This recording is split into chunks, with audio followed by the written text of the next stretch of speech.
And we are live. Hello, everybody. Welcome to the show. Anglo Gang 44. David Lammy.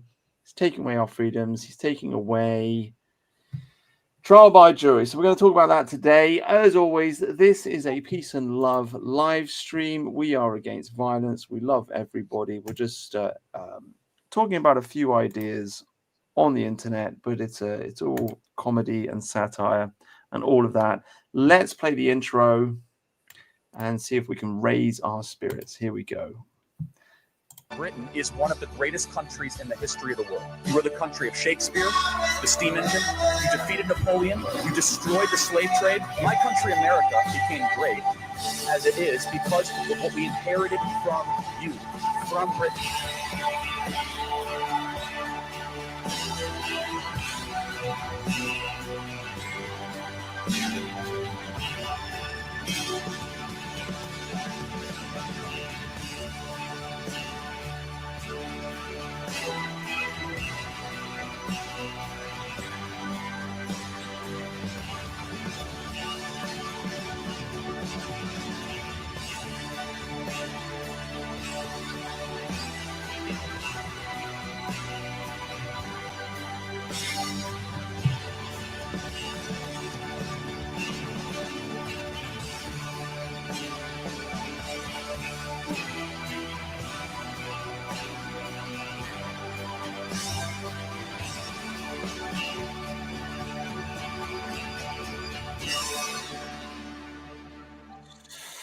There you go. Still gets me. Still gives me a buzz. Oh my God. Welcome to the show, everybody. How's it going? Tharian, Mercian, how are you boys? You doing all right? As well as can be. As well as can be. I'm really black-pilled, as I said off stream. I know. We're going to try and cheer you up by talking about all the terrible news. Oh, hang on. Perfect. Yeah. What I've been looking forward to all day. This is really going to cheer you up. So I've kind of organized things a little bit differently this week. I did a thread instead of, but anyway, whatever. Top story of the week, trial by jury. So we'll get to that one straight away. Second top story, the budget. Kind of boring story, but anyway, we'll talk about it. I thought we'd talk about this digital ID thing just because it was a great summary, and I thought maybe we'd mention that. The abortion question popped up on Twitter. Actually, this didn't get too much. I don't know. It kind of blew up. I thought it was interesting, so maybe we could talk about that because I don't know if you guys saw this, but it's kind of horrific. We've got Boomer Hitchens doubling down on people to leave the country. It's just like, what is this? I mean, this is the other underlying story of the week. It's the Piers Corbyn and Peter Hitchens Boomer betrayal of England, essentially. Piers Morgan, you mean? Yeah, what did I say that? Well, whatever. Piers Morgan, the Piers Morgan, Peter Hitchens Boomer betrayal of England is ongoing. It is savage. We've got a white pill. Rupert Lowe is on track to getting 10% of the vote. He's not even doesn't have a party. Doesn't even have a party. Yeah. I don't want to say I'm right all the time, but I am right all the time, and I've been saying it for what a year now. This guy needs to create a political party. One. He's our hero. 11th hour. The hero shall arise. His name is Rupert Lowe, and I'm ready. I'll vote for him. Some gay guy died. So we'll talk about that. A lot of people are really upset, so we'll mention that. And then, of course, we've got the epic Piers Morgan, Tucker Carlson conversation, and we've got the Nigel Farage like lol fest. I guess we'll mention that. And the other big. Well, we talked about this last week, but we hadn't seen it. Yeah, we hadn't seen it, so we'll talk about the Steve Laws interview, and that is basically that. This maybe we'll talk about that for fun. This werewolf game. That's a funny story. We've got this guy. Maybe we can talk about this. I mean, this is a whole rabbit hole. Like, what's he on now? Director Kash Patel.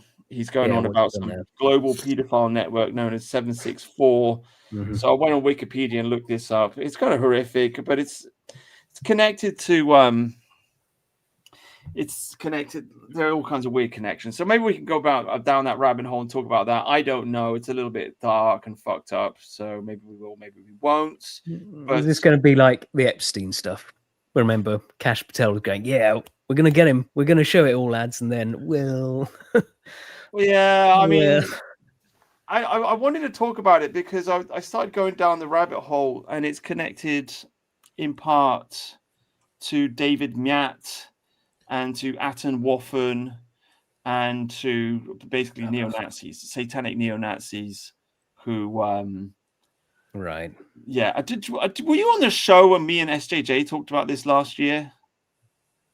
Were you streaming with us when we went down the David Miat satanic neo-Nazi rabbit hole? Maybe. I'm not sure. Not sure. Okay.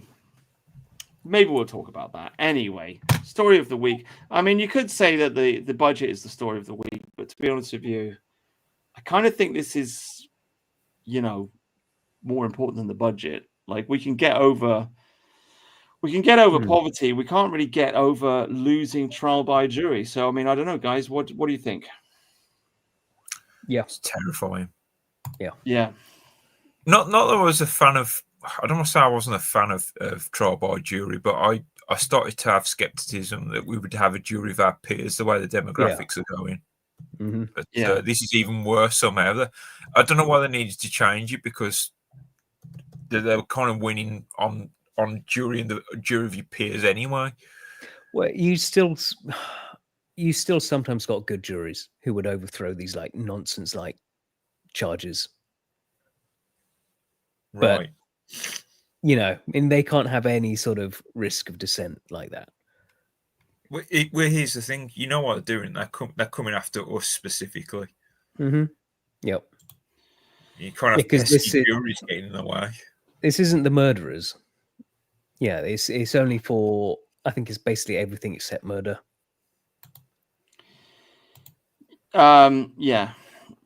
Yeah. So essentially, I mean, it worries me because I've always said quite loudly that if I ever get arrested, I'll just demand a trial by jury. Yeah. Right? That's gone out the window now. So fuck, dude. Because I just remember Hitchens talking about it, basically just making the point that it doesn't matter what laws the government passes, trial by jury is the absolute foundation stone of liberty. Mm-hmm. Yeah. Because you can have a law which says freedom of speech, blah blah blah blah blah, but if you don't have a trial by jury, then the judge can just say, you can just make up whatever bullshit and he can throw you in jail. But if you do have trial by jury, then that cannot happen as long as your peers defend you and protect you. So this is really, I mean, this is even more important than democracy itself. Yeah. Well, we had this without democracy. Yeah. Yeah. We're like, this is our foundation. Why? What set us apart from the fucking Continentals was this stuff. Yeah. Would you like a white pill on this? Go on then. Let's say a base government get in charge. I would love them to fuck with all the people. They would just be like, just a few years before they go, you've learnt your lesson now. Don't do it again. Yeah. No trial by jury, but Rupert Lowe is in charge of mass deportations. Yeah, that'd be fantastic.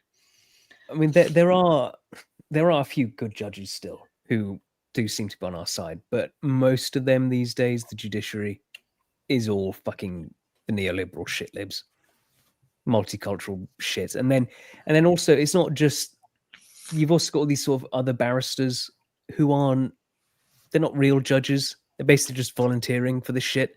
So you can have like Ahmed just decides, I want to punish some white people. He'll get on this sort of stuff. Well, yeah, the magistrates. Yeah. Yeah. Anybody can be a magistrate. I mean, it's quite astonishing, really. I know, right? Yeah. Yeah. Like you've got no legal training, no nothing. It's just, Whitey seems guilty. Yeah. It's quite amazing. I didn't even really understand this at all until I read that book by what's it called, the Secret Barrister. Mm-hmm. I don't know. Like he wrote a book talking about criminal law and ins and outs of the British legal system. I was just utterly stunned by it. But that's the first court that you would go to. It's a magistrate's court, and anybody can be a magistrate. I'm not really sure the process of how you get in there. I think we'd probably be gatekept these days. Have you noticed though? It's diversity ruling over us all the way fucking now. Yeah. From the Speaker of the House to David Lammy doing this shit to fucking Christ knows the leader of schools that. Oh yeah, that Muslim guy. Yeah. Deciding what happens he doesn't in even schools, he doesn't even have the good graces to look westernized like a Hamza Yusuf or the reform guy. This woman, you know, like she's not wearing some hijab or something at least. Yeah, she's almost. I mean, she's not. To be fair, she's quite white for a Pakistani, but they skin bleach. Yeah, they use skin whitening stuff. All of them. Yeah, but born in Kashmir. Yeah, Noose Ghani, beautiful British name. Yeah, absolutely astounding. Yeah, so segueing into the budget here. I mean, like, I don't really know what to say about the budget, but this is one of the things that came out of that whole debate. A whole bunch of people just saying, like, who the hell is this person running our parliament? It's insane. And of course, the other person debating is a Nigerian woman. Fuck's sake. Yeah, based Kemi. Based Kemi with her. I don't want to play the clip. A lot of people got excited on Twitter. Oh, look at the thing. Oh, it's great. She was reading a script. She was reading a speech, which I thought you weren't actually allowed to do in Parliament. So I was quite surprised by that. So she probably didn't write it. She just read it out. She's got to be putting on that accent as well. I think that's her public speaking voice, because she was raised in Nigeria. Like, if she was raised here, fine, but she was actually raised in Nigeria. Yeah, I think she's putting on the voice. They often do that. Yeah. Bob in the chat is just pointing out point you made, Mercy, and will trial by jury function anyway with a multi-ethnic population? Well, no, it doesn't. It absolutely doesn't, because you're not really being judged by your peers. Yeah. What you have is an ethnic race war, and O.J. Simpson is the best American example of it. You saw that was so great, because the prosecution against him, OJ, was thinking, okay, I think there's, like, out of the 12, the 10 of them were women, and the prosecution with their colorblind neoliberal shit eyes were thinking, oh, look at all these women, they'll feel sorry for the woman who was murdered. But then I think it was like, but 10 of the jury were black, and that's what won. They thought, no, fuck that white woman. We're gonna side with OJ. Yeah, that's race trumps everything, and these fucking idiots don't realize that. Well, we saw it. I mean, I played the clip, didn't I? After that girl got stabbed on the bus, or on the train, sorry. And we played that clip of that black guy, and he was like, nobody in the black community cares. Nobody gives a shit about that dead white girl. I mean, they really don't care. They don't care. No. And I mean, this is the thing. We've had an open society, and it's worked for some time, but that kind of society only works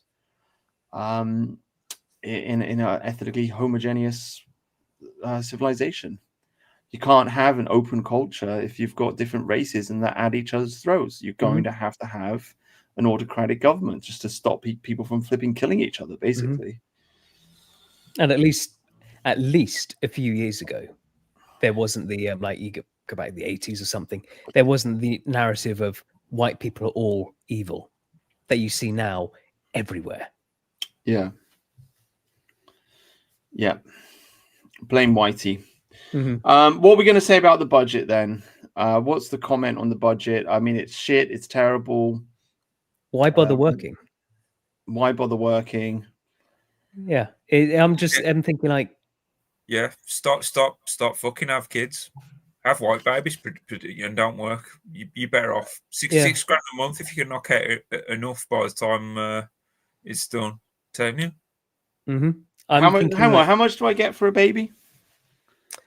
I'm not sure. I think it's right. Okay, but there are people out there that have had, like, it's thousands a year you can get, at least that. Right. Like this one woman.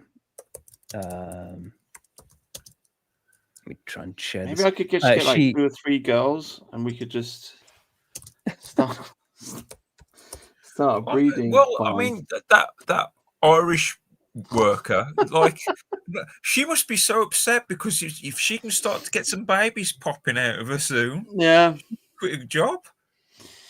Well, you know, yeah, I saw them all at the staff party, and like I met the boyfriend and that. You know, he's a good guy. So I don't know what's going on there. Younger generation. Don't know. Share the screen that I'm doing. So this one woman. Oh, sorry. Hang on. Sorry, technical. Why is my screen so small? Stop screen. Here we go. So this one woman, she's been getting some attention because for new benefits, and as you can see, her children, probably all from different fathers. Look at this soulless, dead eyes and these. Anyway, she is now getting £6,142 a month because she's got a bit of a job, but then she's also getting way more benefits now from the removing the child cap and also just increasing the credit stuff. So she had like some meaningless job in like diversity or something. I think she's American as well, so even better, right? Another fucking yank draining us. Yeah, but now she's getting this, and this equates to, because this is her take-home pay. This isn't getting taxed on. So this equates to, people have said this equates to about £130,000 salary. Yeah, is what she's living on, doing fuck all. Wow, she's doing something because she's making those babies. Yeah, yay! Oh wow, she's making a lot of black men happy. Just go up to that Irish worker and sort of say, "Look, on our way, we could be rich." Oh God, yeah. I've got to stop talking about that on the stream. That's going to come back. Yeah. You're going to dox yourself one day. This person, an Irish person. It is in the West Country. Yeah, it's joking about. Yeah. Okay, we got to stop that. We're going to rein that in. Just a joke, guys. Yeah, I don't know what to say. I mean, I think, my opinion, we're going to hit a recession and everything's going to collapse, and we've got a march on Parliament. Essentially, I mean, that's it. I don't know what to say. I just genuinely do not think we're going to make it to 2029. I really don't. As I said to you at the beginning before the stream, I'm really black-pilled about it. Watch a succession of videos from Carl and Donna Bain and others. It's like, fucking hell. Like, we all knew this was happening, but it's starting to feel real now. Mm-hmm. It does feel a little bit like, do you know that movie? What's it called? It's called Margin Call. You ever seen that one? No.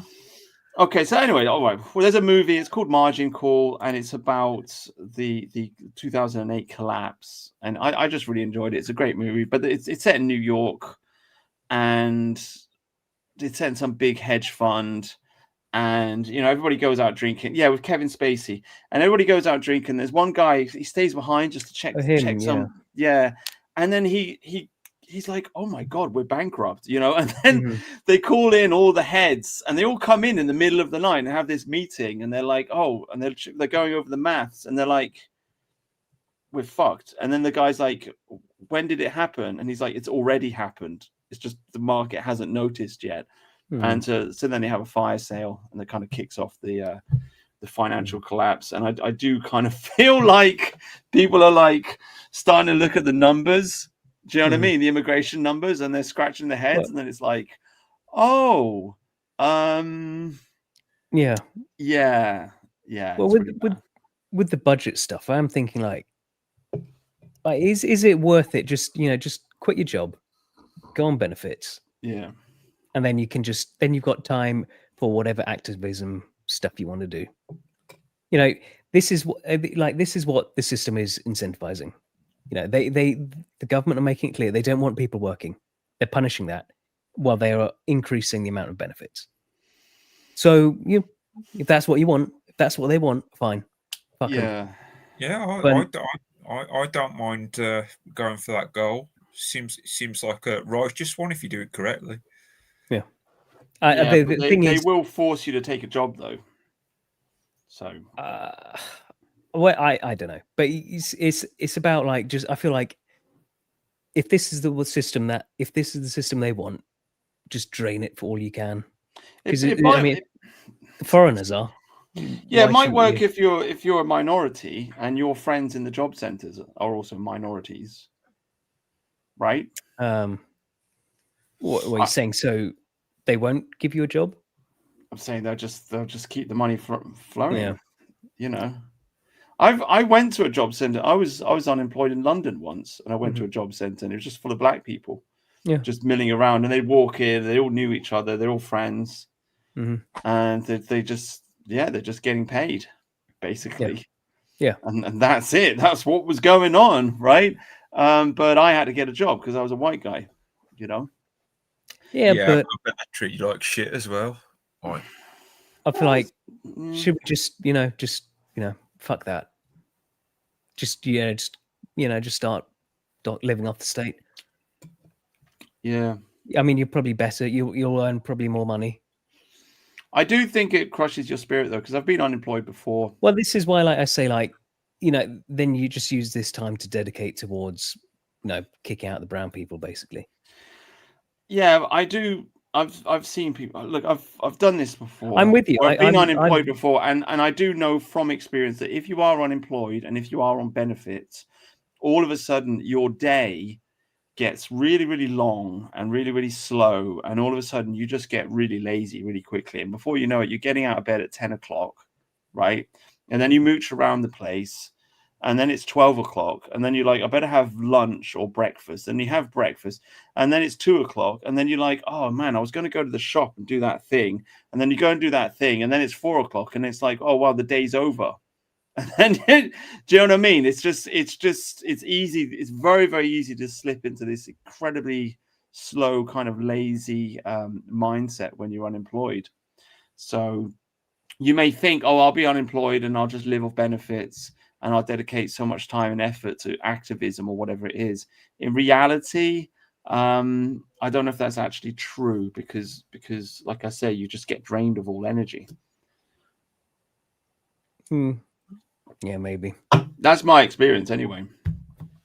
And I've seen it happen to other people. Because the other thing would be interesting would be a tax strike, but someone needs to organize that. Like someone who could take the hit, like the public hit. Like Farage could be doing this, but he's a fucking coward. Because if you get millions of people just going, well, we're not paying taxes, that would collapse the system. Well, look, my point is, if you could actually organize millions of people to do that, then we might as well just march on Parliament. Do you know what I mean? I think, yeah, I know, but I think also just that's something that people could quite easily just do. I'm not paying. Yeah, but you don't have a choice because your employer does it for you. Yeah. Do you know what I mean? That's the genius of income tax. The government is like outsourced taxation to the person that pays you wages. So the money's already gone before you get paid. But I mean, there's more taxes than that. We get taxed on more than that. Just that. Well, it's VAT. I mean, I'm all in favor of black market. Yeah. Some kind of wholesale scam or whatever. I mean, I don't know. I mean, there's. Of course, I mentioned Farage. He's probably happy with this budget because he planned to remove the child cap to appease the Muslim votes. He's also said he won't be reducing taxes at all. So that's brilliant. He said that? Yeah. Farage said they won't. They are not going to commit to reducing taxes. Which is, you fucking idiot, man. What are you doing? That was his whole thing. I thought he was like a Thatcherite. Like, what's going on? He's saying, well, we've got to get the budget under control first. Right. So, yeah, we're just going to pay, like, rather than just like I think what you're going to have to do is just, all this debt, fuck it. No, we're going to default. Oh, you're going to drop our credit score. don't give a shit, right? It's finished. But no, Farage is going to milk us dry, paying off taxes. He will cut all funding for everything, but he will still be taxing us to pay off this fucking debt. While also, he'll keep benefits and stuff for the Muslims. Hang on, you're in favor of a default? Yeah, just fuck it. Okay. Why not? Yeah.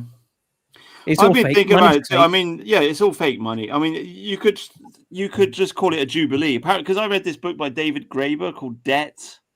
And I was thinking I'm going to make a video about it at some point. Very interesting book. It's the same guy that wrote Bullshit Jobs, but he talks about debts throughout history, and he makes the point right at the beginning that this is what the Jews used to do. Funnily enough, ironically enough, but back way back in the old days, they used to have a jubilee, and they used to have it like every 10 years, and all the debts would be cleared, and that's how they stopped, catching themselves into debt slavery. So you could just say, is this just for themselves? I guess so. I mean, I don't think they'd forgive our debts. Yeah, I know, but I'm just saying that's where the word jubilee comes from. Jubilation. Mm-hmm. It's like, oh, the debts are eliminated. So if the American government was to come out and just say, look, we're defaulting, we're not paying this, then every other government in the world could just do the same. And every person could do, and you could wipe out, because world debt is like 700 trillion, I think, insane. I mean, America's is 38 trillion. That's never getting paid off. What are we doing with this, right? I think it's not designed to get paid off though. It's working as intended. Yeah, America paid like 324 trillion.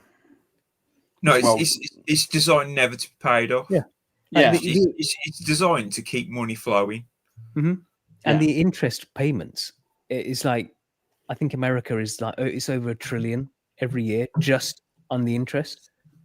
Yeah, but it's not going anywhere. So what are we playing at with this? Yeah, it's all fake. Just it's all fake money. Yeah. You could do it another way. You could just say, okay, we're printing. We're going to print. I don't know what our debt is. 2 trillion. We're going to print 2 trillion. Boom, debt's paid. Right. I mean, that's one way you could do it. Of course, you're going to get massive inflation because of that. Then you get Zimbabwe. Yeah. I think you're just like, that's just playing. You're still stuck in the same game with that. Yeah. I think it's just going to take someone just go, no, it's all fake. Fuck this. Yeah. Not happening it. Yeah. Because you'll get a bad international credit rating, so you won't be able to get loans from like the international banks and stuff. I don't care. Yeah, I mean, this is why like America could really do it, because they grow enough food to feed themselves, and nobody's going to invade. So even if like it causes absolute chaos, they'll still have enough oil and energy and food. If we did it, it'd be kind of hard. I don't know, because we'd run out of oil. We wouldn't have any petrol to run our cars, So I think America would struggle because they are really hooked on the fake money. Their money is entirely fake. Like they spend, I think they've got a budget of 7 trillion a year, right? Yeah. And Elon Musk's Doge that got the Trump dump recently. Did you see that? That's all been shut down completely. The Trump dump. Yeah. Yes, my catchphrase is catching on. Doge got it after saving about $1.4 billion, I think. That's all they were managed to knock off the $7 trillion budget. Yeah. It was just sabotaged, basically. Yeah. Yeah, I'm all in favor, mate. Jubilee, like this guy, delete the mortgages. Right? Yeah. Home ownership. Home ownership is the foundation of liberty, or one of the founding stones of liberty. Because if you own your own home, then it's harder for people to push you around, because you can always just say, whatever, I'll get another job somewhere else or whatever. Whereas if you're tied to a mortgage and you're terrified of defaulting on your mortgage and losing your home, then you've got a lot of problems, So I think you could sell it to people for sure. Yeah, just default. Fuck them. Yeah. It seems like I'm going off on a tangent, but do you remember Liz Truss and I think Andrew Bridgen said it? there's at least 4 layers above the government. Yeah. Yeah. And I never really thought about that until recently, but I feel like those 4 layers, they want this debt system. Yeah. Yeah. But who are these 4 layers? Shouldn't we know? Shouldn't we as the public know? No. I assume one of those layers is the royalty. I think she's talking about central. I'm just looking it up here. Yeah, Bank of International Settlements in Basel. Yeah, that's the ultimate central bank for central banks, and that's in. Did you say Basel or Basel? Anyway, in Switzerland. And I was just watching this Tucker Carlson interview, and the lady he was interviewing was basically saying, like, these people, they like they are a sovereign power unto themselves. No government in the world has any control over them. They can move money anywhere and do anything, and they're totally beyond control. So yeah, I mean, this is old school conspiracy. This is stuff we kind of like used to talk about before the alt-right came along and before Trump appeared in 2016. It was all about the banking cartels, the banking cartels, the banking cartels. This is it. Yeah, the central banks print money and they control the global economy for sure. Yeah. And they tell the rule how it should be for their ends. Yeah, they're getting the interest on the loan. They're just sitting there sucking up the money, sucking up the 300 whatever trillion. It's just such an insane amount of debt, isn't it? They're the ones pushing for GDP as well.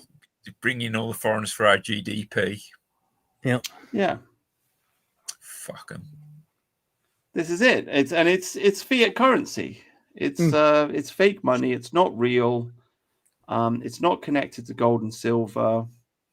And so you can just print as much of it as you like, and it's fraud essentially. And so everything's getting devalued. It's slow inflation, and everybody's being driven into poverty. Yeah. Slowly. I mean, I just sat down. I just had my staff party, right? And I went round to see my mum afterwards, and it was late night. We sat down. We watched that 80s movie. What the hell is it called? Back to the Future. Yeah. It's just like, I'm just sitting there saying to my mum, I'm like, look, the 80s, everybody was rich. Like, it literally just looks like a utopia. It's so. The thing is, though, it was supposed to be run down compared to how it was in the 50s as well. Really? Yeah, it's supposed to be the worst thing, wasn't it? You remember when Marty looked at the scores? Wow, they really cleaned this place up. No, I don't remember that. Oh, I didn't realize it's supposed to be run down. Wow. Yeah, like the homeless man that was like supposed to be the mayor or something. Like, you know, when Marty says the homeless man, the rubbish everywhere, the fact that Marty says about the school, so wow, they really cleaned this place up. So he was supposed to. Marty was supposed to be really impressed with how clean and amazing the 50s was, as well as part of the narrative. So the fact that you even say that it looks better in the 80s shows how far we've fallen. Yeah, dude. I mean, the other classic example is The Simpsons, right?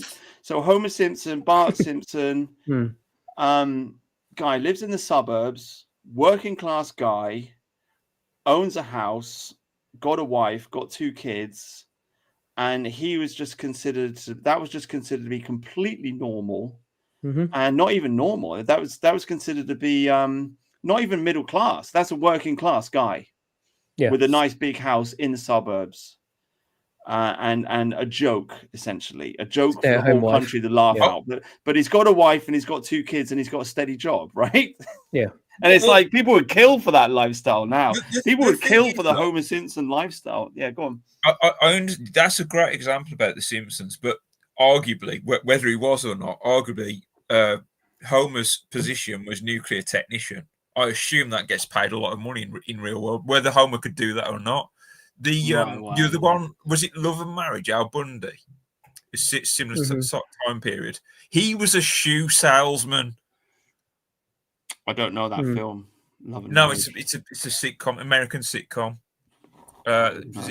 If the Americans are in his chat, they'll be able to tell me. Okay, well, all right, we're doing sitcoms. Yeah, go on.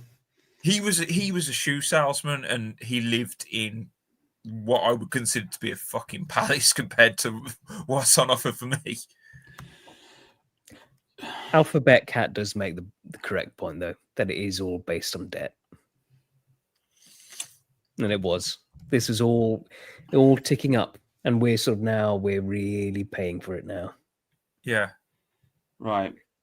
Yeah. I think a lot of like people talk about like the salaries and stuff in America being better. I think they're fucking with the numbers, because over 50% of Americans have zero savings and are living paycheck to paycheck. Look at this.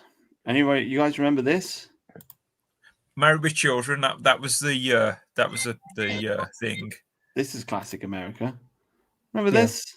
Big house. Sorry to interrupt you. I just looked it up and that's all. Big house.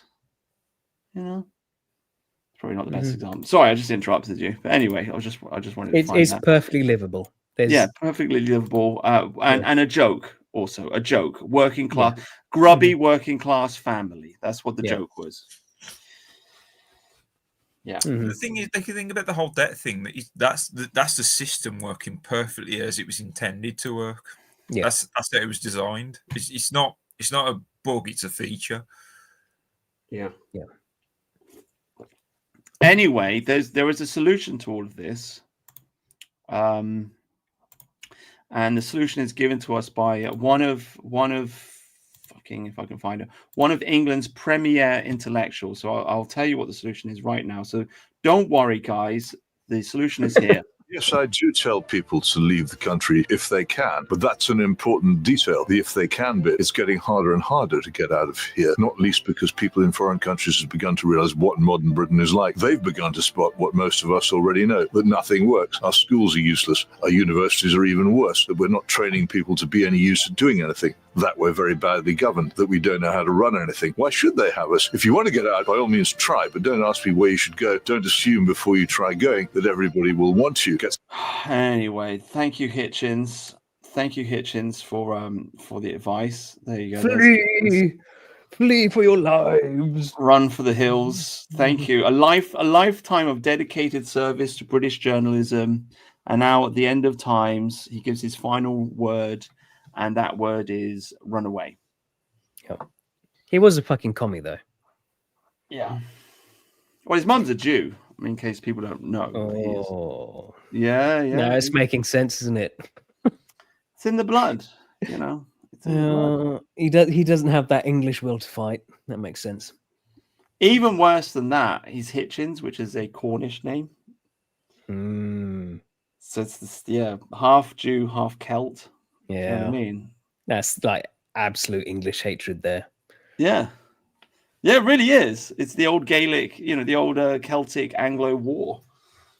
Yeah. But I was looking, so the problem is the demographics. That's the problem. That's what it all bases around. And trying to just keep them. It's all based on the demographics. And I was looking around at other places. And it is the case, like other than Poland maybe, but like everywhere is just fucked. Like Canada is 66% white. America is 50%. New Zealand is, I think they're also about 66%. Australia is 55% European. God. It's like there's a lot, or like Dubai. A lot of people talk about Dubai. Oh, what? So I can just be surrounded by even more sand people in some desert somewhere. And then if I'm a woman, you have them just pay to shit on you and fuck their camel. Like, yeah, and that's not going to be such a good situation when the oil runs out. No, we talk about like London being about a third English. Brussels is only 23% Belgium. It's that it's fucking everywhere. There's nowhere to run. No. Yeah, it's really bad. I don't know what to say. I mean, like 2016, like I don't know. We kind of woke up to this 10 years ago in 2016, and here we are 10 years later. We're still talking about it, and after all that time, Peter Hitchens is just like, yeah, run away. You know. Yeah. I mean, one of the things that I think could be a positive is that we seem to be the most awake to it here, more than anywhere else in the world. Like people are focused on us, even though it's happening everywhere. It's happening worse in America, but they sort of go, "Oh, look how bad Britain is." You know, like that's at least maybe makes me think like we're probably the ones. If anyone can get out of this, it's probably going to be us because we're aware. Yeah. Well, there is one American that's aware, and he is the legend himself, Tucker Carlson. Not perfect, but he's getting there. He's on the way. Here we go. Here's the clip. British culture didn't you like and has been improved by new cultures? Oh, well, tell me, what didn't you like before? What are you glad is gone from the Britain you grew up in? Let me tell you, if you came to London in the 50s and 60s, the food was crap. Oh, man. Absolute crap. Well, it was that way in the 80s when I was here. Right. Now we have some of the best gastronomy. Amazing. Wow, that is just, I mean, Keith, I'm not a Keith Woods fan, but he really nailed it. My God, this really is all they have. Yeah, it's really. the meme. It's the meme. Fucking hate this food thing. The thing is, when Americans take the piss out of British food and they will show something, I always go, what the fuck is that? I've never seen that in my life. Yeah. Every fucking time. Yeah. Well, I had a roast for my staff party and it was fucking banging. Right? English cooking is fucking amazing. It's really good meat, good pastry, good stuff. There's nothing to dislike about it. It's gravy, Brussels sprouts, like carrots. The thing is, there's no spices. There's no spices in English food. I sort of like Americans. I'll introduce you to English mustard and horseradish sauce if you want, and then tell me there are no fucking spices over here. Well, it's just we have a different way of doing it. Like they put the spice actually in the food, whereas we have a sauce which is separate, which you introduce. It's just a different method of spicing. I don't know why they don't understand it. Americans love their hot sauce. They put that on all sorts of things, and they've just basically killed their taste buds. I mean, I've been to America. They make a big fuss about American barbecue. I've had plenty of American barbecue. It's never impressed me once. It's just shit. It's just like it's fine. It's fine. I don't know. Isn't the barbecue an Australian invention, or is that just my imagination? I mean, it's a piece of metal that you cook food over. I think it's existed for a long time. I always seem to remember like it was it was popular with the Australians and anyway, okay, maybe I got that wrong. Okay. But it is Western food though, isn't it? I mean, it's Anglo food. Yeah. It wasn't invented by Brazil. So that is an example of basically English food, isn't it? It's not French. Barbecues aren't French. Anybody in the chat know who invented barbecues? I think it's just one of these things where you're grilling meat. That's kind of existed forever. How do you even spell barbecue? BBQ.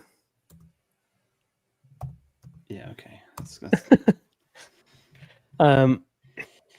Okay, I was right. Oh no. But yeah,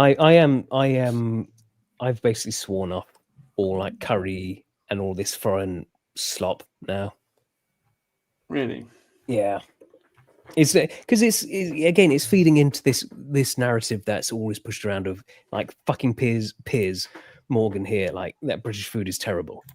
We need the fucking Indians with their feces riddled curry slop to eat well. No, we don't. Yeah, I don't even care about the recipes. Right, the recipes can go fuck themselves. We don't need the recipes even. I mean, well, there is such a thing. Sorry, there is such a thing as having a pride in your national cuisine for sure. So, I mean, look at the French. Look at the French and Italians. They would not have a single bad word to say about their food. Actually, the Italians. I mean, you put a pineapple on a pizza and they have a heart attack, don't they? Yeah. Or you break the pasta. Yeah. The best food I ever had in America was actually at a French restaurant staffed entirely by French people. So French. Yeah, I do think. I mean, my whole take on the food question is that. I mean, I empathize with what you're saying, Tharian, but I think that the curry is here to stay. But I think we should have English curry shops. Yeah. Because it's like there seems to be like the Indians have a monopoly on this because every town in the country has got an Indian restaurant because it's just a thing that people like to do these days. So it's like why do they have this monopoly on this form of business? I think somebody entrepreneurial needs to set up basically an English curry house and just have like a picture of the Union Jack and the British Raj and kind of like imperialistic like decor inside, and just really like make the point there. This is Indian food as cooked by English people. And in that way, I think a restaurant like that would be very, very popular. People would go to it, and you could undermine the whole curry house monopoly that the Indians have. Mm-hmm. I just think it's a good entrepreneurial idea, basically. I think we also need to sort of get more racism into the country, because you've got like the Lib Dem shit libs will be going, oh no, it's so much better when it's from proper Indians, and you've got like no, because they don't wash their hands. Their food is covered in shit and feces. It'll poison you. Yeah, we don't do that. Well, I mean, look, I'm just saying, like, this is an argument because you've got the fucking idiots like Piers Corbyn coming out and just saying ethnic food. Like the left wing is always rolling out this argument. So I just think like one way that we can fight back against this and make money is, okay, we've got the recipe. Start an English curry house. Start an English. I don't know if you call it an English Chinese house because that sounds kind of weird, but like an English sweet and sour or whatever, or that does Chinese food, or an English whatever. Just steal the recipes and make it really clear that this is a restaurant owned and run by English people. And I think you get a lot of customers, you make a lot of money, and you would totally undermine this argument. Well, the only reason like Indian curry houses are a thing is because English people wouldn't think to make a curry house. It's not that we're not capable of doing it for ourselves. I mean, that's what I'm saying. That's what needs to change.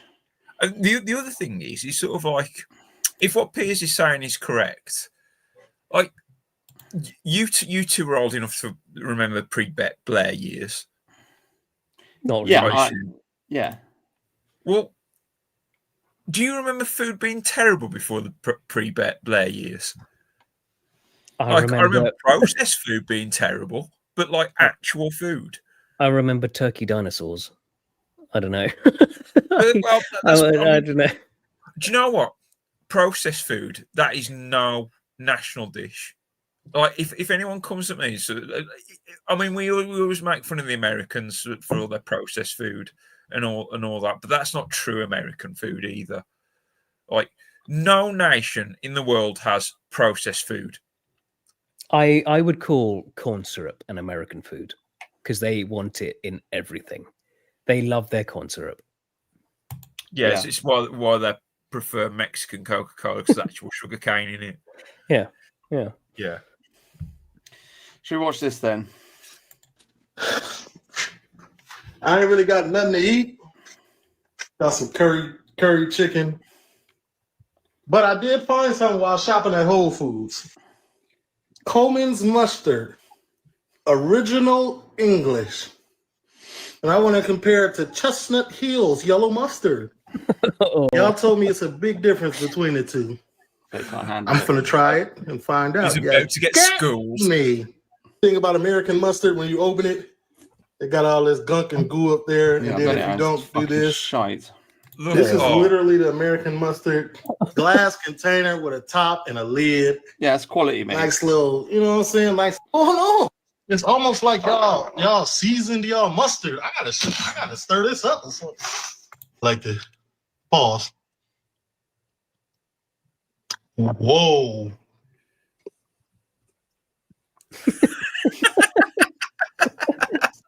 Teach Jenny Yang for mocking our food. Hey, what going on, y'all? Yeah, that shut you up. I almost threw up. I thought white people couldn't handle spicy food. Fucking Yeah. I can't. To be fair, I can't. yeah, I like a bit of mustard. So there you go. This whole thing that English people don't have spices or flavour. Fuck you. Yeah, it's just shitting on the national diet. It's kind of awful.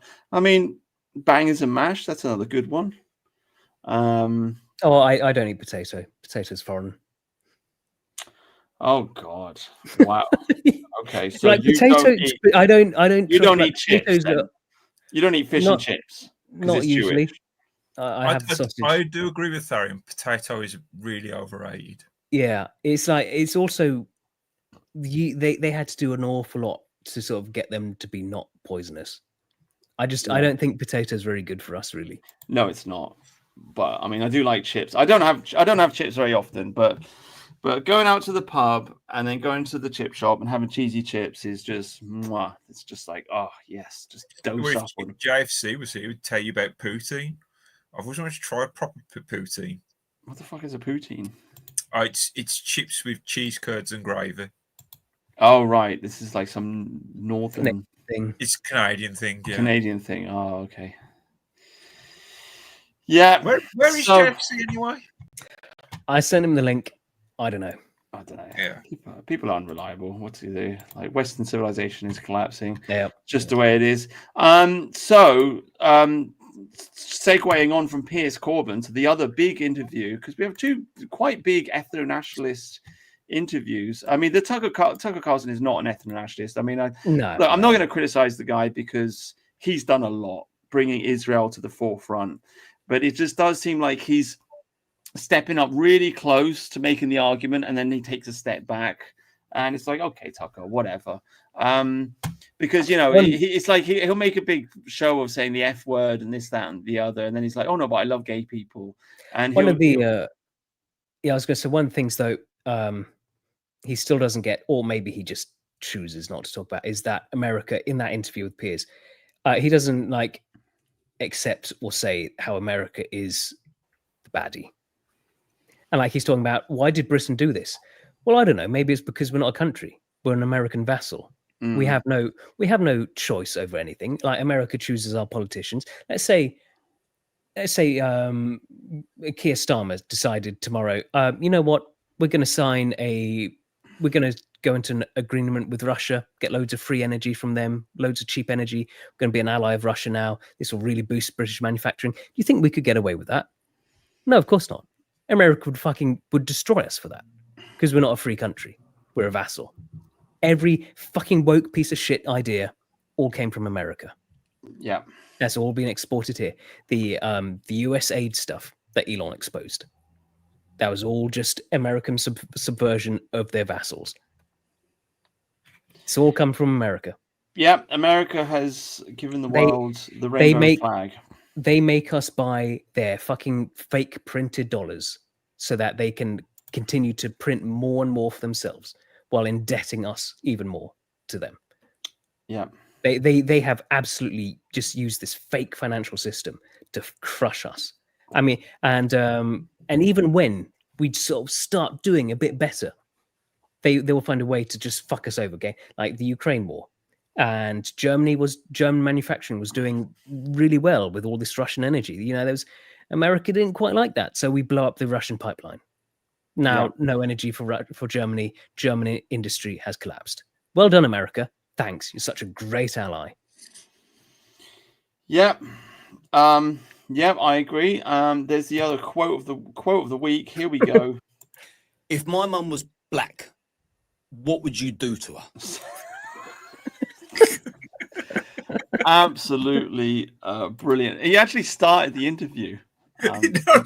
Yeah, that was literally like the first question he said. It's just like, I don't know if he did it deliberately, he wanted to make a meme. I really don't know, but it's kind of hilarious. The best was when he's going, Steve, I'll give you a blowjob. No one will know.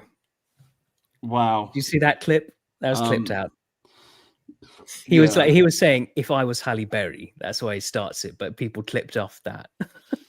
Yeah. And Steve doesn't want a black blowjob. Yeah. But I mean, to be fair to Liam Tufts, I mean, he talked to him. He had Steve on the show, so you know, well done. And it wasn't a shouting match. It was a softball interview. He invited him on, and he just asked him his opinions, and he allowed him to speak. He didn't interrupt him. He didn't shout him down, and I think it was a good interview. And I think Steve came across quite well. The comments were all very positive towards Steve. And also, like, there were some points also in comments that got brought up a lot that Steve missed. Obviously, it's hard to get everything in an interview. Like when Liam asks him, "What if my Ghanaian mate Trevor? Is he British?" And everyone's like, "You kind of just answered your own question there. Your Ghanaian mate, yeah, yeah, no, yeah." Yeah, I thought it's a great breakout interview. I mean, it's just been a great week for two really great. I don't know. It's kind of like a mixed bag of a week. It's like on the one hand, incredibly black pilling because David Lammy's getting rid of jury trials and you know the economy's getting tanked. But on the other hand, there is this rising tide of awareness for ethno-nationalism, and these two really quite big podcasts that have come out and. You know, the flow of ideas is going in our direction. So, a white pill and a black pill at the same time this week, I think. I mean, like Liam's points, they weren't very good. No, like he was saying, he talked about like the Turkish people contributing to the economy. No, they don't. What are you fucking on about, Steve? Right? Or selling drugs and then laundering the money through their fucking barbershops? Yeah. Like we know the only people, if that is your bar to entry, can you contribute to the economy? If that's it, if that's all it is, then we know the only people who contribute are other Europeans or East Asians. That's it. Every other group is just a drain. Yeah. Yeah, and it's like we're not just an economic zone. Thank you very much. We're supposed to be a country. Even if they did contribute, I wouldn't want them here. Which is why all those Hong Kong people coming over is such a big problem. But yeah, I thought it was a good interview. I mean, I disagree with Steve in regard to the mixed race question. I think you're just going to really, really turn people off with that. I mean, actually, Steve does say it in the interview because he asks him about like Lenny Henry and Frank Bruno and these kind of characters, and Steve does during the course of the interview basically say, look, back in the 90s, nobody cared because it wasn't a problem. And that's right. I mean, I'm with him on that. Like, I didn't care back in the 90s.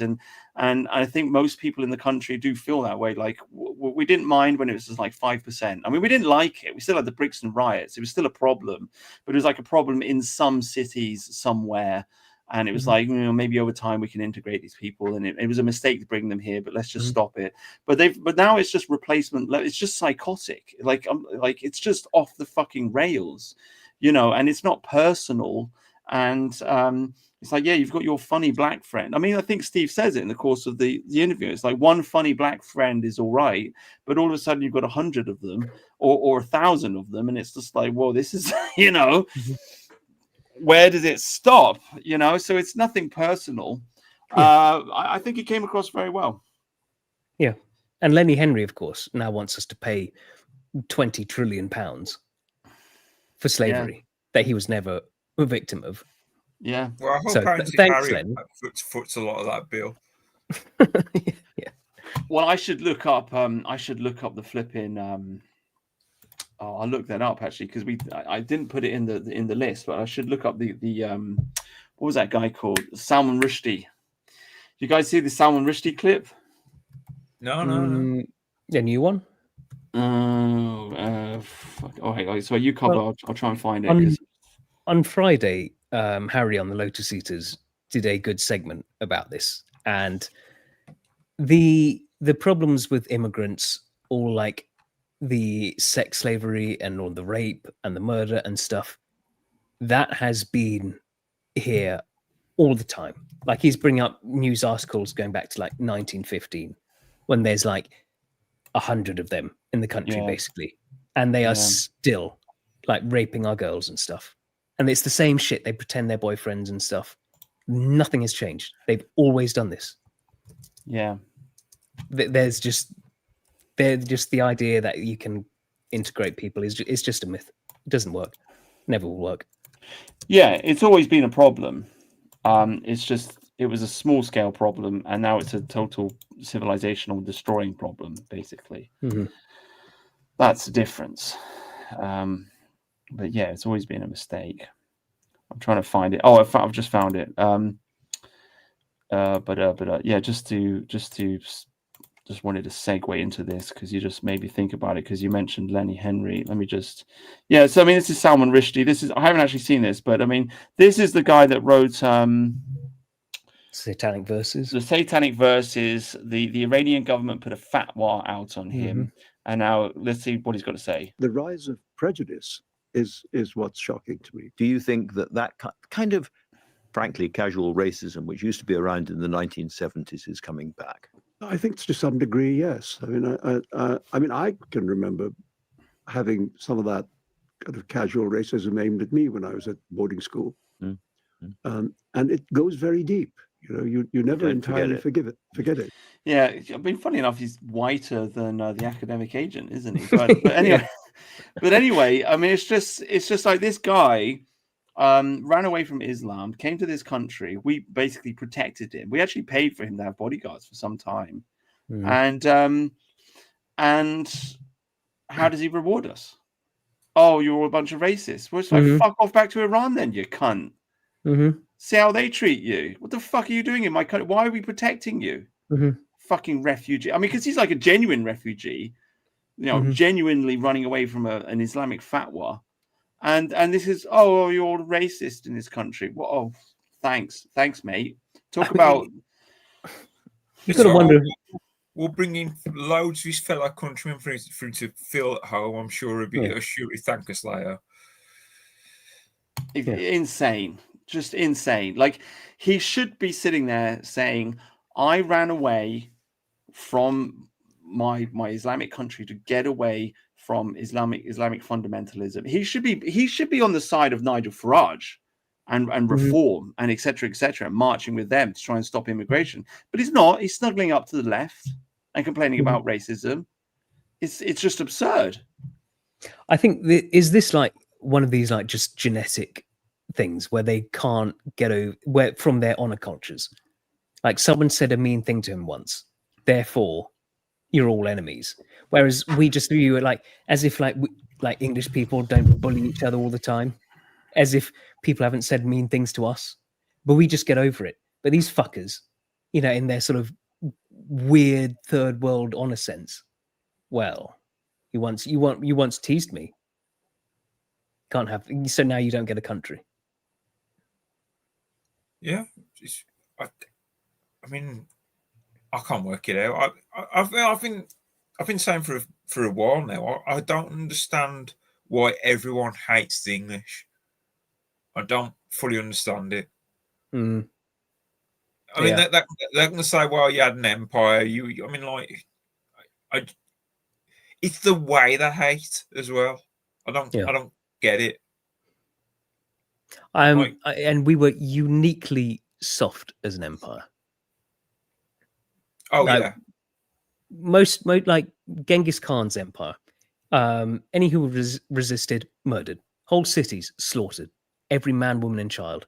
And all it was you pay us tribute. Give us gold. Keep giving us gold. They got nothing in return.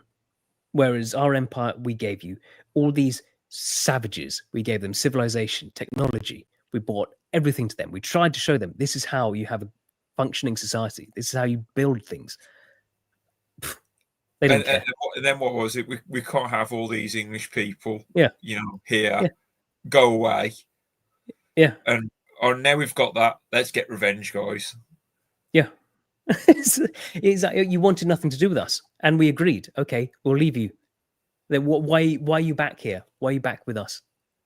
It's just fucking insane.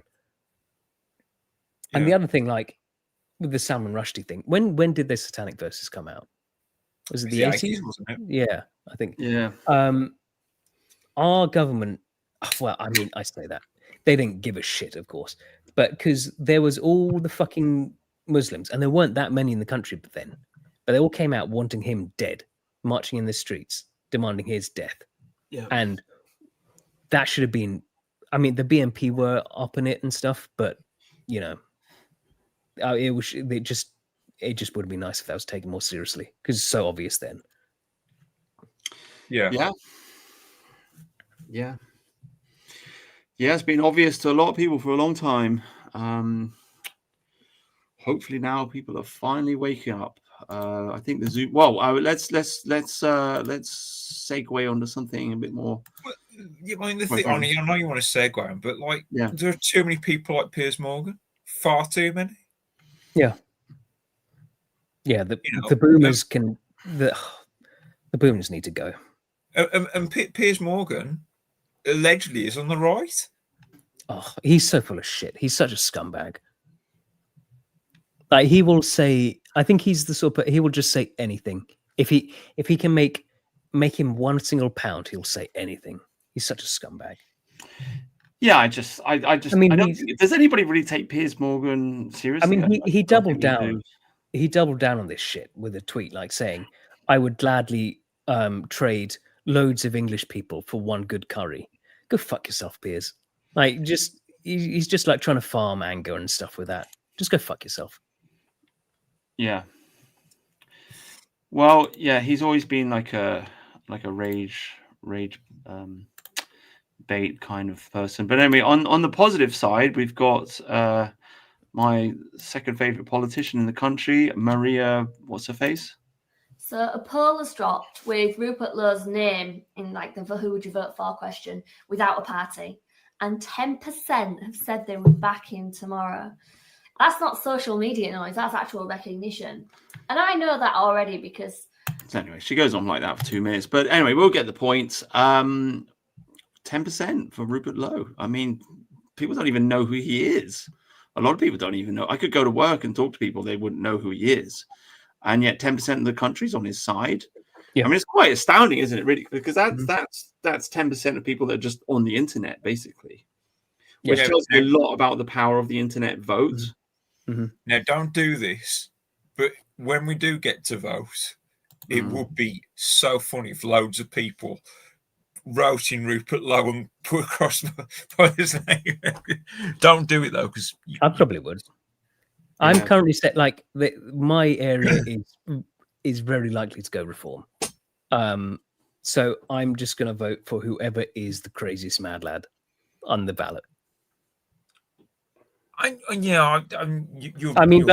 like, that's my area. There's no risk of like Labour or whoever getting in. So, right, okay. Well, it really does. It really does depend, like where you live in the country. To be honest with you, like I do feel like if you live up north, you might as well vote Reform because Tories just aren't going to get in. Yeah. If you live down south, and if you had like a slightly based, I know people are going to hate it, but I mean, if you had a slightly based Tory, maybe it would have been better to vote for them. So I don't know. Yeah. Well, I won't say what party's in power in my constituency because that would dox me, I think. But yeah, I've got to vote Reform. I really don't have a choice in the matter. Yeah. Have they got the blackmail? Have they got the photos? Yeah. You're on Epstein Island or something. They got you. I've got a funny response to that. Like, I want to say something witty, like, "Oh, no, that's quite a funny joke, actually." And I've got nothing to say about that. I can either double down and say yes, which doesn't put me in a good spot, or I can say no, and then it still makes me look guilty. So I just say, good one. Well, moving on, segueing on to some guy who really does have the blackmail on people. So here we go. Peter Whittle has he's died. A lot of people are upset. 1.7 million views. Here we go. The comment section.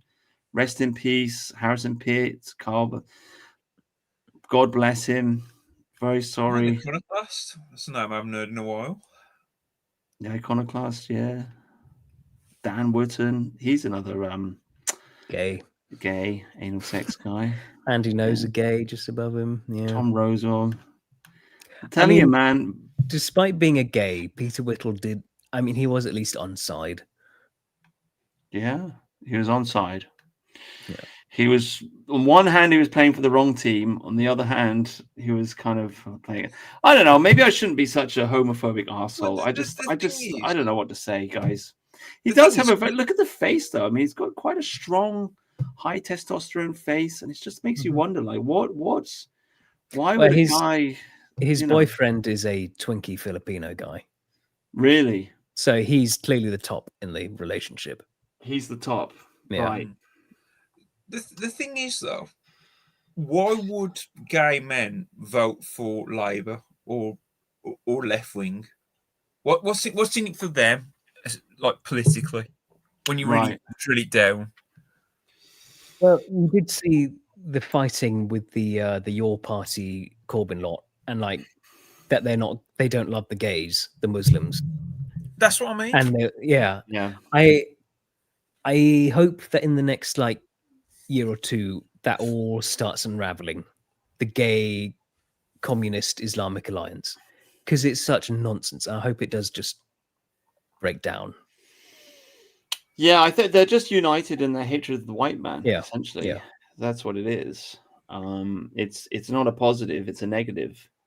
It's a complaint. That's what it's all about. They don't want to build anything. They just want to tear things down, and they want to tear down the white man, essentially. So yeah, I don't know. I mean, I could go on a massive homophobic rant if you want. I mean, I just don't get it, guys. Like this is not conservative culture. When our country was great, this kind of stuff was illegal, and I'm sorry to break it to you, but most homosexuals are abused when they're young men. There's a lot of pederasty going on in the homosexual movement, or whatever you want to call it. And I understand, like, I'm not a prude. I don't have a problem with pornography or prostitution or whatever. I think people want to have sex, they can have sex. And I guess they present the argument, they're like, oh, two grown men, they can do what they want. I understand the argument, but the reality is that these men prey on young boys, young teenage boys. They are pederasts. I don't think it's correct. Pedophiles. I don't think they go for children, but I think they do go for young teenage boys, and they want to convert them into their homosexual death cult. And so the question really comes, well, you know, is it worth it? Like, how many young boys do you want to be molested in order to protect their liberty? And I personally think none. I think that behavior should be reduced as much as possible. And so therefore we might as well just make it illegal like it was before. I mean, it's just, it doesn't bother me. It's not like, I just think we should just be more selfish, to be honest with you, as white men. It's like, what kind of world do I want to live in? Well, let me think. A world where women can't vote, that'd be brilliant. A world where there are no gay people, that would also be brilliant. So why can't we just have that, seeing as we're the ones that built this country? Do you know what I mean? So, people will say, like, in Lord of the Rings, they'll sort of talk shit about like Frodo and Sam were gay. No. There are no gay people in Lord of the Rings. Oh God. Middle Earth has 0 gay people. They do not exist in Tolkien's world. This is another pet peeve of mine, right? Because I used to I haven't talked. If anybody watched like my old videos, I complained about this a lot. But I used to work in this place, and I had a friend there, and we just used to hang out. And there was just some like old middle-aged woman there, and she was just like, she would talk about me and my friend, and she would say, "Oh, you've got a bromance," and it was just like, he's my friend. Why have you got to make it gay? Like, why have you got to inject homosexuality into it? It's just like, can you just fuck off with like putting your gay glasses on and viewing everything through this lens? And this is what homosexuality does. I think it creates a division amongst men, essentially, because they enter into men's space, you know. And I think it's a huge problem. So yeah. The hermeneutic of gay suspicion.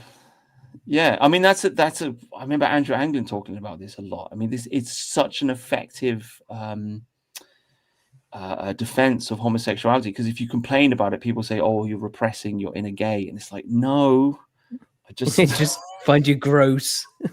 just think they're molesting young boys. Like it's no good. It's just not good. It's not conservative. So I just don't think our conservative movement's going to thrive as long as people like this are around. But I guess like one down, and all we've got is David Starkley and Murray. Dan Wooten. Dan Wooten, isn't he kind of out of the picture now? Sort of. I don't know. He's still going. Yeah. Unwashed had a whole thing about him. Like he'd made several videos about him. There's an entire like sex tape conspiracy with that guy. And he made several videos about it. Nobody picked up on it. Nobody talked about it. But it was a good little piece of investigative journalism that he did. But apparently he's been taking videos of people, and anyway, I don't remember the details because it was very dark and very murky. But yeah, Dan Wooten, very weird guy. Hopefully, I think with the younger generation, I don't really see any up and coming gays. Yeah. Apart from that guy that got into the argument with his dad. Apart from that guy. Yeah. Well, Nick Fuentes. Nick Fuentes. Yeah. Very much a boomer thing. I guess that's the theme of this week's live stream, isn't it? Boomers just not getting it, not understanding it. Hitchens the boomer, Whittle the gay boomer, and Morgan the fucking Irish boomer who likes curry. And yeah, there you go. Well, you want to share my story? Yeah, go on. So these are two people who are clearly fans of yours. I think they've watched all your videos. They're fans of your work. They follow Brutonian philosophy. Oh God! Texas creeps indicted on wild plot to invade tiny island to kill all the men and use the women and children as their sex slaves. Wow. 2 Texans allegedly plan to invade a small island on Haiti with an army of homeless people to kill all the men so they could enslave the women and the kids as their sex slaves. Wow. I mean, this is what you're talking about, isn't it? Right? This is like they've got this in Minecraft. They've got this spirit of conquest. They're like, yes, we are young men, 21 and 20. They're thinking we want to go out and conquer. If you're not conquering, you're being conquered. And also, Haiti. You've mentioned Haiti yourself. It's a prime target. It's a disaster. And think about it. They're going to kill all the men. They're bleaching the women. I mean, imagine in a generation how much smarter the Haitian population is going to be with the fine work of these 2 guys. I mean, yeah, I think the women would be happy, to be honest with you. Of course they would. I mean, like Haitian men, like they're already sex slaves for Haitian men.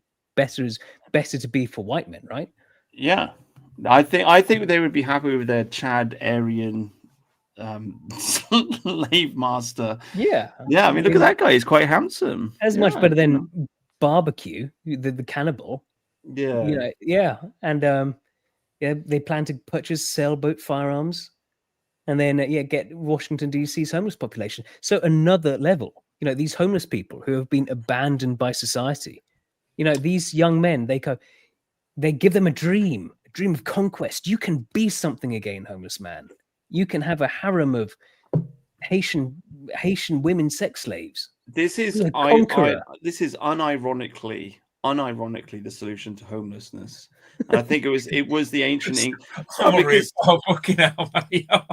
because back in the day, if you're a man and you got no money, what do? You go to the harbor and you just sign up for some god awful hard work on some boat somewhere. Do you know what I mean? Or just join the British Navy or whatever. Do you know what I mean? Like just to do some crazy, insane, dangerous job out there in the British Empire, conquering the world.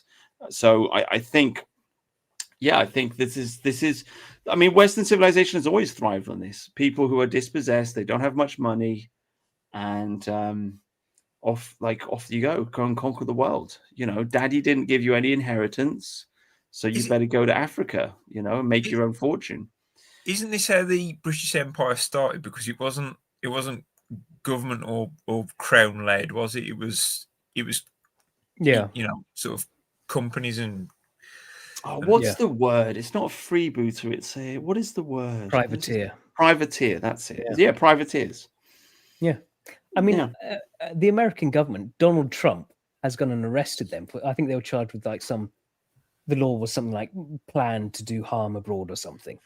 The American government should be encouraging this. Yeah. They've got Haiti. It's a fucking disaster right next door to them. And these two young men, they're thinking, right, we're going to fix it. We are going to fix it. And arrest them. The white man's burden. Yeah. Yeah. Exactly.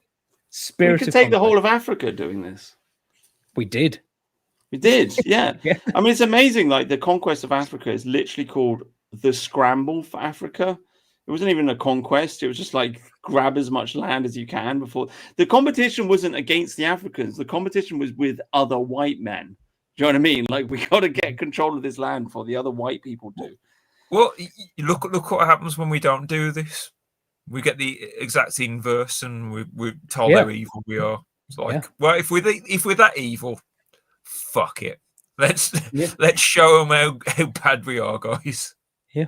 I mean, the Haitians, they're all flooding into America right now. Yeah. These two thought, nah, we're going to stop that. Poor guys. It's so sad because maybe Trump just doesn't get it, but like an entire generation of young white men would just literally do anything for him if he would just lead. Mm-hmm. They would pick up their guns and they would give their lives to him easily if they just had a great leader which just said, follow me. They say yes as one. You know, you could have 1 million, 2 million, 3 million, 10 million man army just like that with a click of your fingers, you know. Some people thought he was going to do that on 2020 on the 6th of January. Of course he didn't. He just said, go home then. Yeah. Which of course he was, because he's not that sort of man. He's not going to fight like that. He's a businessman. Mm-hmm. Yeah, I mean, I don't want to hate on the guy too much because, I mean, it's still better than anybody else, and we're all living in his shadow, and he's changed everything, and et cetera, et cetera. But it's just a shame. It's just a wasted opportunity. Don't understand. Oh God, could you imagine living in this country if Biden was still in charge? Yeah, you know, and also. As Englishmen, he's pro-Brexit and he's pro-England, so he's on our side. So, you know. I mean, imagine how bad it would be if America wasn't looking over at us, going, shouldn't be doing that, instead egging us on. Yeah. Yeah. It's just a shame. I mean, the same goes for, I don't know, man. The same goes for, like, why don't we just have a leader? Why doesn't somebody great just step up and just say, follow me? We still do have a lot of rich people in this country, multimillionaires, billionaires. Takes more than a rich person, because if you're drawing from a rich person, you're drawing from a merchant class. You need to draw from the warrior class. Well, I understand this, but I don't know. I mean, back in the old days of Rome, a lot of those guys, they were rich, and then they would just use their money to buy an army. So. Well, I've been thinking about the kind of classifications of people in a war specifically, and the classifications of people as they do. I consider myself to be like a cleric, so that would be like a professor or maybe a priest or something like that. Yeah. The merchant classes are self-explanatory. Then you've got the warrior class. I forgot some of the other classes I came up with. Sounds like you're talking about Varna, Ashra, and Dharma there, mate. You know. Yeah, and then now I think about like a mage class, which would be your engineers and blacksmiths, scientists, that kind of person. No, I was having a moment where I was trying to think, where would the leader come from, and I just classified everyone in society. I came with farmers and miners being what I was thinking would be the gander class, like gathering class. Then I was thinking about artists could be under the bard class. I was trying to classify everyone. I was like, right, what role does every classification of person actually have, and where would this leader come from? And I came to the conclusion it has to come from the warrior class. Mm-hmm. Yeah, well, I don't know. It hasn't happened yet, unfortunately. We do have what's his face, the SAS guy. What's that guy's name? And Middleton. Yeah, but he was doing a Bitcoin scam. Even that guy was trying to make money out of it. Do you know what I mean? Yeah. I like Lamby in the chat here. The empire was to make monies. You know, I think you got to appeal to people's self-interest in a way. Mm-hmm. It's just the way we're wired, you know.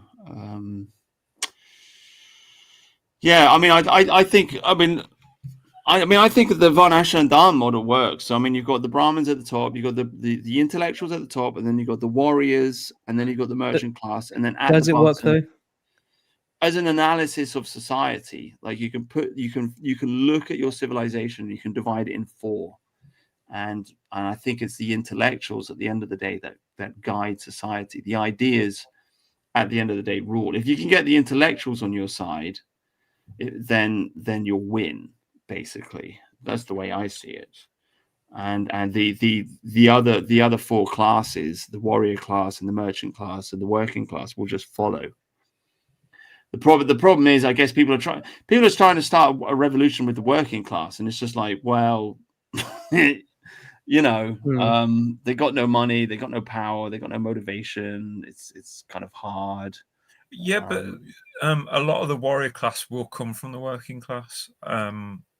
Not all of them, of course, but our warriors are in the working class. Yeah. Yeah. You'd go campaigning in the summer, and then you'd come get in the harvest. Yeah. I mean, the closest we've come so far, I'm afraid, is Tommy Robinson. But yeah, we need someone a bit more hardcore. He's controlled opposition. Mm-hmm. You know, I saw this guy. Our favorite Polish MP made a statement. Here we go. Where is it? Okay, I'm going to move that. I just want to say, the farmer and miner class, I actually called them the Ghana class, not the Gander class. I just want to correct myself. Polish I should MP, write all this down. Go on, Carol. Polish MP declares Poland is for Poles, not Jews, in speech outside Auschwitz. Yeah. That guy's based. Yeah. Compared promoting Jewish life in Poland to inviting Hannibal Lecter to move in next door. Said Jews want to be superhumans in Poland, entitled to best status, and the Polish police danced their tune. Yeah. What happened to his eye? Did he get stabbed or something? What's happened to him? Possibly. I'm not sure. But Spicy Boy, we of course condemn this totally YouTube. He's a very naughty boy. Very naughty boy. Very naughty boy. Yeah, wasn't he running for president? Like, what happened? What's the story? I haven't been following it at all. I just saw a clip of him, and he was like, "Goyim of the world, rise up." I thought that would like go viral all over Twitter, but it's like nobody pays attention. It's so Poland, though, isn't it? Like, no one cares about Poland. That's the thing. I guess so. I mean, I do find it funny that in the age of the internet, and everybody's talking to everybody else, actually just go on Twitter. It's really just like England and America and a few Canadians. Yeah. Even the Australians aren't even really part of the conversation. No, yeah. That is funny. Every nationality will comment on like British affairs and American affairs. But yeah. But like anything that happens, like it's I mean, it's bad because like we only occasionally hear about like the horror stories out of Germany and stuff. Yeah. But they're happening all the time. Yeah. I think it's just the English language, really, because all their stories and stuff are all published in German or whatever, and none of us speak that. Well, we do have an incredible soft power. I mean, people remember us. I think there is a memory of the British Empire out there, the old world order. I think people remember that the world was a better place when we ruled over it. They won't admit it, but it was a better place. And I think that if you watch any Hollywood movie, whenever there's a bad guy, he always talks in a British accent. You know, he always, or a noble person, it always has a British accent, and I think it's just deeply embedded in people's consciousness. Essentially, we have an incredible soft power over this world. We're just not using it. We're not tapping into it. Well, do you know what I think it is? I think the British Empire, if you imagine like temperature of an oven, right? When you first switch on an oven, it's still cold. It takes a while to get to temperature. And then when you switch an oven off, it takes a while for it to cool down again. If you think post-World War, the British Empire switched the oven off, so to speak. And as you said, the world was a better place under the British Empire. I think anything past World War II was still inertia of the British Empire. And I think our oven has finally gone cold and the world is noticing. Yeah. Yeah, absolutely. We live in the age of the New World Order. Alex Jones bangs on about the New World Order. No, and it's something they're trying to build. No, we already live in it, because the New World Order was established by Woodrow Wilson, who promoted Wilsonian idealism, and the idea being tear down the British Empire and replace it with this kind of global idealistic world republic, essentially, which is what they've done. And the New World obviously refers to the New World, which is the Americas, North and South America. And so we already live in the New World Order, and the British Empire was the old world order. So that's what's going on, guys. I mean, yeah, we have to tap into this nostalgia, which is why I always defend Churchill again and again, because he is the representative of that empire, and really of the fall of the empire as well. But that's what he was fighting to defend, the balance of power in Europe. Yeah. So this guy, he's in Japan, and he's talking about how this part in Tokyo, how much safer and better it is than America. In America, there'd be gangs and stuff everywhere. And let's see what happens. Absolute and too dangerous, really, for any civilized person to enjoy. But it's crazy because you come to Japan and what? Oh, he got attacked. Did you catch it? That was a black dude. There he goes. Yep. Yeah. Why did he attack him? It's what they do. I don't know. Well, I understand that, but I mean, like, what? Like, there must be some reason. He just like saw a white guy and he just thought, I'll give him a slap. Seems to be. Or he's filming or something. Thought he was filming him. Probably. You know how fucking schizophrenic they are. Yeah, he gave me a bit of a jump scare. Came out of nowhere, seemingly. Yeah. That's how it happens, mate. Yeah. This is Japan. Japan, and nowhere is safe from these people. And he reports this to the police, apparently, and the police said, we've lost him. We don't know what to do. We can't find him. So, yeah. Oh, jeez. it was probably, my guess is he probably thought this guy with holding his camera was filming him. And then, you know, they get all schizophrenic about this stuff. And attack. And this is like, yeah. It wasn't a Japanese person, of course. Oh. Everywhere they go. It's literally just a bioweapon, isn't it? It really is just a civilizational destroying bioweapon. I love you calling it a bioweapon. That would have changed Resident Evil's theme, wouldn't it? Yeah, that African one, was that 4? 5, I think. 5, yeah. I don't remember that, but I mean, it makes me think of the orcs, because in Warhammer 40,000, the orcs are literally kind of like a bioweapon, because they kind of like there's no female orcs, is it? They kind of like they start off as like a fungus. They're mushrooms, yeah. They're mushrooms, yeah. They come out of the ground, and that's kind of what happens to black people as well. They just fucking destroy everything. Well, and Quasi mentions SJJ's videos in self-defense. He does cover this. SJJ mentions that the diversity, they love sucker attacks like this. This is what they do. Yeah. Yeah. They won't stand fight in an honorable fight. They don't kind of believe in that. There's got to be a gang of them, and they gang up on you. And that's how they do it. Let's talk about this. I haven't actually watched this, but I figure it's probably going to be quite funny. Of my school life is Farage repeatedly coming up to me and knowing that I was Jewish,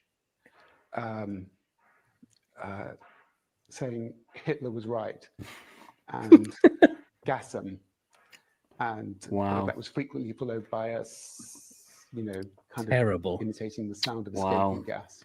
As the grandchild of a couple who had escaped from Hitler and Nazi Germany, but whose families left behind had perished in the Holocaust, this was extremely wounding. Yeah. Anyway, first of all right, okay, Farage, I'll vote for you. Fuck's sake. For fuck's sake, Farage. Okay, I'm on your side. All is forgiven. But I mean, apart from that, joking aside, it's just like I think it's just interesting that like nobody seems to give a fuck. No. Wait, Farage did handle this really badly. Did you see his interview about it? No. Oh, he's dancing around going, no, this is nonsense. I would never intentionally say such a thing to hurt someone. And so he's rather, how he normally is, like he was like with Stephen Edgerton. He just shuts down these people. He doesn't do that with this twat. He's like just dancing around being a politician, looking really weak and squirmy. Hasn't it worked out that he can be as bashed as he damn well pleases? And no one will change, no one will stop voting for him. Like, who's he trying to court to vote for him at this stage exactly?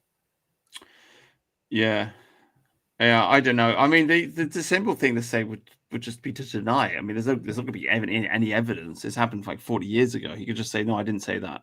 He's lying. That's the easy way out. Who's going to prove him wrong? Right, and people will just think, well, it's just fake news from the BBC, right? So I don't know why. I get what you're saying. Like that's the way he should handle it. I mean, but like the fact that it hasn't altered his approval ratings whatsoever hasn't taught him anything. Mm-hmm. Yeah, I don't know what's with Farage. I really don't. I mean, I don't know. I remember seeing him do a video, not video, but I remember seeing a video of him a long time ago. I think we've talked about this on the show before, but he's talking about Enoch Powell, excuse me, and he comes out and he says, well, Enoch Powell was right, but he went too fast, too quickly, and it turned people off. And that's why I always thought Farage was secretly based, and that's why I always supported him. But then, of course, he kicked Rupert Lowe out of the party, and we've had all this fucking drama and bullshit over the last year, and it's just like, well... He puts a Muslim... He's got a Muslim in charge of reform. Yeah, it's like, I don't know, mate. Like, it'd be a question of if it was just a high status donor, but yeah. And apparently he's come out again. He's did a recent interview where he said he really does like Enoch Powell. So he's just fucking all over the place. This is the thing. I think that was like, why can't you just be straight? The reason why I like Rupert Lowe is because he's straight. And I know what he's thinking because he says it, and I don't think he's lying to me. Whereas Farage, it's like one thing 1 minute and another thing another minute, and it's your flip flop, and you're all over the place. It's not honest, man. I just don't fucking trust you, mate. No. I've had it on good authority, and we're the flip floppers. Yeah. Had this drilled into me. I've got the clip of Farage about this. About this. Just remove. Stop screen.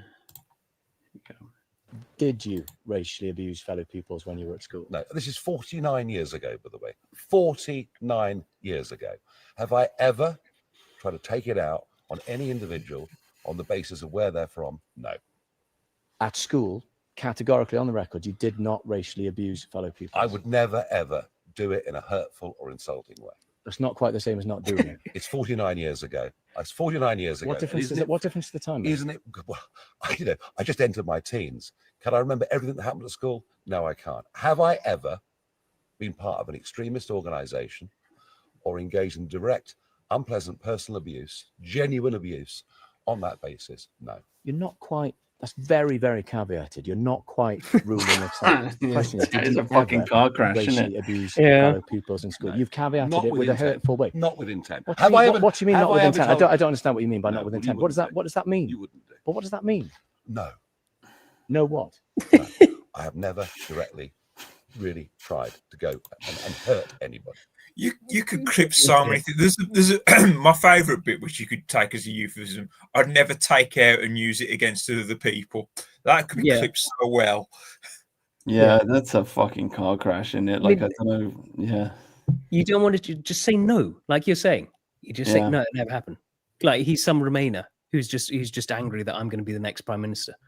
Like if you don't want to own it, just say no. But he's just like dancing around like that. What a fucking idiot.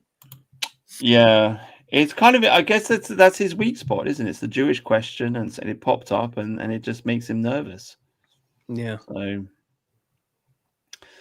he just made him wobble, made him nervous. Didn't know what to do about it.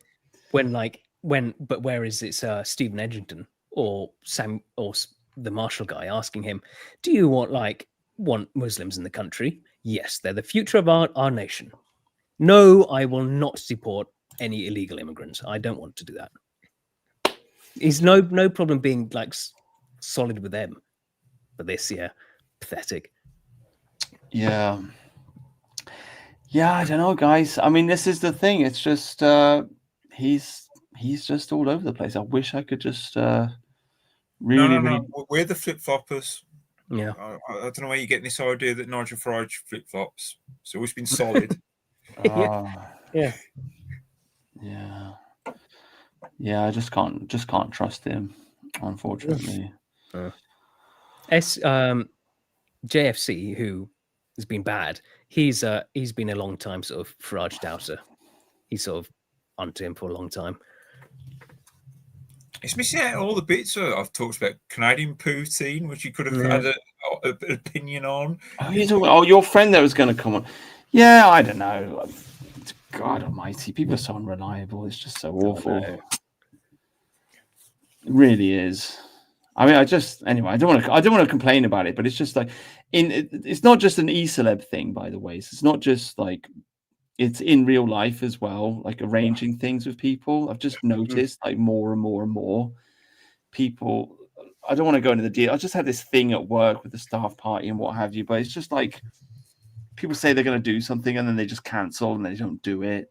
And it's just like, what is wrong with you? If you say you're going to do something, do it. If you say you're going to go somewhere and do something, do it, because people are relying on you, and it's a matter of your word and it's your honor. And I think we've lost that. It's really sad. And that's what happens in a low trust civilization. Essentially, like everything just collapses. Yeah, I was just talking to my mom about it. Like she's I mean, if you want to segue into some boomer news, because I've run out of posts. Like my mom's banging on about the post office. Nobody in our circles has talked about this. No, post office. Nobody in our circles knows about this or has talked about this. But in the world of boomers, the boomers are upset about the post office. Do you even know the story? No. No, we're about to have an education. I'm loving it so far. I don't even know the story.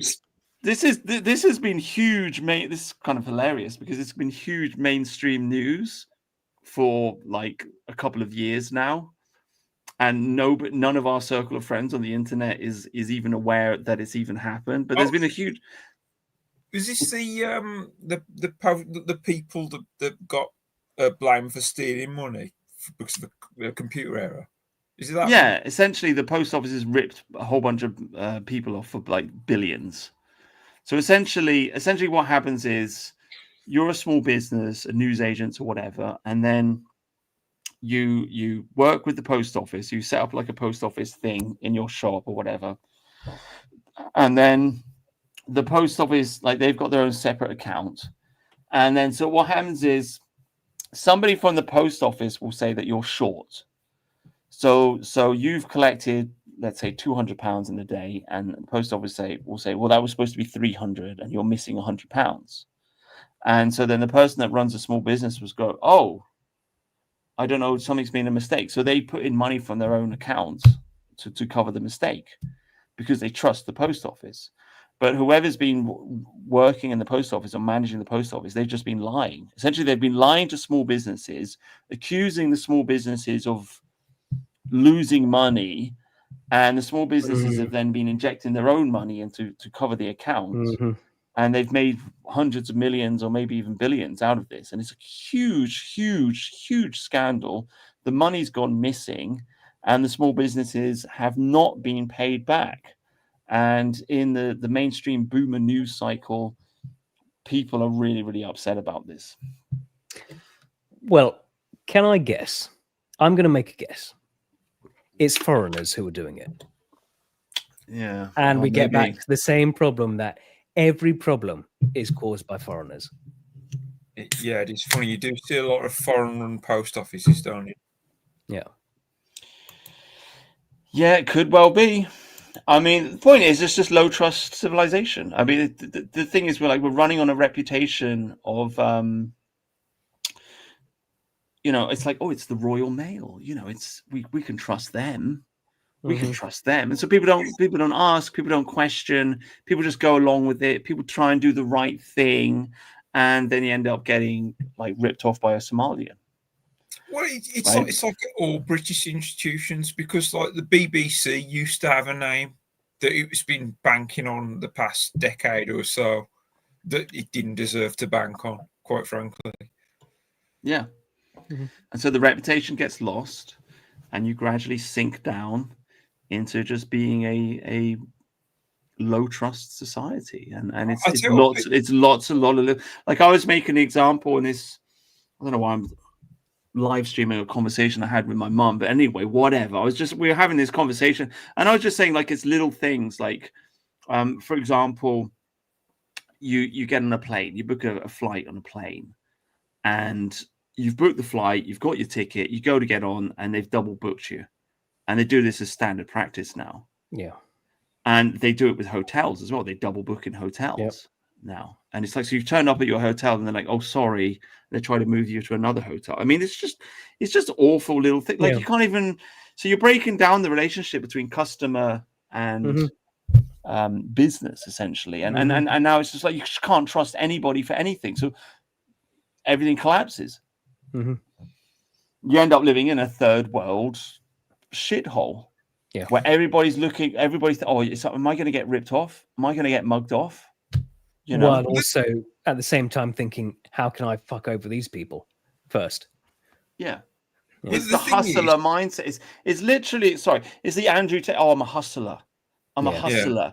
And it's like, well, hang on a minute. There used to be a time where people were proud to be a businessman, a legitimate businessman. That's gone out the window. Now it's just like this black New York hustler culture. I'm a fucking hustler, bro. What's that? You rip people off and that's good business? Yeah. Rather than treating your customers with respect, as you'd hope. No, it's... The thing is, what Pete Eachin said about leaving the country is getting harder because we're losing our reputation. Well, what are we losing our reputation? Because of fucking foreigners. So even if we wanted to run, foreigners are ruining that for us. Here we go. Somebody doing an effort post in the chat, so we should mention this. Paula Vanellis, who was chief executive of the post office from 2012 to 2019, ran the organization during the period of the Horizon scandal. She resigned in 2019 as public anger over the scandal. The Horizon IT system was developed by the Japanese company Fujitsu for the UK post office. I don't know. So there you go. Thank you for that. But foreigners brought up the post office and run it into the ground, basically. And that used to be a great job, by the way. I used to think about working for the post office. Get up early in the morning, finish at 12. Got the rest of the day free. Had Postman Pat, a well-respected member of his local community. Yeah.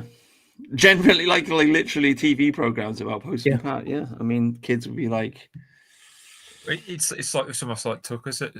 So what civilizational improvements have we had? The the food's a lot better. Well, number one, it isn't any better. No.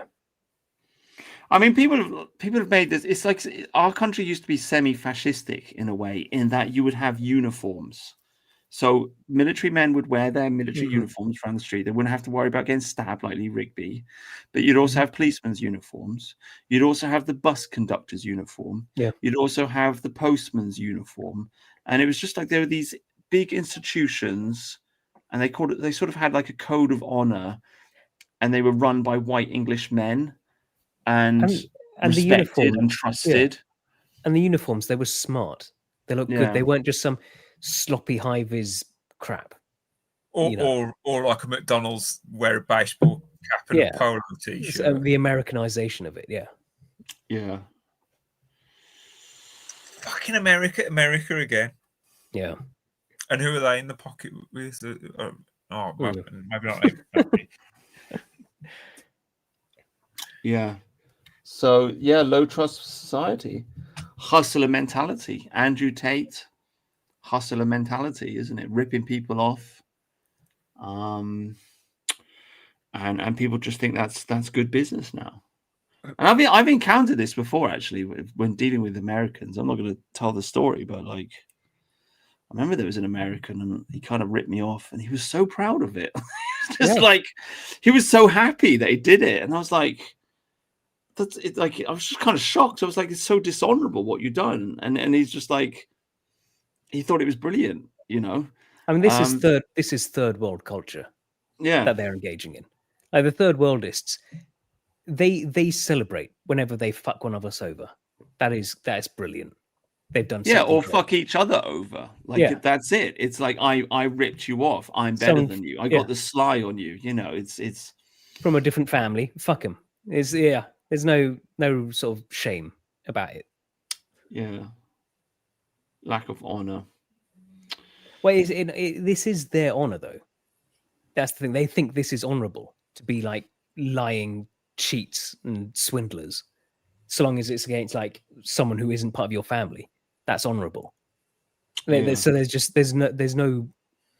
They're just fucking savages. Yeah. Oh, and Kwasi bring up haggling. God, I fucking just that sort of society where you can't just. How much is it? You just can't, and they won't tell you. Oh, so that I'd hate that so much. To live in like one of these third world markets where buying anything is a haggle. Oh, couldn't stand that.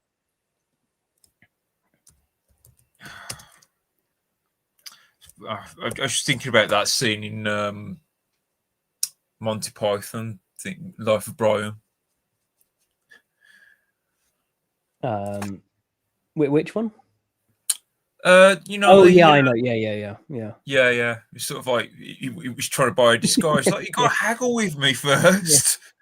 No, you're not haggling right. I don't want it. No, have it.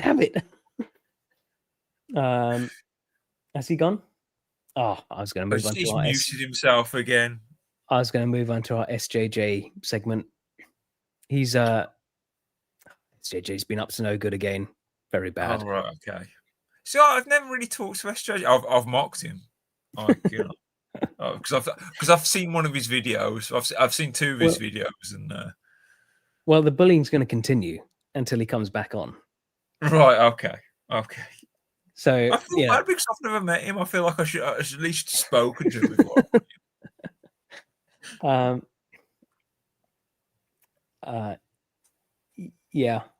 King's the Muslim and Jewish doctrine does encourage being dishonest to foreigners. Absolutely. Yeah. I just weep for the future, because I don't think the people who believe in this idea that populations like a person is worth the same as another person, just the populations could be replaced. I don't think they fully understand what they're doing. Daft Nick's segment. How are we doing a Daft? Oh, I said this is the SJJ segment.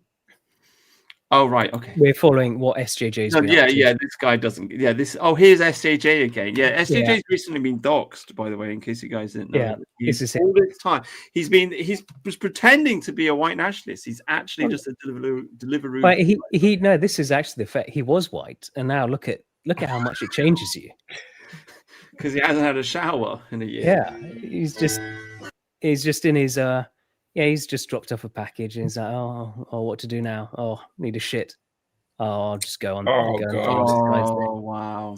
I mean, what SJJ is doing, like these Indians are just having a really, like, he's picking up all these bad habits in the migrant hotel. Yeah. It's just terrible, SJJ. And even while he's taking a shit, he's checking his crypto on the phone. I know, I know, right? I thought he was going to go another way then. I thought he was going to please himself. Giving out financial advice whilst taking a shit. Well done, SJJ. God bless him. He did also have his job does take him to some rough areas though, and oh no, God, it's like SJJ watch.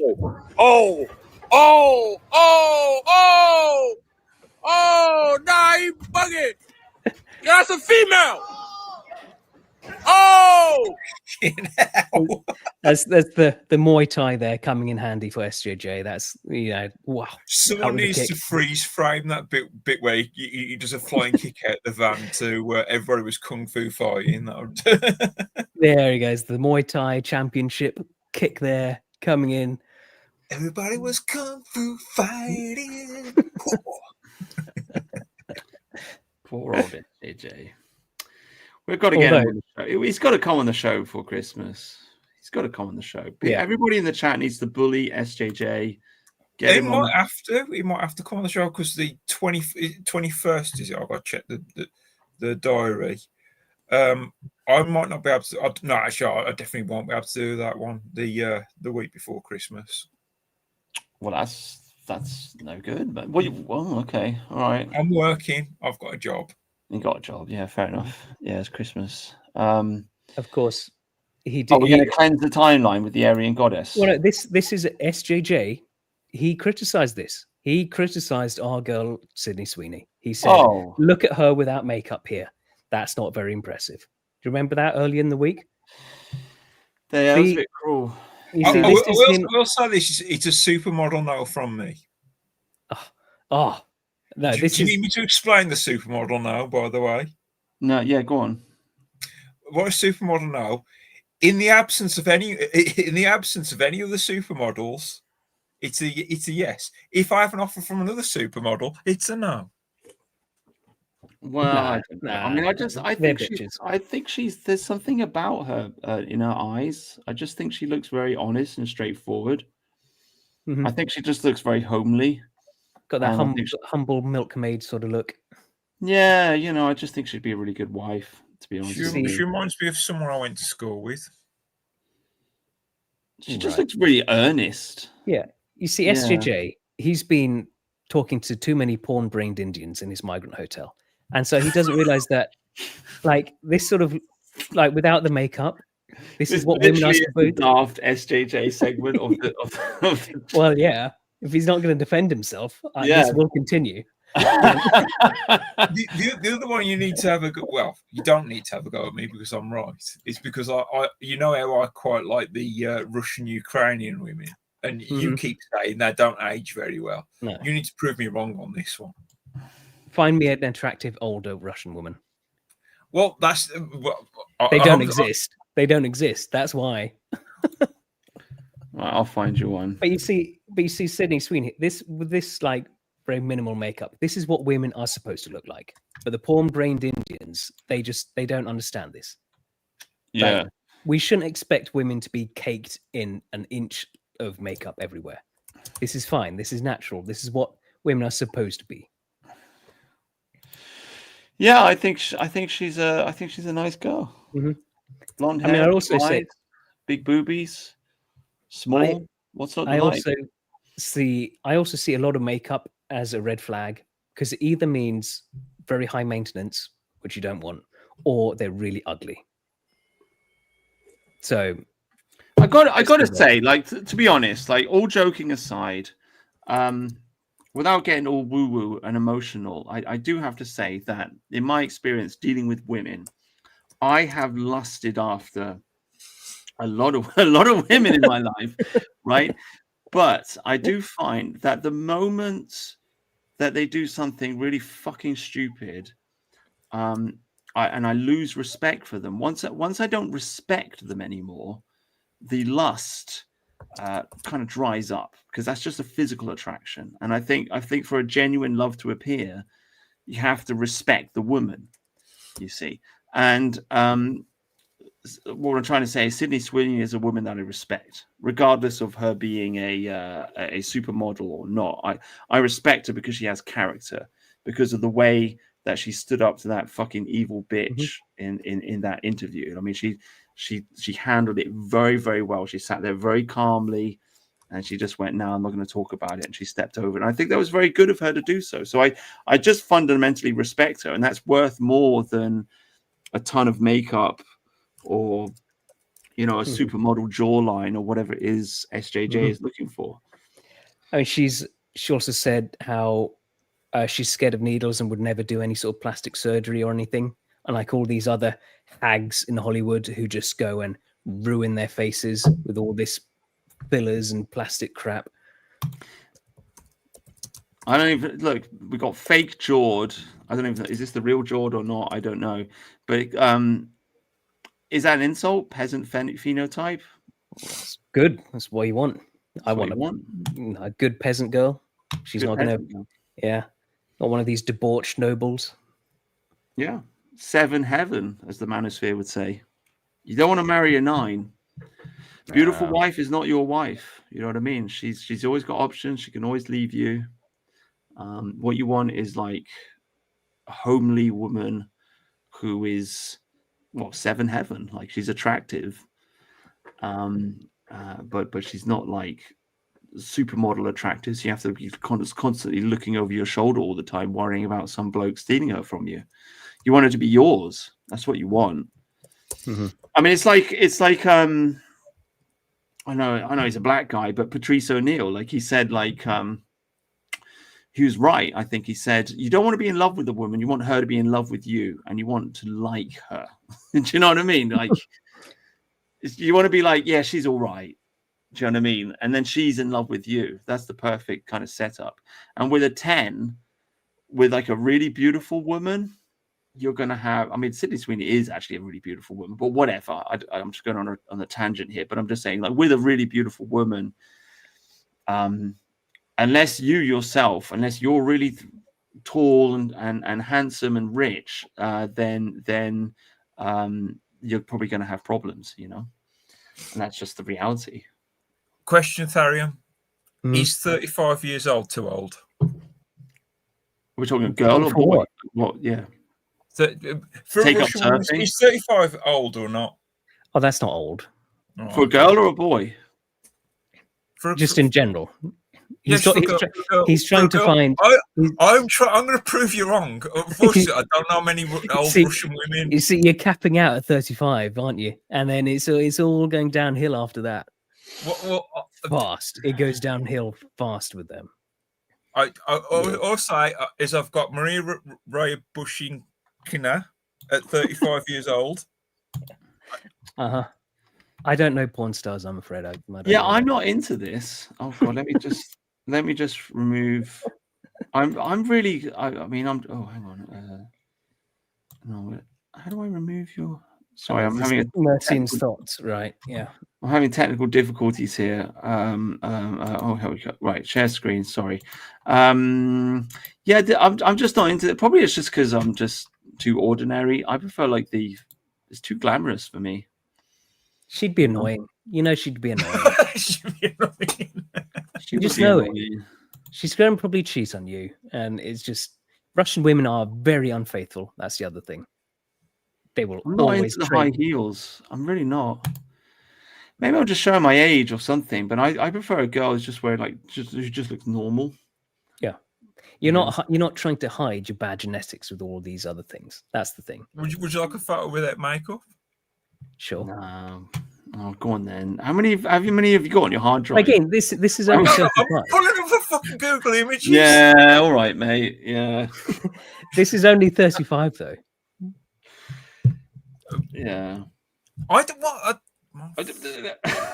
How many have you got? How many photos have you got? What? I'm trying to pull this one up, but it's the image is too fucking small. Like Is it because you got it on the dark net? I swear it's Google Images. I'll tell you what. I'll send you the Google Images link. No, there, and you can browse at your own pleasure. I can't see it in the private chat. Where is it? No. Here it is. Google Images. I don't know. Am I going to dox myself with this? No. I tried to pull up the. No, I can't. I'm not playing that. It's popping up on my private. No, mate. You got to learn to do it the Tharian way, where I share the screen. If you put it in the private chat, I think I do that, but I've accidentally closed. I'm always terrified of doxing myself, because if you give me like an Instagram link or some kind of, do you know what I mean? Then it just Well, share my screen. This you're talking about Google old Russian women. Oh dear God, this is what you're getting with old Russian women. Yeah, but they're proper old though, aren't they? To be fair. Norwegians these are middle-aged women. Yeah. Is this woman? She's 40. Oh, fuck off. 42. 42. It's like they go from Maria. That one's 35. They do. That's 35. This is Russian women. I'm telling you. It's just all of a sudden, bam, and it's like this. Yeah, they just like Norwegian women generally age quite well. Russian women just nah. Yeah. 36. 36. It's all over, mate. All down the drain. Better than a Chinese. I mean, they wow, that goes crazy, doesn't it? Oh, you Carl Pilkington pills on that. Yeah. Okay, so I'll do a hard segue into this horrific fucking shit show. So we've done all the serious news. Now we're into like done all the serious news. The Russian wars. the Russian aging problem. This popped up on Twitter. It kind of went viral for like 2 minutes, and then it bottled down. But anyway, Mooney here said not getting him aborted was evil. That got 32.3 million views. So really difficult philosophical question. I guess it kind of went viral, and then everyone was like, no, I don't want to talk about that because that's really weird and upsetting. But here you go, baby is born. So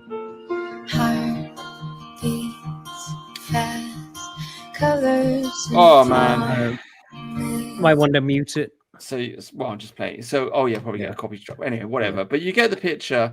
Born without feet or hands. Is he got Downs or something as well? Fuck knows. But what I do know is that if I was a Mongolian, he'd be getting thrown in the river. Do you know what I mean? Like, I'm sorry to be harsh here. I'm sorry to sound like a psychopath and an evil person. This is a mistake. This is sentimentality. I mean, this is the thing. When it comes to abortion and so on and so forth, everybody's against abortion, until you got to spend your entire life looking after this. Right? Yeah. So, I mean, I know my mum's got a friend who I think she's 13 now. She's got a daughter who's like 13 now, and it's some sort of basically just fucked. She's still mentally about 4. Right. She can't quite walk properly. They've had to do loads of surgeries, loads of like physical therapy and stuff. They have people all the time trying to just help her like walk and stuff and things. And then like she's got like a tablet that she sort of tries to communicate a bit through because she can't talk properly because she's still mentally 4. Yeah. And fuck that. It just does seem exhausting. Fuck that. Yeah. Throw him in the river. Sorry if that sounds harsh. I mean, just maybe I'm just saying it because I've had a few beers. Fuck that. I do not want to spend my life looking after that. I mean, I think it's the parents' choice at the end of the day. If you do want to spend your life looking after that, then that's your choice. But I think when it is actually your child, that would make it a lot more difficult for you. Maybe. I mean, they do say that men are slower to get attached to the child than the women. Well, maybe there's a biological reason for that. Yeah, but also child killers are overwhelmingly women. Right. Okay. Young children, it's mostly women who kill young children. Right. Well, I remember somebody on 4chan doing a thread about this, which was kind of horrific. And basically, the guy was making the point that you have the baby shakers. So the child is crying and it's crying and it's crying, and the mother picks up the child and they just shake it really hard, and it excuse me, snaps the baby's neck, and then they're like, "Oh, what happened?" And the doctor looks at it, and the doctor kind of knows what's happened, but they just don't say. They're just like, and they kind of let it pass or whatever. And then there's a whole thing about it. I mean, I don't know if this is true or not, but yeah. Could be true. I mean, you got the whole cot death thing. Like, what's the stop? Like, the baby's crying, just put a pillow over its face, and that's, you know. And it's cot death. You know. Yeah. I think in some, I think it was in America. In some parts, they sort of, in some of the states, they decided they weren't going to investigate any deaths like a year after its birth. So basically, the parents could kill it, and there wouldn't be any, and say, "Oh, I just died," and there wouldn't be any investigation into that. Yeah. Difficult questions, guys. Difficult questions. I mean, people should not be killing their babies, as a general rule, but I mean, this is part of the political philosophical debate in this country, because obviously we live in the age of John Locke. John Locke wrote a book, 2 Treatises of Government, and this book was a response to Thomas Hobbes and Robert Filmer. And Robert Filmer wrote a book called Patriarcha, and the argument, and he was arguing in favor of an absolute monarchy, and his argument was that the king is the absolute monarch, and he should be the absolute monarch, and he should have power of life and death over the citizens of the country, because in ancient times the father would have power or right of life and death over his children. And he used biblical examples. He also used examples from ancient Roman law. I can't remember the example he used, but one famous story of a father who executed his son, a fully grown man, and the father had, he killed him basically because he disobeyed his order, and there was no punishment for him because it was understood in Roman society that the father's authority is everything. So in ancient times, maybe not in Anglo-Saxon culture, I think we did things a little bit differently, but at least in Rome in ancient times, the father had authority over his children, and the authority of life and death over his children. So it is a very kind of like dark, ancient, traditional point of view. I mean, you got to recognize that this was at a time when just survival was so much harder than it is today. And wow, your friend turned up. Oh, here we go. Mate, you've just entered the conversation where we're just talking about like the darkest, most fucked up. You've missed us talking about Putin.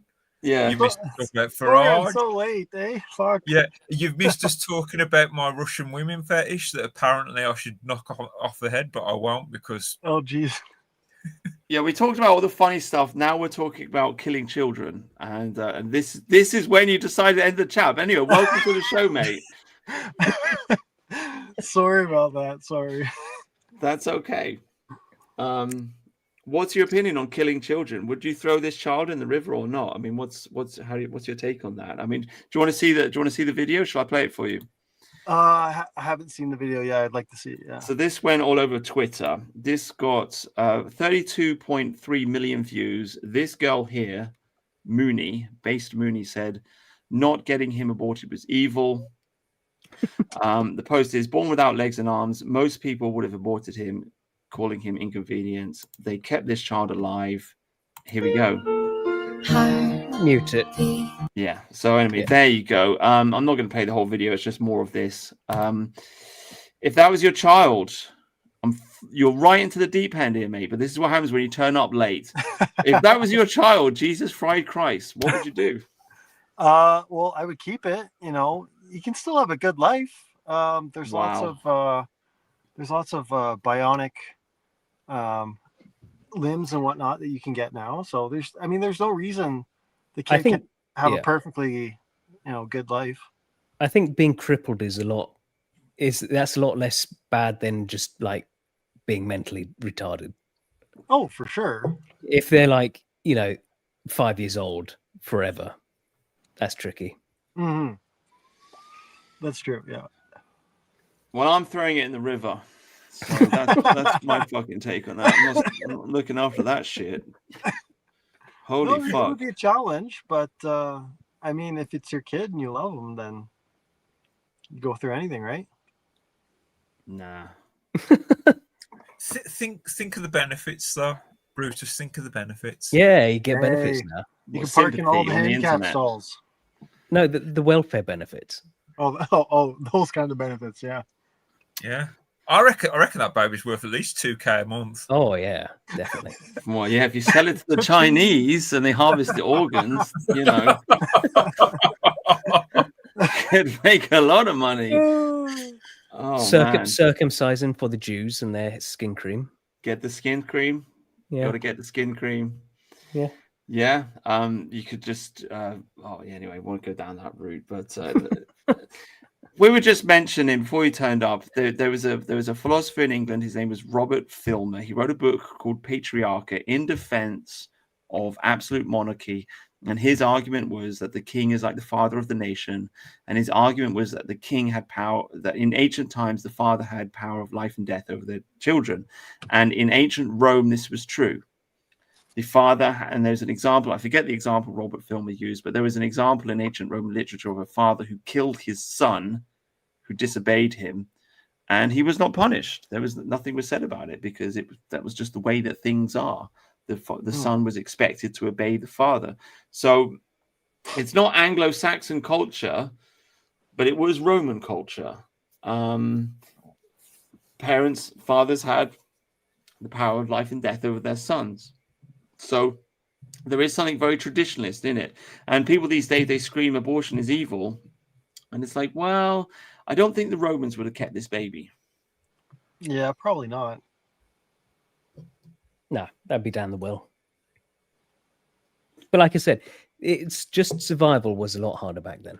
Oh yeah, that and having to it's way easier. Like the advancements we have in modern life, it's way easier to take care of someone that's that handicapped. Back then, it would have been, life was already such a struggle back then, right? So, yeah. I 50% of healthy kids would die before adulthood back then. Yeah, you guys are too fucking soft. I tell you, if I ever had an accident, I lost my arms and legs, I'd fucking kill me, please. Just shoot me in the head and get it over and done with. I do not want to live. No, I'm harvesting you slowly and painfully. Yeah, you sell to the Chinese. You can sell my organs to the Chinese. I don't fucking care as long as you finish it. Like, I do not want to be a talking head. Thank you very much. I just think you're sentimental for life. Okay, the soul is forever. You cannot die. If your body is broken, get rid of it. Get a new body. Start again. This is simple, guys. This is the fear of the atheist. You're scared of death. There's nothing to be afraid of. You've died 1,000,000 times before. Just move on, And that's what I would say to this child. This is like the runt of the litter. This is like I'm prepared to die. Yeah, really. You're too sentimental. Like this is like the world is a harsh place. Yeah, just respawn, bro. Yeah, that's absolutely it. Just respawn. Yeah. He will never have a girlfriend.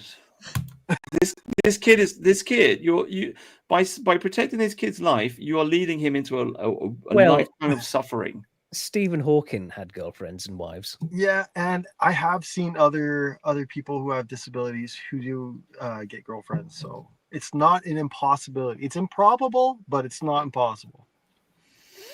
So they can pass their disability onto their children, and they all live on welfare, and I've got to pay taxes for it. Where we just stop the welfare, and then that's problem solved, right? If they it's like survival of the fittest, right?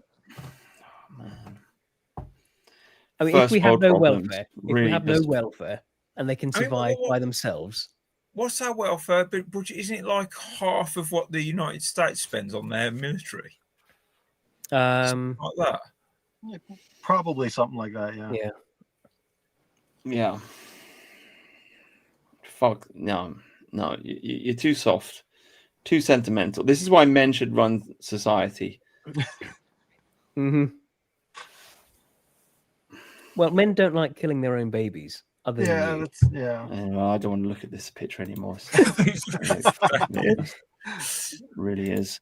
I watched. I genuinely don't like it. I watched a movie last night. What's it called? Just Stolen. Anyway, it's on Amazon Prime. I think it is. I watched it. It was kind of a fun movie because it's got two rabbis in it, and they're the bad guys. But the guy gets beaten up, and he loses his liver. No, he loses one of his kidneys. Anyway, point I'm trying to make is I don't like mutilation. I don't like it. It gives me the ick.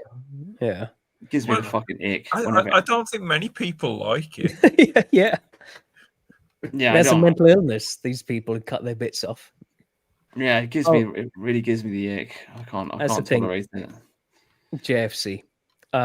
What do you think of Peter Hitchens' just flee attitude? Oh, flee, just be a coward and fucking give up on your country? Yeah, good. Yeah.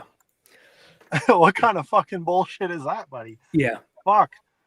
What an attitude, man. Yeah. Here we go. Do you want me to play it again? Yeah. Okay. Yeah, actually, I haven't seen the clip, so I just heard about it. Yes, I do tell people to leave the country if they can, but that's an important detail. The if they can bit is getting harder and harder to get out of here, not least because people in foreign countries have begun to realize what modern Britain is like. They've begun to spot what most of us already know, that nothing works. Yeah, anyway, I don't want to play it, but I mean, that's Hitchens. Mm-hmm. Just run. Yeah, typical Hitchens. He doesn't have answers, like to where, for what. He's really good at complaining. Yeah. It's been his whole career, really, isn't it? Yeah. And then, okay, Jesus fried Christ. Yeah. Here we go. I want to initiate you into my political solution to everything. Basically, what we need to do is we need to march on Parliament and demand a general election. Are you on board? With the marching on Parliament part, yes. We march on Parliament, we surround Parliament, we bring our tents, we camp there, we do what they did in the Arab Spring in Egypt, in Cairo Square. I don't know how old you are, but I remember it's like 15 years ago now. I'm in my mid-30s. Yeah, they all camped and they refused to move, and eventually they managed to dislodge the government. So we do that, we go there, and we just say to people, look, this is a fair and reasonable request. This is a democracy. We want a general election. We don't like the government. And my point is, like, what are they going to do? Are they going to shoot us? They might arrest some of us, but if there's enough of us, if there's 1 million and we just sit there, I think we can place enough pressure on the government to spark a snap general election, and then we can get rid of this Labour government and move on, essentially. The thing is, though, that Arab Spring, wasn't that a Western AstroTurf movement? Yeah. And then the military took over. Well, whatever. I mean, I'm just like we've got to do something. I don't know. What do you want to do? Give up? You know? No. The thing is that I don't. Me and Tharium, I can't speak for Tharium, but I'll attempt to. And Tharium, you can correct me after I say this. Mm-hmm. We don't disagree with the methods it's the how bit we have a question, because we're very much in the idea that you will need a leader and you will need discipline. You basically need to read some elite theory and Machiavelli and all that. Well, that's the idea. I mean, I don't know. All you got to do is say yes. And if everyone says yes and all the celebs get on board and they think it's a good idea, then we just rush forward and we do it. I mean, it's not, I mean, this is not like pie in the sky. I'm not talking about flying pigs here. I'm not talking about some like really weird, unimaginable solution to our problems. It's a really, really basic, straightforward mob action, which is doable and which is achievable and which could work. And if people just agree and say, yeah, that's a good solution, then it could happen. So, I mean, that's it. Like, I can't put a gun to Sargon of Akkad's head and force him to do it, but it is a good idea. And if enough people start talking about it, then enough people get on board with it, then it could happen. And that's all I can say, you know. Well, here's my take. I think it's worth trying. The probability of success, though, I want to say, I mean, look at what happened at the end of COVID with the Canadian truckers, the Freedom Convoy. I mean, that was similar. It was a peaceful protest, but I mean, look how it was handled. Look how the government reacted. Look how. But you won, though. Reacted. You broke the lockdown. No. And so, what do you mean? Hang on. Wait. What do you mean? No, you broke the lockdown. Well, so at that point, it wasn't just the protest that put an end to the lockdown. It was the general sentiment within the entire country. I'm going to put it out there. I think the whole lockdown thing was a global movement, and I think in Britain with Partygate was the first domino on that. Oh yeah, sure. There's international elements to it, absolutely. But yeah, I mean, it was. I guess you could say it was successful, but how successful was it really? Like, we got the lockdowns. That's bare basic minimum. We like what we achieved. As far as what should have happened, like there's people who need to go to jail. A bare basic minimum. That's bare basic minimum. People need to go to jail. I don't know, man. Like this whole doom and nut mindset. Like they had us by the balls. The global elite had us by the fucking balls. Yeah. They had the entire world in lockdown. They were trying to push a digital ID on us. They were pushing their vaccines up. They were pushing everything on us. I do not believe that they actually wanted to break the lockdown, and yet people protested. It's quite amazing to me because the whole thing's been memory hold. It's like it never happened because nobody ever made a movie about it. You know, it's just people just But it's the biggest protest that the world has ever seen. A genuine global, worldwide protest. People pushing back, saying no, we do not want the lockdown, and they broke the lockdown, and it's a great victory for populism, and yet people seem to have forgotten it, and then you've got like people like Nima Parvimi saying populism doesn't work, and it's like, well, we literally got out of the jaws of death. We literally escaped from a fucking psychotic totalitarian system because of mass protests, which came from the people, and then it's all just forgotten. It's amazing to me.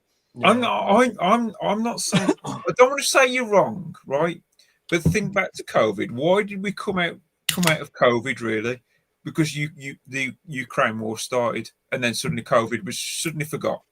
Yeah, I will admit that is partly true. Yes. Yeah, that's part of it for sure. Yeah. Russia, yeah, for sure. Russia. Yeah. I mean, and people just got bored, basically.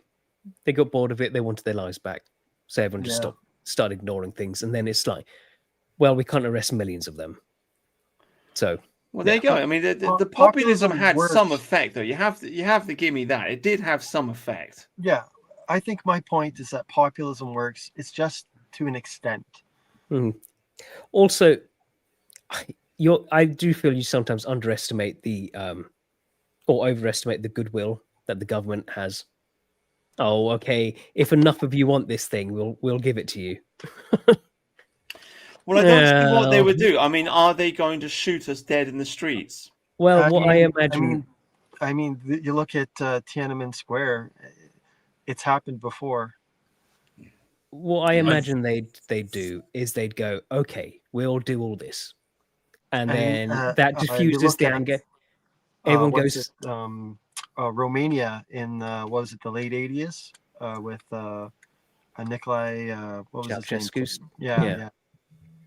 A lot of people died there too. The government and the military, they fucking killed people. And eventually in that scenario, I think it was the military turned on the government because they got sick of it.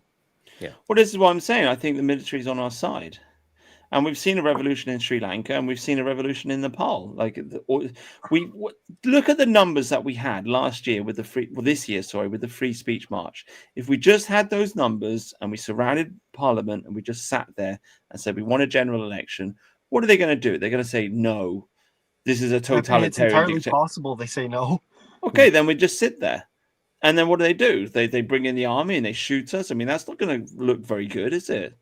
Or they could do what they did to the truckers. They just bring in militarized police forces and pepper spray you and clear you out. That's what they. There's a million of you. The thing is, they'll brand you as a Nazi, and then they can justify anything they want to you as well. Yeah, they'll have the whole media complex. Media industrial complex working in their favor as well, so they can spin it exactly how they want. Okay, well, all right, okay. What's your solution then? Because I'm telling you, 2029, it's fucking up. We cannot wait until 2029. So lead, follow, or get out of the way. Unless you can give me an alternative solution, I'm just not going to fucking listen to you. My mind is fixed. I don't disagree with your solution. What I'm saying is you can't just will this into existence. This is a charismatic. Until we've got a charismatic leader, these are all dreams. Well, yeah, exactly. Alexander in the chat, Doomers. Lead. What is your solution? I'm offering you a genuine solution. Like, what is your solution? How do we make that happen? I'm just being a realist. Like, I just want to let's be real about this. How much can we? You meme it into reality. That's it. You meme it into reality. You talk about it, and until the idea catches on and until people think, yeah, that's a good idea. And then we just do it. You have a positive mental attitude. You have an entrepreneurial attitude. You just think, yeah, fuck it. Let's do that. But instead of seeing the problems, you see the solutions. It's possible. I just fear that it won't be enough. All right, then. Well, that's it. The country's over. We get conquered by Islam. What is our other solution here? Well, really, honestly, I'm not trying to be a dick. I'm honestly not trying to be a dick. No, the way the fucking demographics are going, another 4 years of Labour, another 4 million foreigners in the country. Plus, we're losing trial by jury. Plus, we'll be back in the European Union. Plus, they'll probably make a Sharia law police force. Like, this is the end.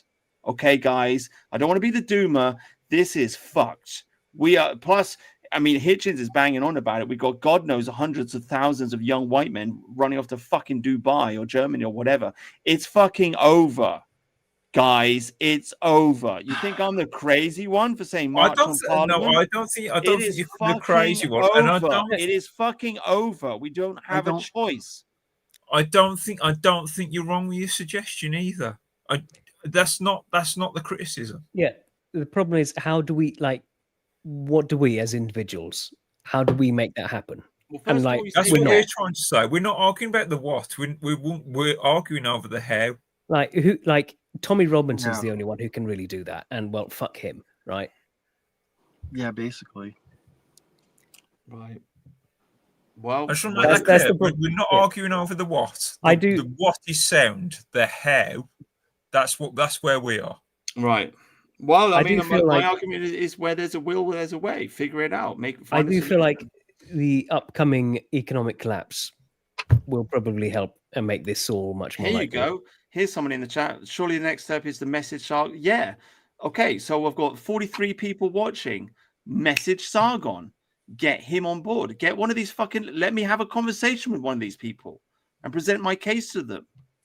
Like I'm saying, this is not an impossible thing, my dear friends. I'm not talking about pigs flying in the sky. This is a doable, achievable thing. If we just get the big names on board, we could make this happen. It's entirely possible. I do believe it. All right. I'll put that to it. No, but I mean, like, give up your peasants. Give up your peasants mentality. I don't want you to think we're arguing over the what, though. That's the most important thing to me at the moment. Okay. I mean, I have like 90 followers on Twitter or something. I can't rally much of a crowd. Yeah. I'm banned from Twitter. Make it happen. Really? Still? Oh yeah. Too many N-words. I got my account back a couple times when Elon took over. And so when I got my account back, they said that I was banned for unfair reasons. So that's why they're giving me my account back. And then Elon's Twitter fucking banned me multiple times for the same fucking reason. And then brought me back and banned me, and then brought me back and banned me. Yeah, it's over now. The man just wants to say his N-words in peace. Elon won't let him. Yeah, it's not a free speech platform. No, I'll just say that. It's very niggardly of him, isn't it? Yeah. Yeah, Sargon does have a blind spot for Tommy, but this seems to just be Sargon's thing. He just tries to see the good in everyone. Is Brutus trying to calm down? Yeah, he's poor Brutus. Poor Brutus. Like, I don't have an issue with his idea. I'm just sort of like, how? Because you're gonna need a charismatic leader. The only one you could argue we have is Tommy Robinson, and he's still going to cook to all the regulations. Mm-hmm. Even if he didn't cook in other areas. I can also imagine what they're very good at is diffusing stuff. So I can imagine they'd go, okay, yes, we will arrange to have an election in a month's time. And then everyone goes home. And then, well, pressure's off. They can then stop like the trains and stuff, stop people traveling on that, institute stuff to help keep holding. But it's like, it's just hoping for like a peaceful way out. That's my point. The thing is, this I don't think, as admirable as it is to find a peaceful solution, I really don't think it's, as far as what we need to, as far as what you guys need to change in your country, and for what we need to change here in Canada, I don't think it's going to happen peacefully. I mean, like Nepal, what happened was they went out in the streets, dragged out a bunch of politicians and burned them alive. Yeah, that's about what needs to happen, essentially. Yeah. And then the other thing, this kind of thing takes organization, and you need a leader to give commands, and then you need people loyal enough to follow those commands to the letter. Mm-hmm. And you need more than one person who's able to lead, because you need chain of command as well. Yeah. I mean, Farage could be it, but Farage wants to save the machine. Yeah. So that's the problem. All our heroes are they're on their side. They're their creatures. They're their controlled opposition. Yeah, exactly. Yeah, it's the same over here. And until Steve Laws. I mean, I don't know. And Ant Middleton, I don't know. I mean, I wasn't that impressed by Ant Middleton when he was at the Freedom March either. No. Yeah, he doesn't have it. Speaking of, do you were never a fan of Pierre Poliv, whatever? The No, Conservatives in Canada. He is very blatantly to me controlled opposition. Like his platform for the quote conservative quote end quote party of Canada is basically the Liberal Party platform with some like minor exceptions of like, the Liberals are going to be super globalists and we're only going to be slightly super globalists. So like what's the difference? It's, to me, it's blue globalist or red globalist. And I'm not choosing either. Yeah. I've said this. I'm tired of eating shit and expecting and just being told to be happy that it's not as bad as that other shit. Shit is still shit. I'm not taking it. Do you blame Trump for the Liberals winning? No, because he was because that was the fight about like Trump was talking about annexing Canada. That sort of became a thing. Trump is going to do what he's going to do. I got no problem with it, especially when he's like shit posting like that. I just think it's funny. That seems to be what tanked the Conservatives, really. Polyev. Because the liberal Carney was like, "Oh no," became a more pro-Canada candidate. It's possible it's a contributing factor, but I think the Tories' very weak campaign to begin with, it probably didn't help them at all. I don't know, like they're the Conservative Party and their followers are conservatives, but you know, I don't see them as right wing whatsoever. So I mean, they did try to take some of Maxime Bernier and the People's Party, some of their platform, to try to appear, somewhat right wing. But like the stuff that he took, like defunding the CBC, etc. Like he wouldn't even do that anyway. That's just another false promise. It's just like how in 2015 Trudeau promised electoral reform that we would change from first past the post to was it proportional representation? That never fucking happened. No. The only thing he actually, I think, kept, the only campaign promise he kept was legalizing weed, which I didn't even agree with that. I don't even think it should have been legalized. I think it should have been decriminalized. I don't like the decriminalization. I mean, if you're going to legalize it, legalize it. They're just encouraging people to break the law if it's just decriminalized. So, Brutus, how's your rat doing? It comes and he goes. I've kind of adopted him. I got to be honest with you. Like, I've come to accept him. Well, I got to buy some bricks to break the hole up, and I haven't gotten around to it. Maybe next week. This is what you could do with him. This is a dead rat that I've put a zipper in its spine. You can open it up and store stuff in there. Googly eyes on him as well. And also, there's a little bit of something fun. A twist, if you like. A pencil sharpener up its arsehole. So you can twist that round in there and show it you nice and close. Oh my God. I'll do a video for your friends and family if you like. Have a look at my cameo. Look at this. This is a guy's head that I made. And inside of that, I've put most of a dead baby bird. Took its organs out and that. It's still got its eyeballs, though, you can see there. These are the eyeballs, though, of a rabbit, different eyeballs. And this is fox fur. This here is a fox's head that I've made into a glove puppet. It's got a bit of a squeaker in there as well.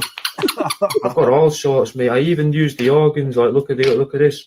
That's a baby chicken's heart in a dinosaur, little Stegosaurus. I've also got stegosauruses with eyeballs in which I call the stegosauri. I've got all sorts made that you might like.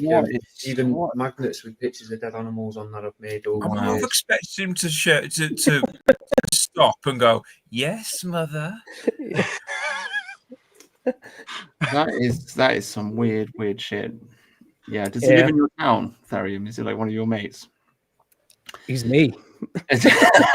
Yeah. Oh man.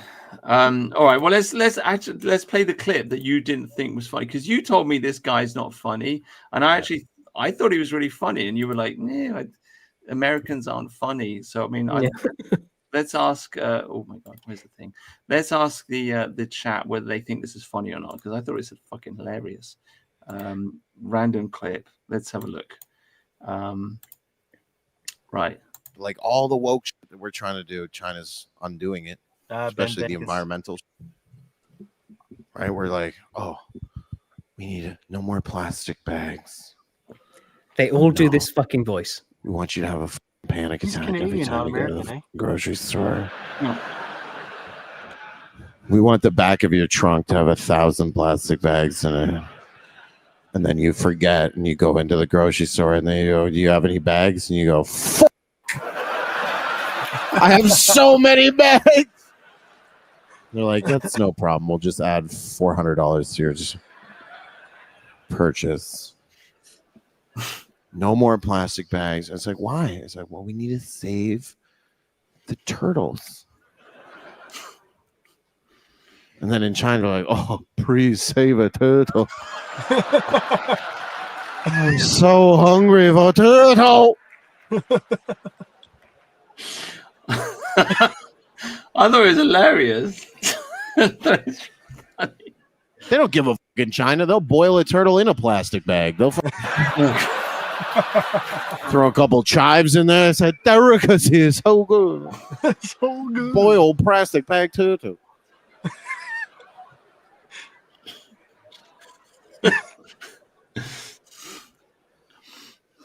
No more plastic straws because it could get stuck in a dolphin's blowhole. I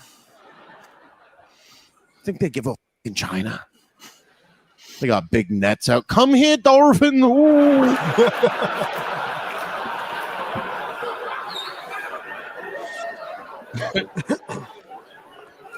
They find a dolphin with a straw in the blowhole. They're like, "Oh, perfect bubble tea." Hey, my name is Ben Bankus. You guys have been amazing. I thought it was funny. You know, it was funny. I thought it was fucking hilarious. That's good. That's good stuff. Do you know about the whole plastic bag thing? I feel like that was a test for us as well. Like putting the charge on the plastic bags. It was like that never applied to paper bags. They could have just gave us paper bags for fucking free. And some of them are quite strong if you've ever had a good sturdy paper bag. Mm-hmm. Yeah. Bring back paper bags. Yeah.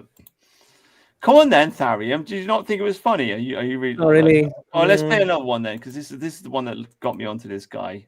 Well, this is much funnier. Okay. Toronto Mayor Olivia Chow. There is nothing like a library. You just want to come to a library. Maybe you want to take out the Mein Kampf. Maybe you want to take out the Huckleberry Finn or Catcher in a Rye. Or maybe you're just a homeless person who want to get the internet access to watch a Jewish made a pornographer. Either way, we are giving $100 million to the library so they can buy the most up-to-date book about Marxism and communism. Whatever. It's funny. Oh dear. I just find American stand-up comedy it's all the same. He's It's Canadian. either like that. Oh, I can't tell the difference. Oh, come on. It's all North American scum. Irish, English. Oh, I can't tell the difference, eh? No, yeah. It's either like that guy, they've got the same like woke voice that they all do, or it's some feminist. That's it. But he's making fun of Chinese people. I mean, it's good though. I mean, come on, it's good, right? We should be making fun of the Chinese. Actually, she is the widowed wife, if I recall correctly, of the former leader of the NDP, Jack Layton. I think he died in like 2011. This woman? Yeah. Oh. Okay. Yeah, she's the mayor. She's the mayor of Toronto. Oh right, okay. Well, we could watch this. Do you want to watch? Do you want to watch a? Well, I was going to say, go on. Yeah. Yeah, the one person who I think is so overrated is George Carlin. Right. Lots of people love him. He's so shit. Do you want me to sum up every single George Carlin joke? Yeah. Aren't these people stupid? That's it. And then all of his audience clap along and go, oh, yes, yes, they are stupid. And I am so clever. He's such a cunt. He's so shit. Yeah. I don't really know who that is. Do you want to look at a base? This is my new wife. I'm gonna kidnap this. I'm sorry, joking, not gonna kidnap. But I just think, I mean, I am a massive sexist, but this is funny. Get that horse out of the way now. I'm not in the way of your car. I'm here. There's plenty of room. You just come from over there to me. Yeah, with because I'm that going horse. that direction. Funnily enough. I'm sorry, because I live in the country. This is just funny to me. Yeah. I'm going that way. You just get these fucking dickheads, and they come in the country. Yeah. No fucking clue what's going on. Bunch of fucking twats. Fuck off then. You fuck off. Good Do girl. you know what? I'll get some people down here, and then they'll tell you to fuck You off. fucking. Oh yeah. Oh. Who are your mates? Get your Give me that mate. fucking phone now. Fucking Fuck off. asshole.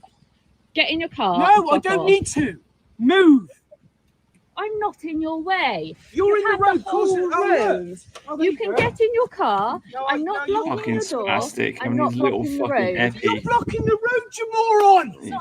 Sorry, you live in Kemerton, you live in the countryside, and There's you're a a car massive wanting to get fucking past. chav that doesn't like countryside activities. Yeah, fuck off back to the city, Wow. you twat. Fuck off. Fucking dickhead. Sorry. You're blocking the road. That car can't get past. You're blocking the road. Yeah. Ride him down. Dickhead. In your car with your fucking. He's a horrible, sunglasses horrible on. man. I'm a horrible, horrible man. Yeah. Yeah. Put your phones down. Yeah. Yeah. No. Who are you? What's your name? It doesn't matter what my fucking You got name is. small Go. dick syndrome. I I threatened you with my Ultimate horse. What? By female standing insult. next to you, having a laugh. Fucking small dick. Let's get the police out. Yeah, let's do that. You Yeah, ring them. go on, you little You ring bitch. them, Put your or I'll fucking ring them. phones away now. No, Because you won't get them back. you've got small dick syndrome. Fucking Fuck joking. off. Out Now. of here now. Fuck off. Listen, How love horrible. it. What a horrible man. I'm not a horrible man. Yes, I'm you sick are. of You're people like violent you to women. shitting all over the village. Oh, we've literally just got on. There's no I don't give shit. a shit. You don't live around here. Fuck off on your own doorstep and Yes, shit. we do. Where do you live then, mate? You look like you're from the fucking town. Yeah, from the town, Why not you the live in the country. countryside yet you don't like countryside activities? Just pricks City like you boy. just shit everywhere and fuck off. It's not me shitting. You haven't got to clear the shit up, have you? I didn't do that. You've literally just got You're on. going shit everywhere. Am I? Do you know what? If my horse shits now, do you know what I'm going to do? I'm going to pick it up and throw it in your car. How would you like that? Bye. Yeah, fuck off, you See you bellend. soon. Have a lovely Have a day. lovely day. I Through that was fucking the love this cringiest video. thing I've ever seen. I cringed all the way through that. Oh, and oh I'm my not, God. and to be honest, I'm not going to defend either one of them. They're Oh both. no, pretty come on. much- I want more videos of based English horse girls. Yeah. Like humiliating people. Yeah. This is fucking epic. Yeah, I, good ju- girl. I just saw a video for the pricks. That's what I saw. She wasn't doing anything Oh, wrong. Mercian. Oh, you've been corrupted by the she manosphere. didn't need to engage. If I was her, I'd be like, oh, whatever, mate, and just carried on about my day. Oh, Mercian. Oh, you let I you wouldn't let the have started all that shit. you let the side He's down obviously there, mate. fucking unhinged. He's a dickhead. He's a dick. He fucking deserved it. I'm 100% on horse girl's side. Yeah. We need more women like that in England for sure. Horse What, girls are Karen? often based. Eh? Horse girls are often based. Fuck yeah. Like that, yeah. Unlike that small dicked city prick. Yeah, fucking with his sunglasses on. He was definitely a prick, but honestly, I fucking hated that video. That's so cringy to me. Because none of that had to happen. None of it. Well, fucking small dick guy deserved to get berated by Chad. No, Chad's not the word. What's the word for a based female? Queen, There isn't one. princess, Stacey? horse girl. Come on, man. She was in the right. The guy was being a prick. Like, what the fuck? This is great. And I love the camera angle as well. It's like looking down, you know, like she's on the horse, looking down at the guy. Oh, I thought it was great. What the hell? What's wrong with you, Mercian? What's wrong with you, mate? Mercian's a city fuck. That's why. Yeah, fuck, you're a city boy, aren't you? I don't advocate for cities. No. Do you live in a coal mine or something? Like no. Is this Birmingham? I thought he was a prick, and I don't think she helped. No, you shouldn't help them. You can attack pricks. Yeah, that's fine. You could walk down to him. You should pick up the horse poo and throw it in his car. Like, fuck off back to the city, you daft cunt. Coming out of the country. Imagine going into the countryside and fucking complaining about horses. I'm sorry, the guy's a cunt. He's a cunt. He absolutely deserves to be publicly humiliated. He's obviously a cunt. He's obviously a fucking cunt. So what's the matter with you? It was just cringe to watch. Nah. Well, you're not going to get a base horse riding girlfriend. I will. To be honest, I don't think horse riding women find me all that attractive. To be honest, they're sort of like, you've got a Subaru. You're from the black country. Exactly. There ain't many horse riders around here. Every horse riding girl I've ever met has been pretty fucking based, to be honest with you. It's a good country sport, you know, and I think there's something about it. Women that are attracted to like that big thing between their legs, you know, they're just like riding it. I don't know. There's something about it. It's very like down to earth, you know. It's like I'm a girl and I've got my horse. I'm going to ride it through the countryside. It's very aristocratic in a way. There's something. Oh, I don't know. I can't find the words to express it. There's something about it. I mean, you could go on fucking Instagram and go to Dubai and have a Saudi shit on you, or you could go into the countryside and ride a horse. I think riding a horse is a good way for women to go. I 100% approve. Well, Bartholomew Musgrave. Let's just say I was very conflicted, and I thought he was a big knobhead. That's it, isn't it? Yeah, Mercian taking the side of the car as fucking tiny. That prick paid road tax.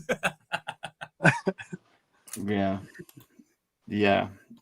Girls' thighs always look great in a saddle. I thought it was a great video. I really enjoyed it. Fucking small dick prick. His fucking car with his sunglasses on. It's not even that sunny, mate. Do you know what I mean? Yeah. It's not that sunny. It's not that bright. Why you got your fucking sunglasses on? Oh, I've got my phone. I'm going to call my friends.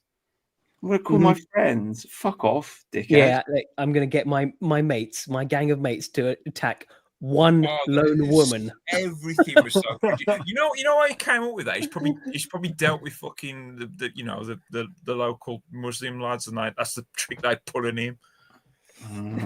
I don't know. God. I hate every second. I hate him. I hate the fact this video exists. I think you're going to have a long, hard think about this, Mercy, over the next week. There's some serious class warfare coming out here. I know you're a northerner.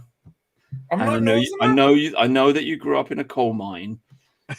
You can't disrespect our aristocratic English roses riding on their horses through the countryside. I will fucking draw my sword. I will draw my fucking sword to defend these ladies.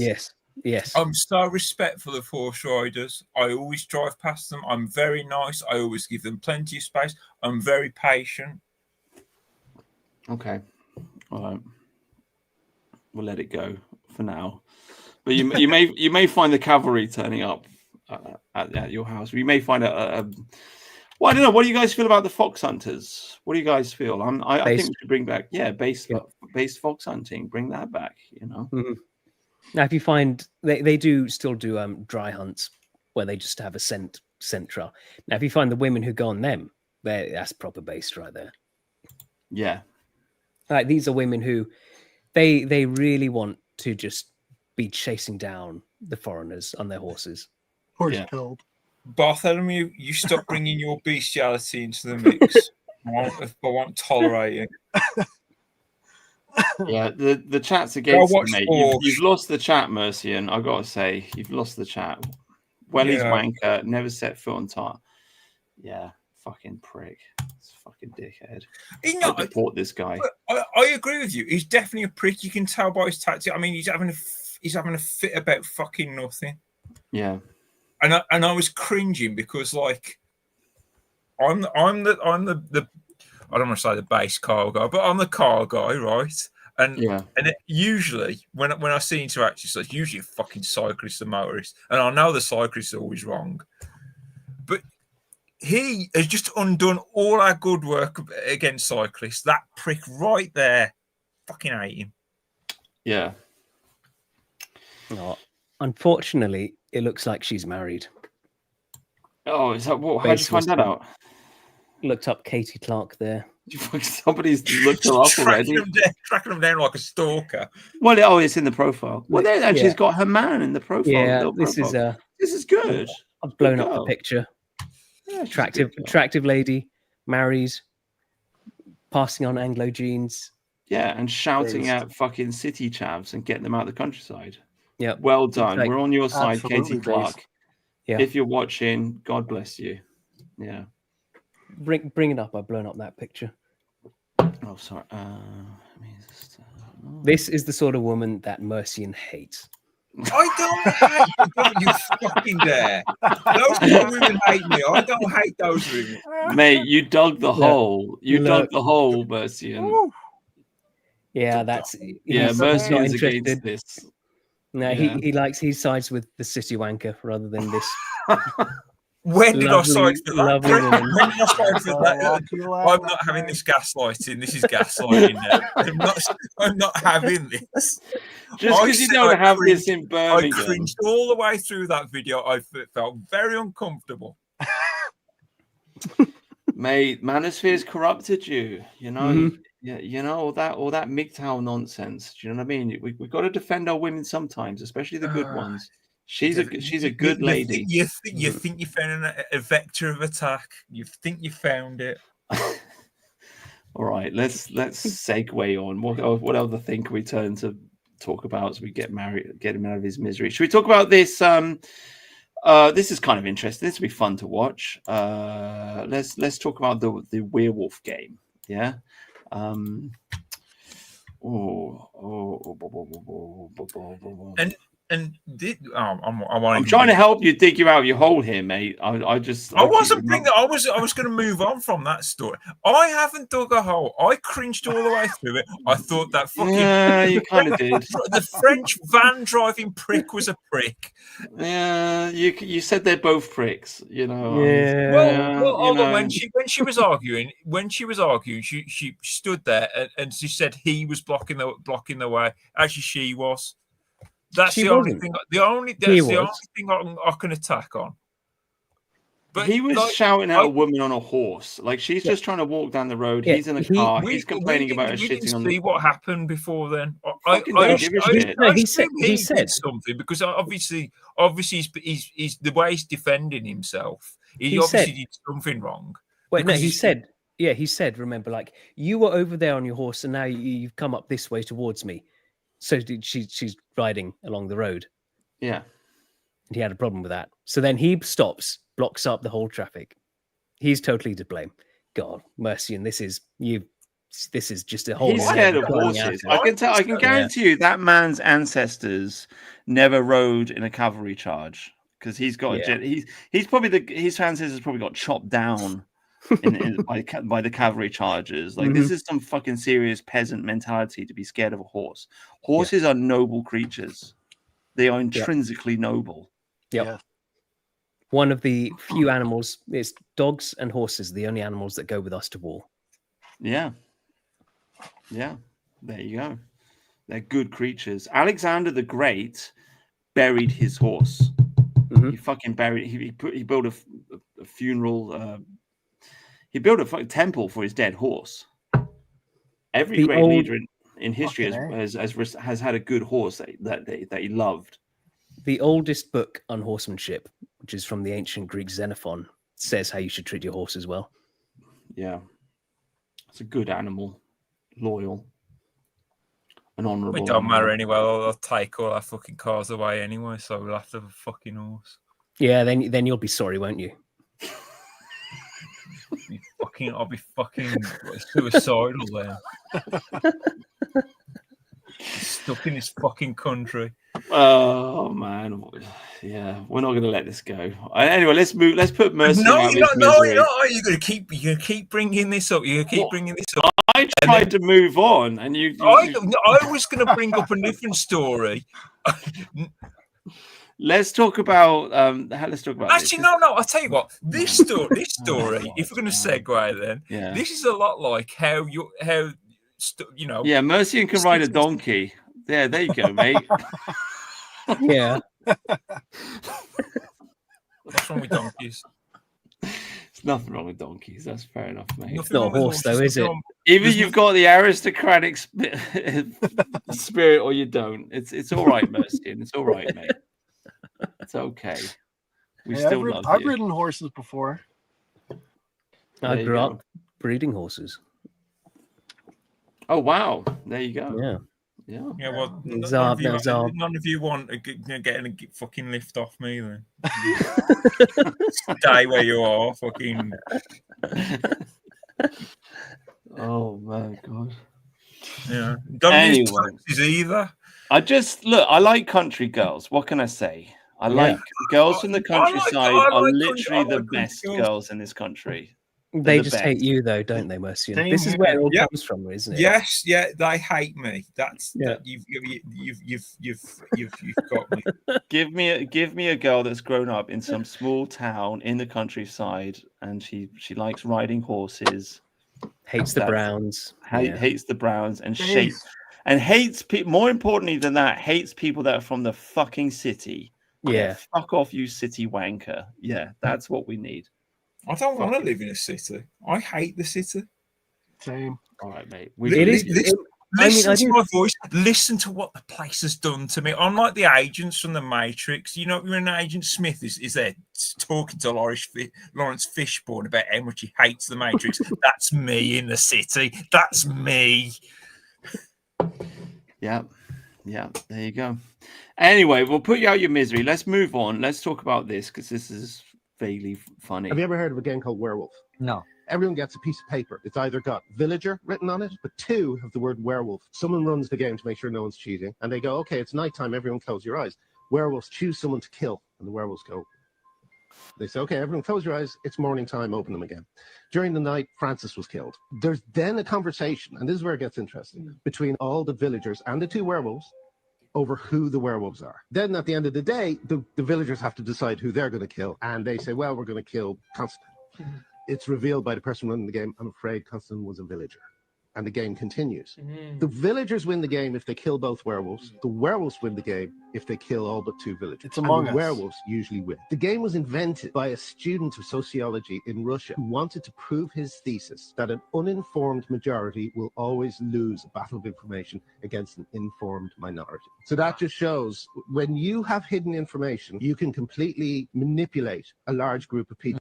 Yeah. It's like the game Among Us that we played during lockdown. The game of what? Yeah. Sorry? Among Us. Yeah. Right, yeah, the PewDiePie, I never played it. Yeah. And there's a variant called Secret Hitler as well. Right. Yeah. I think the werewolves ride horses, to be honest with you. But anyway, I think we should kill Mercian.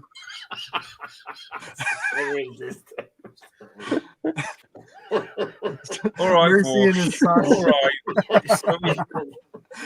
I'm sorry, I couldn't resist. I'm sorry, mate. No, we love you. You're okay. You've been waiting a long time for this. A very long time. I reckon you've been waiting at least 15 streams. to gang up on the northerner. Yeah, I guess you're probably right. It's fair enough. Fair enough. I'm sorry. I apologize. That was harsh. But yeah, I mean, like, it's a good sociological experiment, isn't it? I mean, it's the people. Yeah, you got a small minority that can control the group, and it's been Boy, proven. that's anti-Semitic. Yeah, well, yeah. I mean, you can see, because then, like, everyone else is just an individual, whereas when there's got the two of them working together, and that's you can see how that sort of gives them a lot more like ability to influence. Yeah. That's how it works, guys. A small minority. That's what I'm trying to say. A small minority like us. All we got to say is march on Parliament. But that's what we're trying to say to you about March. That was really my point. You need the organisation, because a disorganised. Well, I've got the organisation. There's literally 4 of us on this stream. That should be enough to literally start a revolution which transforms the entire world. If you believe in it, Mercian. Well, no, because we have to command people to do things. That's why we need the girl on the horse. That's why we need her on our side. Yeah, an attractive lady on a horse telling everyone to march. That'll get people going. That would get. I would literally be like, okay, yeah. Modern day Boudica. And the guys that say no, she'd be like, well, you got a small dick. Yeah, and it'd be like, oh fuck, damn. Fuck, better march on Parliament and overthrow the government because base trad horse lady has told me to do so. You know, I would literally draw my sword and die for that woman. I'm there, mate. Let's fucking do it. Let's go. Let's bring it on. Anyway, I just thought it was interesting. That's a little bit of fun. This is, of course, what's his face? What's the guy's name?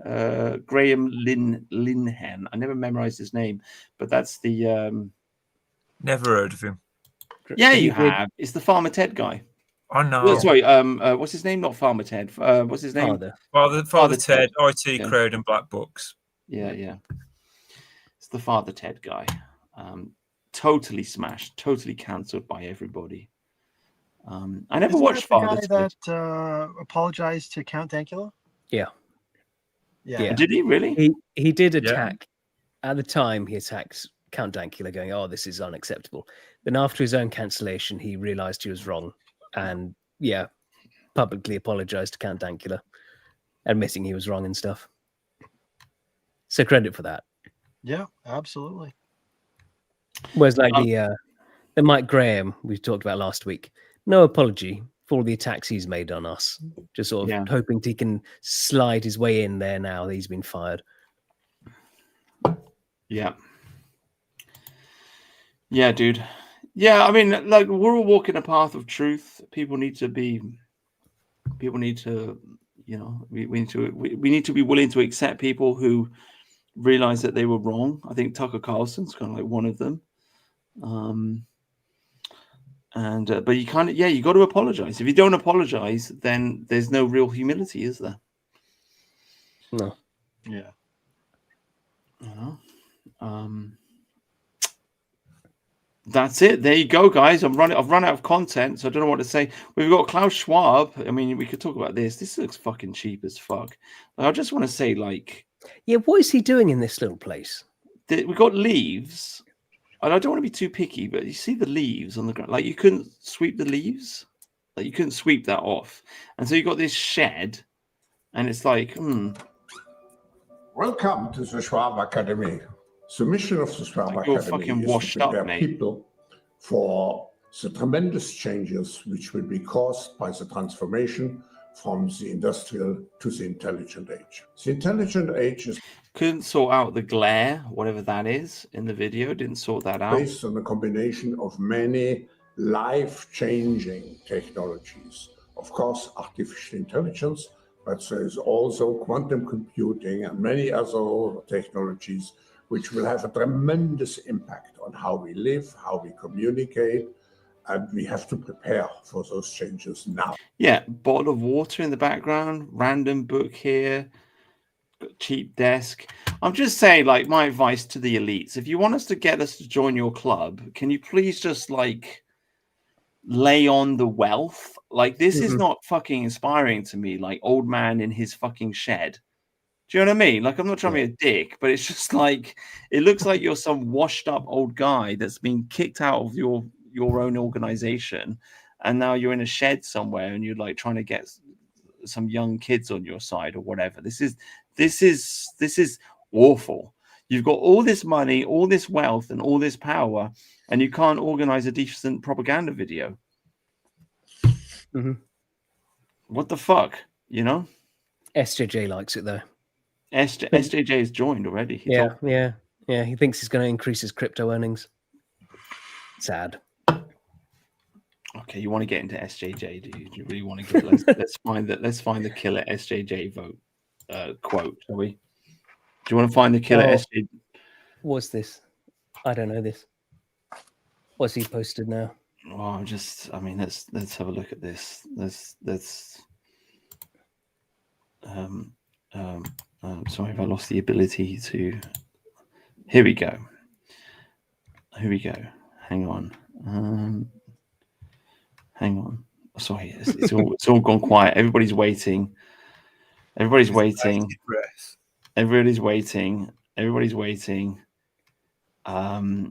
Oh fuck.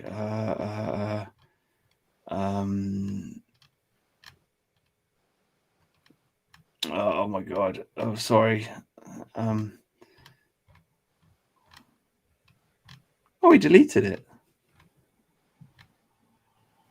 He's deleted the post. Well, there you go. That was an anticlimax. So I can't. I'm sorry. But he did make a post saying that you know, he's happy about the budget because it's protecting his crypto investments. But he's deleted the post. So there you go. It didn't touch his stocks and shares ISAs. Yeah, that's the post he made. I can't find it. Right. Yeah, so boomer post from SJJ, but he's deleted it. So there you go. Shame works. Well done, SJJ. I'm glad we forced you to delete your shameless boomer posting. I mean, he also liked it because his immigrant hotel is getting an extension in the budget. So yeah. So yeah, SJJ was our previous co-host, who's now focused on becoming an Indian to make money. I see. Now we love SJJ. We're joshing with him. We're teasing him. It's okay. I see. Yeah, we could go over the 764 thing you mentioned earlier. You want me to go into the dark pedo fucking psychotic shit? Okay, all right. Okay, let's go into that then. So scroll down. So Cash Patel, it's got such weird eyes. Yeah, I think he's always on cocaine. Protection of our children is one of our biggest priorities here. And the 764 network started in Texas. That's why it's called the 764 network. It was the area code of where it originated. And the original founder of that network is doing 80 years in federal prison, and rightly so. But we made a huge push this year to protect our children against these online predators. And this is the worst of the worst. These individuals are actors throughout America and throughout the world who don't really have a connection to each other in terms of group focus and group mission set. But individually, they subscribe to this ideology that they can prey on our children online. Just to look at the cases we've showed you in North Carolina, DC, Jersey, and one other state recently, they were preying on kids from 8 to 15 years old, convincing them, these children, to send them nude and sexually explicit pictures, which amount to what we call child sexual pornography, which is a federal offense. What's worse is they were sharing and exchanging information about animal crushing, about torturing animals. What's worse than that is these individuals, these perpetrators, these criminals, were convincing children to mutilate themselves. And in some cases, unfortunately, more than one, these children ended up committing suicide. Yeah. Because they were threatened by the perpetrator that we will go public if you tell anyone. And so I said, we are not having this at this FBI. Yeah, anyway, it's fucking dark. This is what's going on, guys. Have you ever heard of the game Blue Whale? No. think we talked about this before. Maybe you weren't on the stream. I'm pretty sure the game is called Blue Whale. Let me just check. But I heard there is a game on the internet called Blue Whale. And essentially, basically what they do is they send out a bunch of messages to people, and they'll tell people to do stupid things like, I don't know, go to the shop and buy a can of Coca-Cola, right?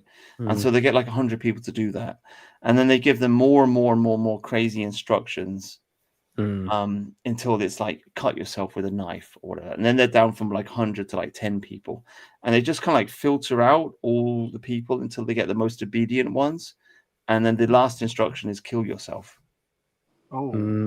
Yeah, and then it's just like and they do it. It's very, very like really fucking dark. There's some dark, fucked up people out there. I don't know what to say, you know. And you're prepping them this whole time, like building them up. You know, just taking 1 inch at a time. Just do this little thing.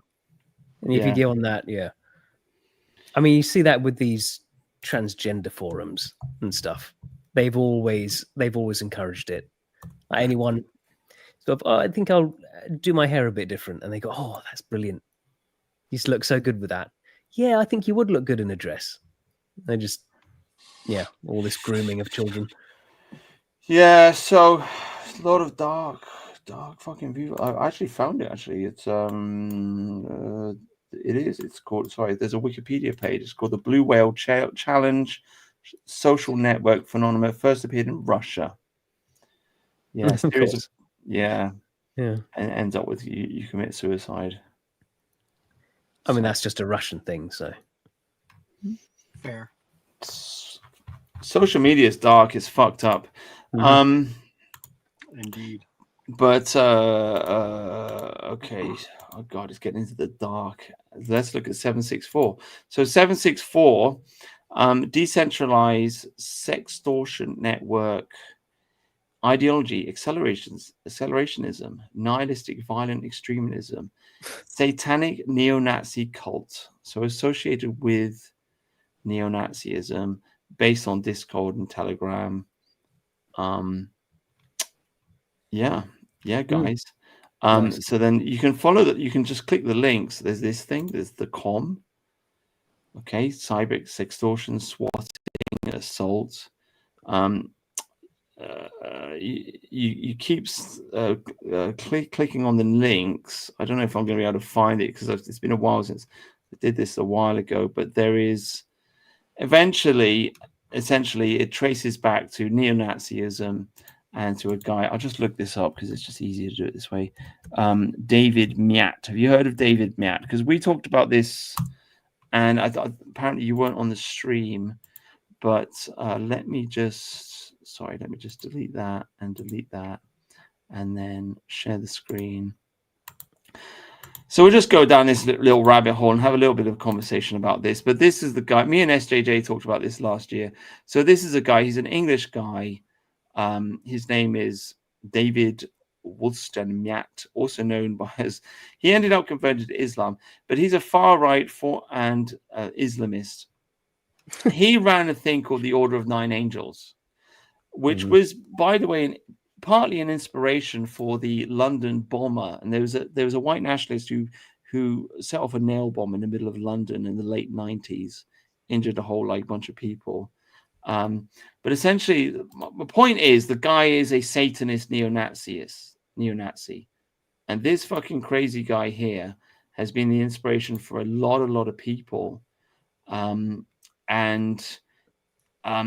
created an organization called the Order of the Nine Angels, which essentially they intertwined Satanism and Nazism and paganism, and pushed forward a philosophy.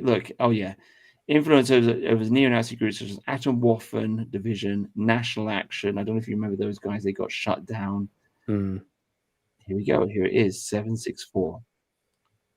So I guess the only point I'm trying to make here is there's some fucking crazy people in the neo-Nazi movement. Okay, there's some fucking crazy bad people in the neo-Nazi movement. In my opinion, they they're just kind of like that. They're kind of like anti-establishment, and they're kind of like they have a problem with society, and so they like turn to the dark side, and they look and they see, well, Adolf Hitler, he's the most evil person that ever lived, so I'll become a Nazi. And they get into that, and they're like, let's mix Adolf Hitler with Satan, and let's make it even darker, Yeah. And there's just a certain mentality these people have, and then it's not about saving the white race at all. It turns into this weird kind of accelerationist kind of like, let's let the whole world burn. Let the world burn, tear it all down, race war, destruction. There's nothing positive about any of this shit. And a lot of people have been sucked into it. You don't see it around so much, but back in 2016, 2017, 2018, there was a lot of this shit on the internet, especially the Atomwaffen division. And I know a guy that ended up, going to jail because of this, actually.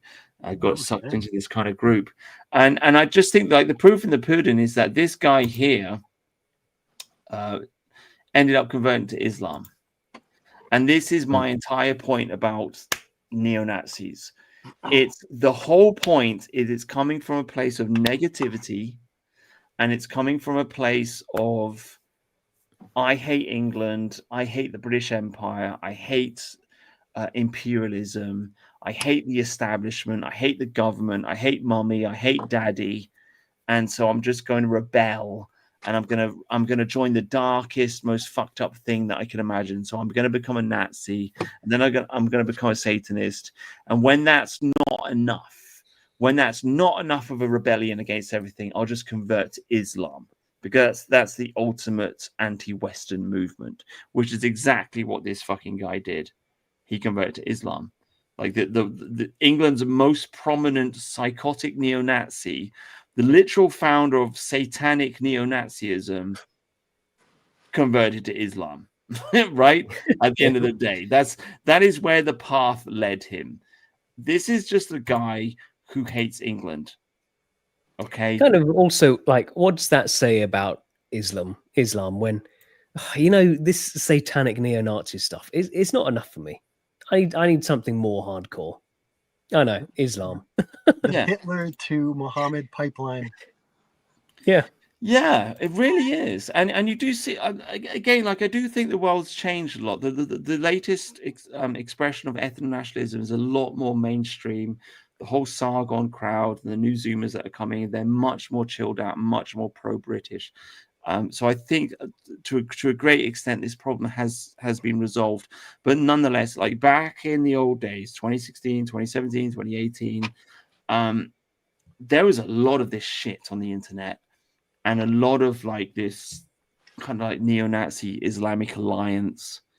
And you still see it. Like we saw when the whole Gaza thing exploded, we saw a whole crowd of British white nationalists like saying, "Oh, we should march with the Muslims. Right? We're on their side. We're on their side." We saw Nick Griffin coming out. I don't know if you're on the show, Tharian, when we played the clip last year, but there's a clip of Nick Griffin, and he's just like, yeah.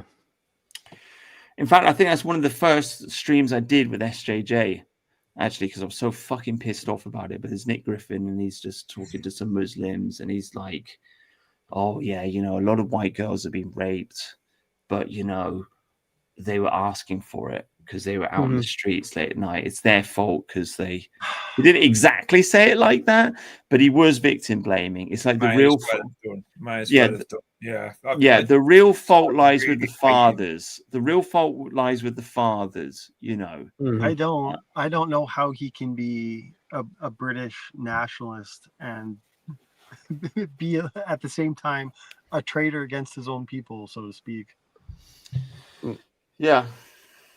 So I'm just trying to express a point here, which is that there is a certain mentality that some people have, which is just fuck you, fuck the establishment, fuck the country, and so they're attracted to neo-Nazism because of that, and they end up also being attracted to Islam because of that. It's just this like fucking tear the world down, let everything burn kind of mentality.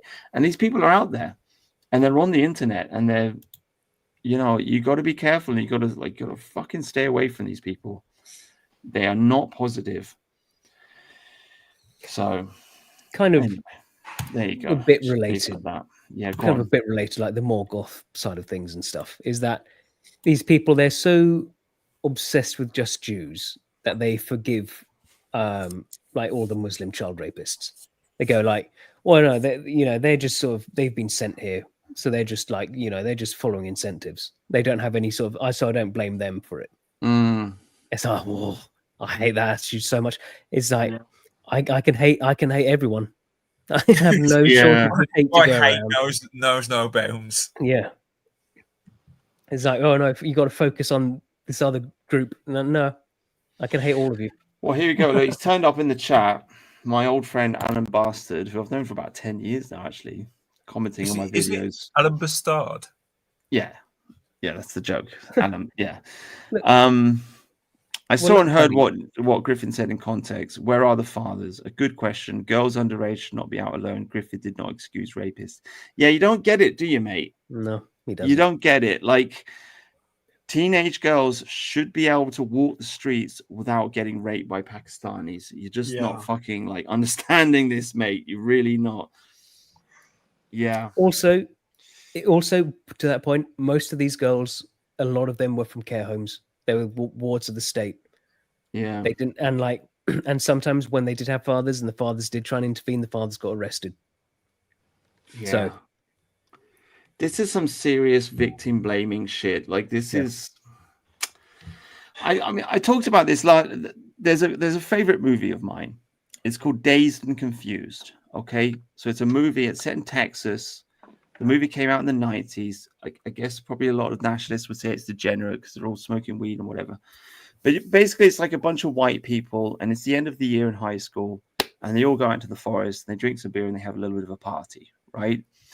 My point is, none of the girls get raped, okay, because that's just not what white people do, right? And they're young, they're teenage girls out of high school, they're hanging out, they're drinking beer, they're hanging out with guys, and some of them got boyfriends, and there's some sex outside of marriage going on, but there's no rape going on, right? There's no like, I'm going to drag you off to my flat and fucking tie you up and call 17 of my friends and they're going to come around and fucking gang rape you, right? This is not white culture. We don't. Yeah. Do you know what I mean? It's just always like so mad how they think they can phone their brothers and their friends and their cousins, go, hey, do you want to have a go?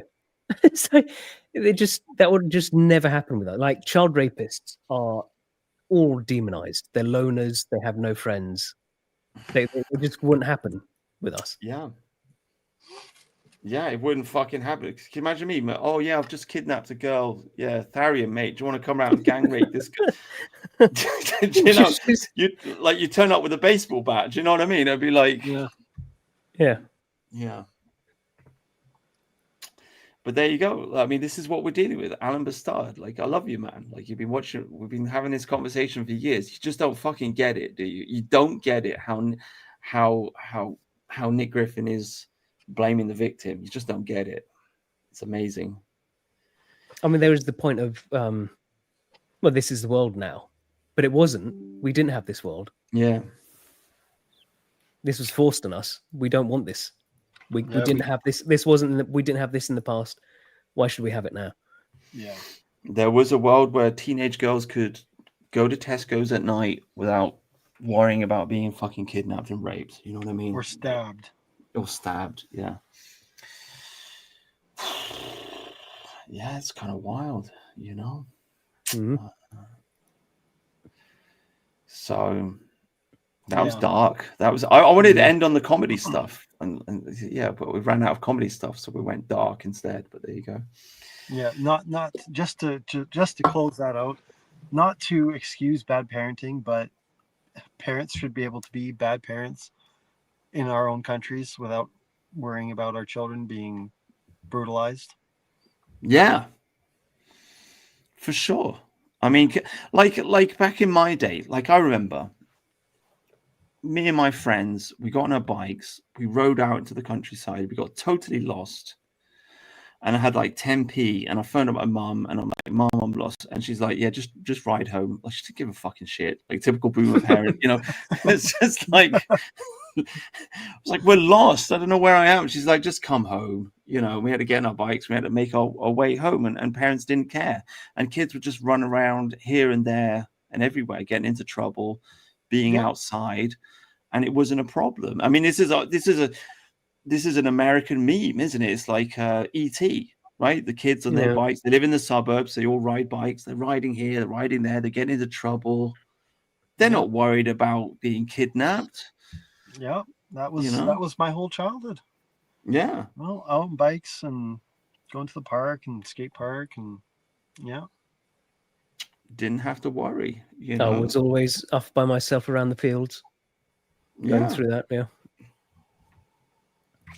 Mercian wasn't, because he was scared of girls and horses. But I mean, we're not gonna... I'm sorry, mate. I'm sorry. I apologize. I couldn't resist. I'm sorry. Oh, he's gone quiet. I'm sorry, mate. I've got nothing to say about Oh, it. I'm sorry, mate. I couldn't resist. I don't know what you want me to like. I don't hate. I just, I genuinely, what can I say? I cringed all the way through that video. Oh, sorry. I thought the man was an absolute prick. I genuinely thought. I think that's what upset me the most. That's what upset. It's like, if there was any glimmer that maybe I could take his side, he's ruined my fucking life now. Yeah. I'm going to take my vengeance out on that man. I tell you what, I will. What's that question's name? I don't know.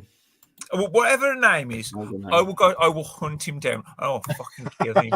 I'll do an honor kill him because he's besmirched the good name of all drivers out there. I fucking hate that man. Yeah. Wow. Yeah. I'm sorry, mate. I've got her post here. It explains it. So he drove past us with his window down, shouting abuse. He then stopped his car, got out, and proceeded towards us, angrily waving his arms and shouting about horse poo all over the road. May I add, there was none. Mate, just fucking drive around it. We walked towards him to try and have a calmish discussion about the issue. Unfortunately, that didn't help, and his aggressive behavior continued. My friend, who was also on a horse, started filming so he could send evidence to the police. Wonderful. So that's what it is about. He felt like he got triggered by seeing a horse. Yeah, he may have observed some dog poo, maybe 2 miles away.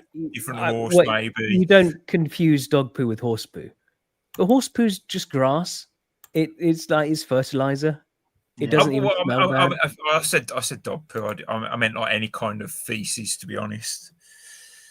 And I mean, even if it's left on the road, it's going to get washed down to the gutters, and it's natural.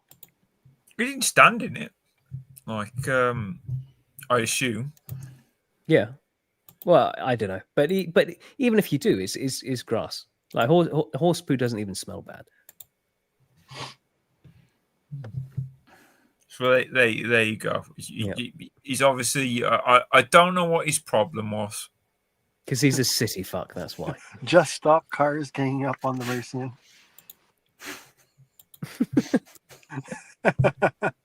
Well, he will certainly die by my hands now. That's my new mission.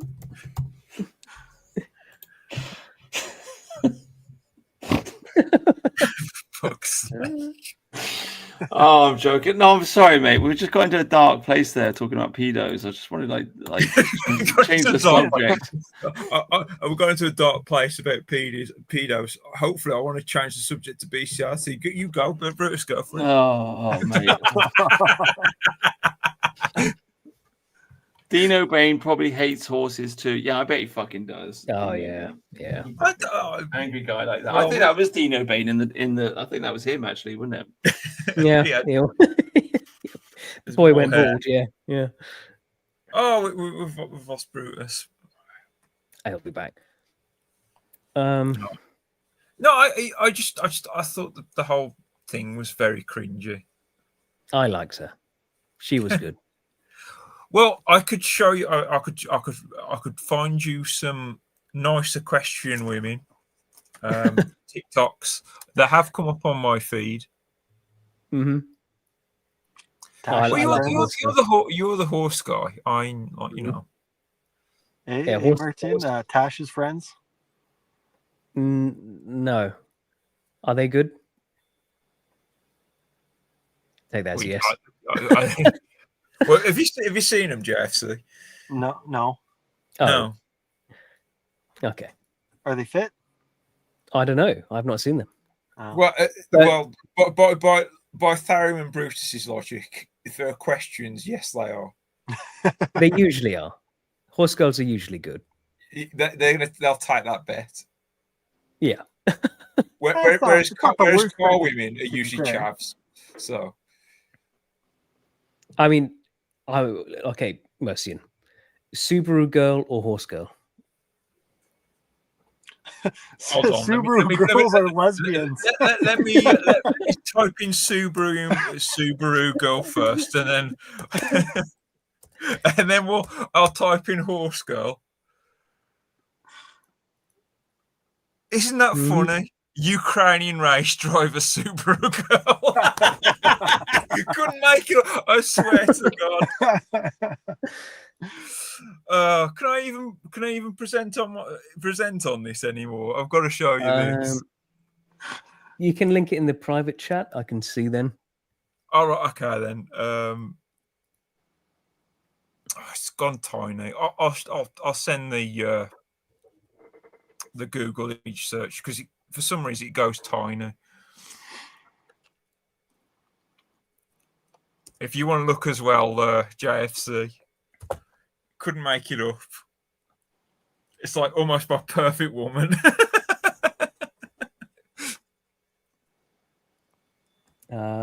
Oh yeah, this is your thing. So he's got is this the first image with a couple of ladies? No. It should be the race driver arena. Oh, the Instagram account.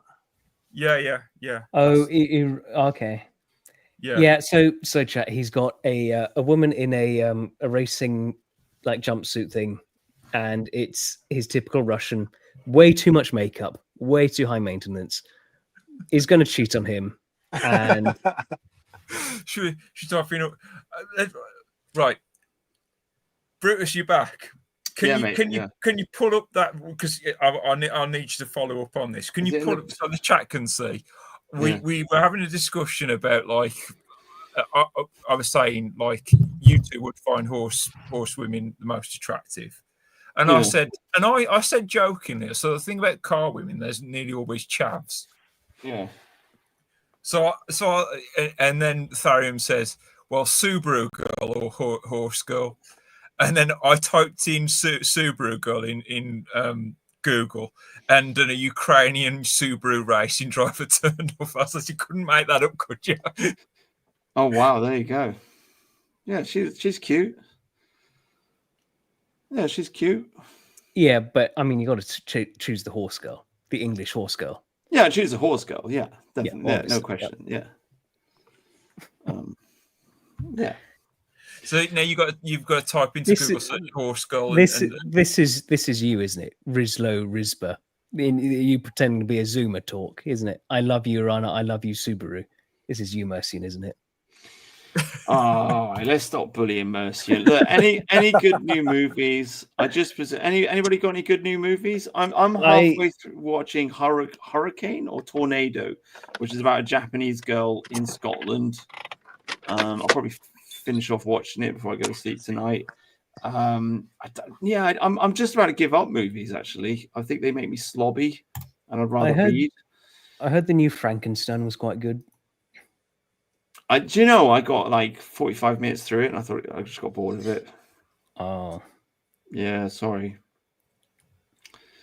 I watched Caught Stealing, which is a 2025 film by Darren Aronofsky. I just watched that last night, and Didn't really enjoy it, to be honest with you. I don't want to spoil the plot for you, but let me just say it looks like a really fun kind of action caper, but it's actually just like really kind of, I don't know, like the guy just gets beaten up really bad. Like it's just not that, I don't know. I don't want to spoil the plot. I mean, it's just not really that like you can't really rally behind the hero. It's like you feel sorry for him, but it's, you know, yeah. Other than that, like great movies from 2025, I just the last great movie was that Nosferatu that came out at the end of last year, did it? Yeah, that was good. Formula One was quite good this year. Bringing in cars now. Yeah, did you see that? No, I didn't. No. Oh, I thought that'd be right up your. Do you know what? I'm more of a rally guy than a Formula One guy. Formula One's like watching Sky Electric to me. When you watch rally and you're watching cars crash, and that amuses me. Well, the movie kind of cuts out all the boring parts of it. Which is quite good. What else was there this year? I mean, in movies, the last sort of race film I saw Ford v Ferrari or Le Mans 66 or whatever it's called, depending on what country you're in. I thought that was a great film. I haven't. Actually, no, tell a lie. I forgot what it's called. It's a Netflix film, and it was about the Lancia taking on Audi Quattro in the 1984 season, where the rear-wheel drive Lancia took that rally trophy. I forget what it's called. I wouldn't recommend any non-car car guys. No. But for me, who likes rallying, that was quite the watch.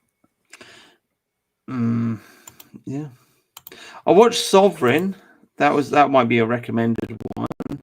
I actually just didn't really enjoy it that much. I thought that Sovereign's about a guy who he's one of these I'm a free man on the land type guy, and he goes on the run with his son and he ends up shooting some people. I just didn't think it was very well directed, so I didn't really enjoy that. So sorry. Yeah, I just can't find it. I'm really looking forward to watching one battle after another, but I don't want to spend the money to watch it. I'll probably watch it for Christmas. I heard that was just really subversive. Like it's about like a guy who's like trying to look after some other woman's mixed race black child. Yeah. Yeah, it definitely is. But the director, Thomas, what's his name? Thomas, what is his name? Paul Thomas Anderson. He's a great director. He's made some really good films. I've watched pretty much all of his films, and they're really good. So I mean, I'm going to watch it because of that, because I like the director, even though he's incredibly left wing.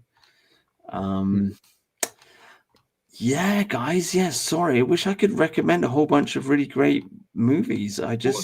Something I've been doing lately is if you go into YouTube and you type in "free with ads," you can watch a lot of legal movies. They're broadcast edits though, so you're not going to get any. You're not going to get a straight hit here and there if you're into that kind of thing, but or a lot of swearing. But you can watch a lot of free films that way. One that I would recommend. So I'm on the slide here. I'm scrolling through. Maybe I should probably share it actually, but I'm scrolling through Rotten Tomatoes best movies of 2025. But 28 Years Later, I thought was good. Was that good? Yeah, I thought it was great. But that came out last year, or did it come out this year? No, it came out in spring this year. About spring this year, wasn't it? Yeah, spring this year. I thought it was really good. I thoroughly enjoyed that. I thought it was very weird, but I'm okay with that because they took the zombie genre and they kind of just, it would have been very easy for him to just do the same old, because the zombie movie, as far as I'm concerned, is essentially is a slasher movie, and And what I mean by that, in a slasher movie, you have a group of people and they know each other and they die off one by one until there's one survivor, right? That's just classic what a slasher is. Mhm. Zombie movies are usually very much like that. There's a group of people, but instead of having one enemy, you've got a crowd of zombies, and that's the murderer. So it would have been very easy for him to do that, but he didn't. He did something weird instead, and so I respect him for that. So it's a weird movie, but it's good. I enjoyed it. So definitely watch that. Danny Boyle. Yeah. Yeah, maybe I'll have to go see it. I really like the first two. Yeah. Yeah, there's just nothing on here that I can think. Oh, I'd like to watch The Long Walk. That actually looks. Yeah, I'd like to watch that. There's a bunch of people and they got to walk, and the last one survives, and the rest of them have to die. So I'm looking forward to watching that, but I haven't seen it yet. Apparently, it's based on a Stephen King novel. So these films are supposedly the lower down you go on their worst, they're getting according to. It's Rotten Tomatoes, yeah. Oh right, okay. Well, I'm just reading 119120. What's number one? Begonia, by the way, I'd like to watch. I'm quite excited about watching that. That looks weird as fuck and interesting. What's that about? I don't know. Some kind of. So yeah, it's Rotten Tomatoes, so you're going to get some weird ones. Like I don't know what these are. So we've got some vibrant, weird stuff. I shouldn't have said that. Rotten Tomatoes, obviously, diverse films are going to be the number one, aren't they? Yeah, or just sometimes it's like a film that's not very well heard of, so it gets a lot of good. It's got votes. one critic who's given it 100. Yeah. So I don't know. I mean, I haven't been on Rotten Tomatoes for years to find videos, but I mean, I don't know. It's just one place to find movies. I don't know where else you're supposed to go. I haven't heard of most of these. I've got to be honest. I thought this one looks good. Black Bag. Anybody know anything about Black Bag? I might actually watch this. I thought Sinners was very overrated. Oh yeah, I didn't. A lot of people like that. It's black, isn't it? It's very black. Yeah. And it's like, black music, it's so powerful, it can raise the dead and touch your soul. And so, yeah. Oh, this looks really fucking cool. Let's look at this. Hang on, remove. Stop screen. Share screen. Black Bag. This looks fucking cool. I'm going to watch this.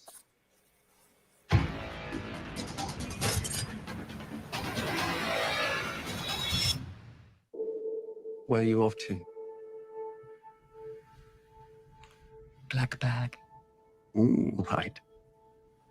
Can I just say she's fucking old? But anyway, You asked how. She's a bit, yeah. With someone in this business, this is her. Julianne Moore? But has she aged like a Russian? That's the real question. You never discuss certain things again. Girls that ride horses never age. That's what I'm going to say. Just Kate Blanchett ride a horse. I watch her. No. And I assume she watches Or me. does she drive a Subaru? Yeah, she's a I'll city do girl. anything for you. Oh dear. Yes. If a situation presents itself, would you choose your marriage over everything else? My devotion to my marriage is my professional weakness. Love you.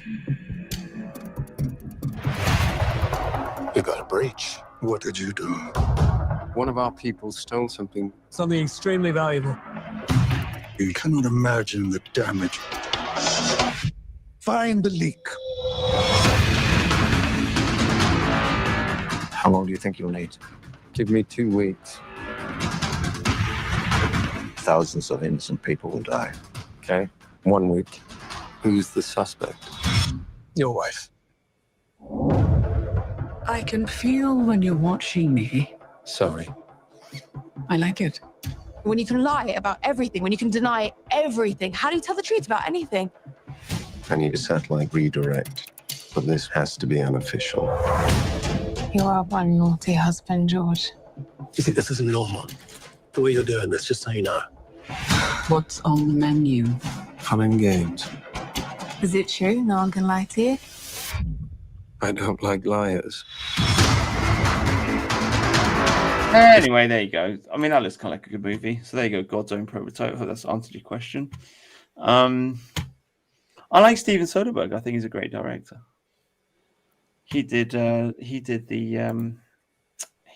Contagion. He did Ocean's 13, Ocean's 11, Ocean's 12. Oh, okay. Yeah. Oh, I really enjoyed Haywire.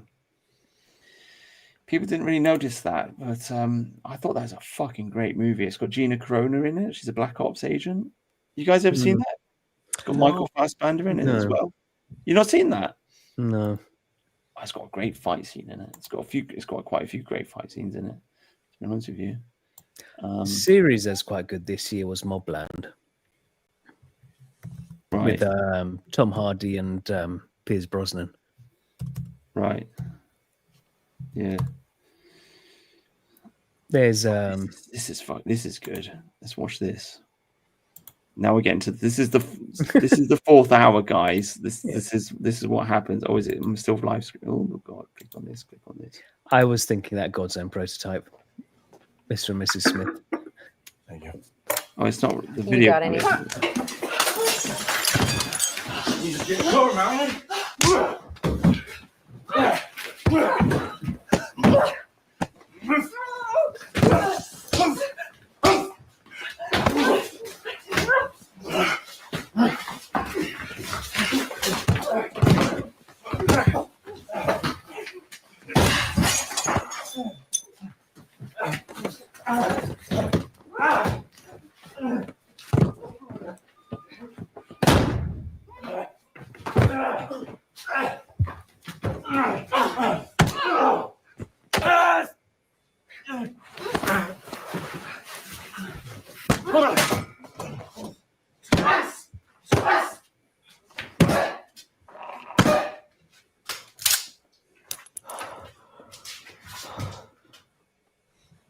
That's what horse girls do to Subaru girls. I was in my own little world then, thinking about what are the odds I type in Subaru girl and then a Ukrainian race driver, like, and I was thinking, maybe there is a God. Maybe we were made for each other. I just think she's got like the way that she moves, because she actually literally is a martial artist. Yeah, she just has like a She can do general. it. Yeah, she really does. It really comes across, I think. I just remember because this movie came out at this time. What was her name? What was the wife of Brad Pitt who cut her tits off? Oh, Angelina Jolie. Yeah, she was like supposed to be the big tough martial arts guy, where she's woman, where she's like, when in fact she's actually just really skinny. Yeah. Look at the way the fight scenes are really good. I'm sorry, but I'm just a real. I really appreciate good choreography. Yeah, because a lot of fight scenes it's always jump cuts. Yeah, I mean, it's just really well done. With the other martial artist lady, another Russian lady, is Mila Jovovich as well. Oh, really? Yeah, She can actually do stuff. You never seen her? There's no music in this.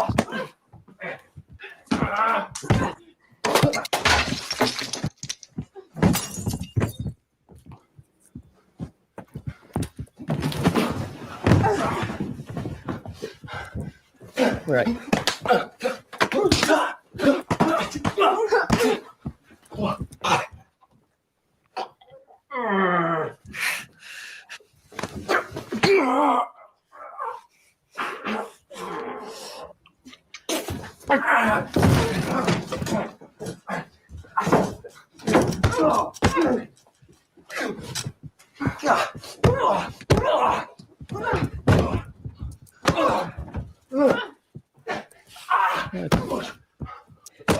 Okay, probably.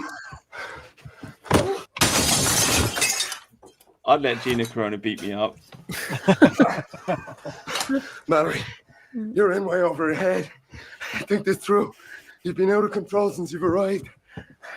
You need to cut him.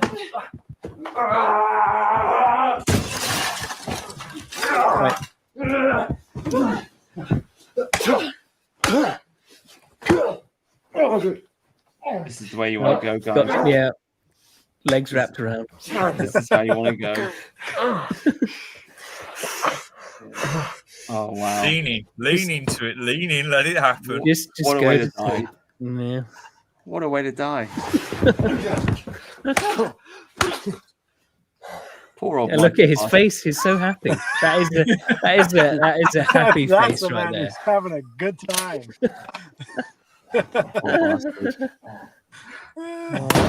Boom. Yeah. It's a fucking great movie. Haywire. I've watched it like 5 times. It really is genuinely like a great movie. Anyway, whatever. Oh man. Yeah. Yeah. There you go. The other movie coming out is Zootopia 2, which is probably going to make loads of money from all the furries. Oh wow. Yeah. I don't know anything about that. Yeah, I don't know. It's a Disney furry animal thing. Right. So, and you know the anything that the furries latch onto, they spend big money on. Yeah. Yeah. Sisu was all right, the original one. That was okay. So they've made the second one in the series. That probably I was thinking of okay. watching that. It's like a guy in Finland who's like fighting Nazis or something, right? Yeah. It's kind of brutal, kind of violent. I might actually watch the Predator one. I don't know. It looks kind of fun. I don't know. Isn't that a TV series? Am I getting that wrong? No, it's a I movie. think you think of the Alien. They made an Alien. Oh TV show. yeah. Well, this is the problem with media, that they're not putting any money into a new property at all. They're just recycling the same shit. Yeah. This one's all over Amazon Prime. Weapons was okay. Was it all right? Was it? Yeah, you could watch it. It wasn't bad. I might watch that this Christmas. I'm going to cancel, I think, all my movie subscriptions, but then I just thought, to be fair, I'm just going to wait till Christmas is over because obviously I'm going to want to watch the movie at Christmas. It's just kind of like that time of year. Mm-hmm. Warfare, that came out this year.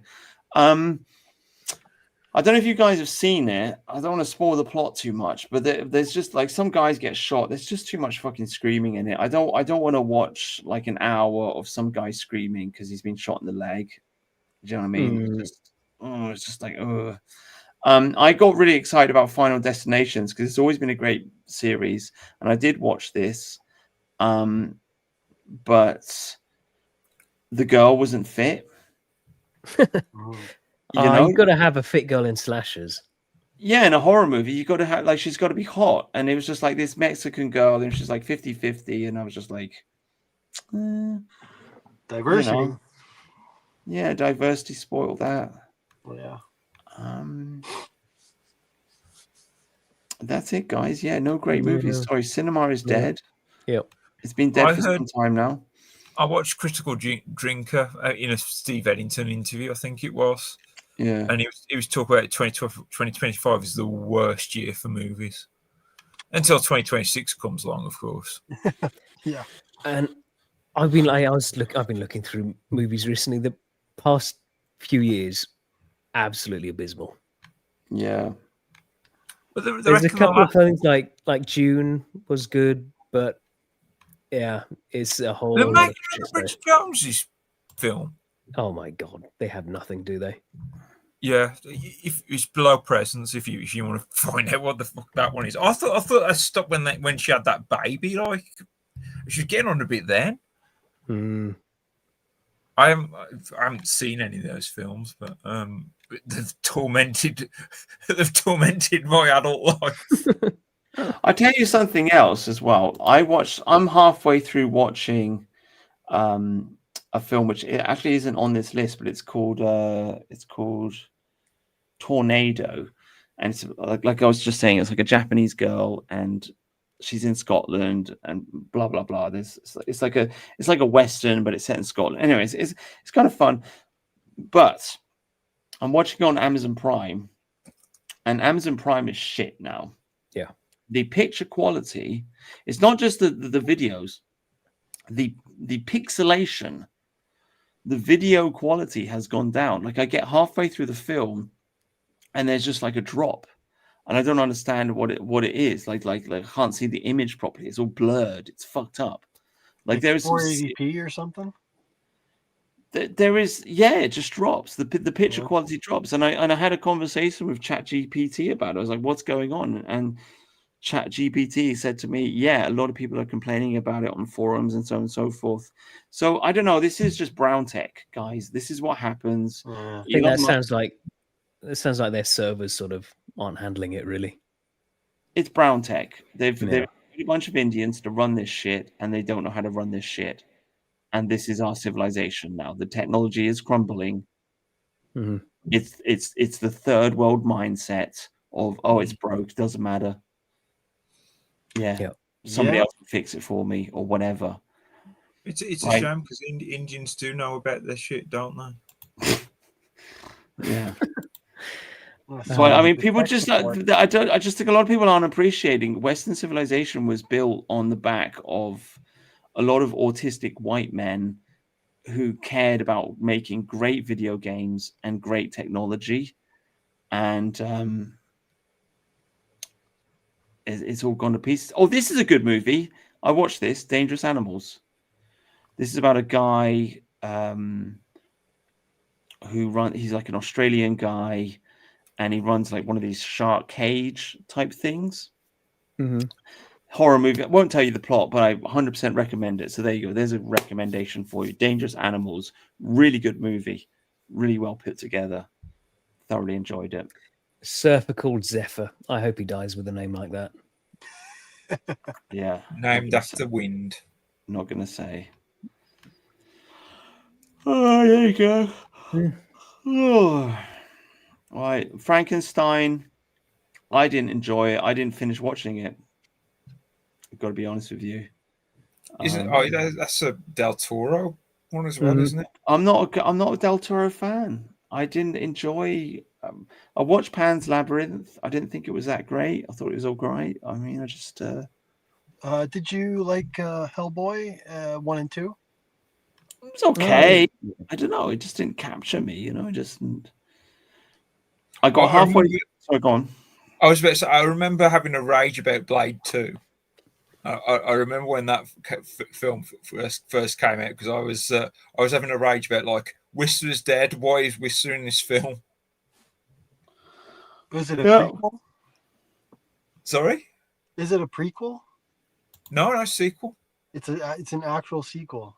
It's a sequel, and Whistler was supposed. Well, if you watch the first Blade film in isolation, Whistler dies, but apparently he didn't. Even though Wesley Snipes shot him in the head point blank range, he survived that apparently. Okay. I can't really remember them. Oh, yeah, it's been ages since I've seen them. This movie right about it. Carol. No, sorry. This movie I got halfway through. I haven't finished it. It's okay. There's a lot of that. There's a lot of okay these days. Yeah, there's some good action scenes. I don't know. It's all right, you know. So it tells you something where the bar was. Well, it wasn't bad. This is the one I watched last night. Like I say, I was, because Darren Aronofsky, great director, I was excited about this. And it's got a punk in it, and it's English. It's set in New York. It's got 2 rabbis in it. It's like, ooh, interesting. The hero was too much of a victim. He got beat up too much. I couldn't really, but it's okay. You know, it's okay. It's watch it to pass the time. Sure. I'm not really excited about it though. You know, I want to watch this. That's on my list of films to watch. The Surfer. I don't know if any of you lot watched that. Has anybody in the chat watched that? No. I haven't watched any film from this year, so I'm going to save you a lot of time. Nicolas Cage seems to be having a bit of a renaissance. He's been in a few more movies recently. I was about to say, as you said that, and then Superman, I was like, he's not playing Superman again, is he? This was a disappointment. I made a movie. Yeah. I made a video about it actually. But I mean, James Gunn again. it was okay. You know, it was. At least Superman was bright in it. They didn't try and do like the dark, brooding Superman. It's a genuine comic kind of movie in that it's like flashy and it's like it's not ashamed of being a superhero movie, so to speak. It's okay, but it's not great, right? It's not great. Yeah. I don't know what this one is. Yeah. Wild at Heart. I don't think I've seen Wild at Heart. I think my favorite Nick Cage movie would probably be Face Off. Yeah. That was good. I won't say mine because mine's probably cliche.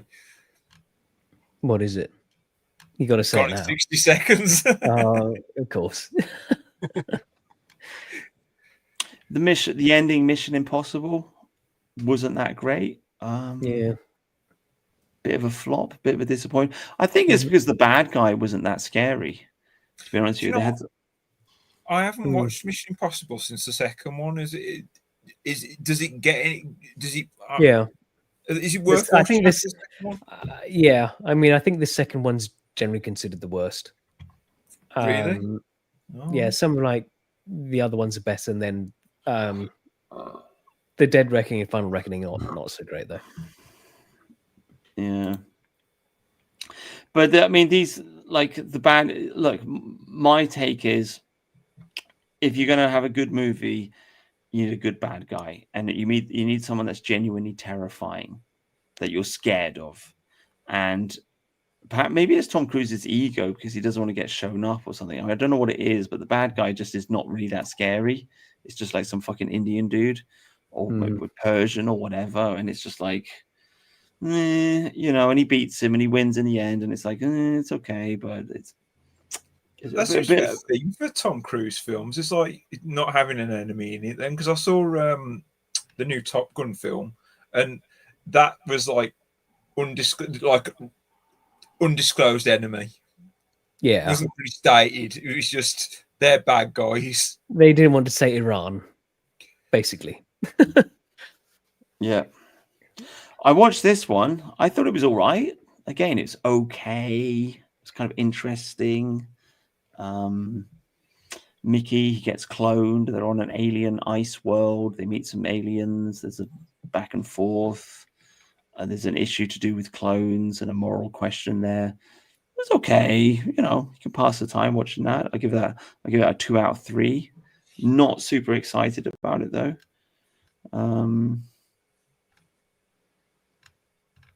Yeah, guys, I don't know what to say.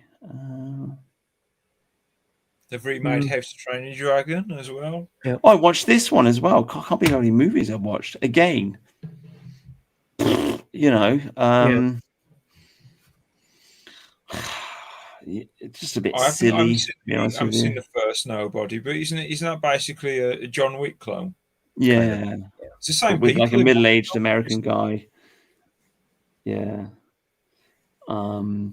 Even the fight scenes weren't that.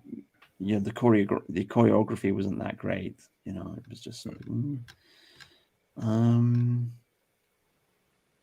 I think June was the last movie that came out that I actually liked.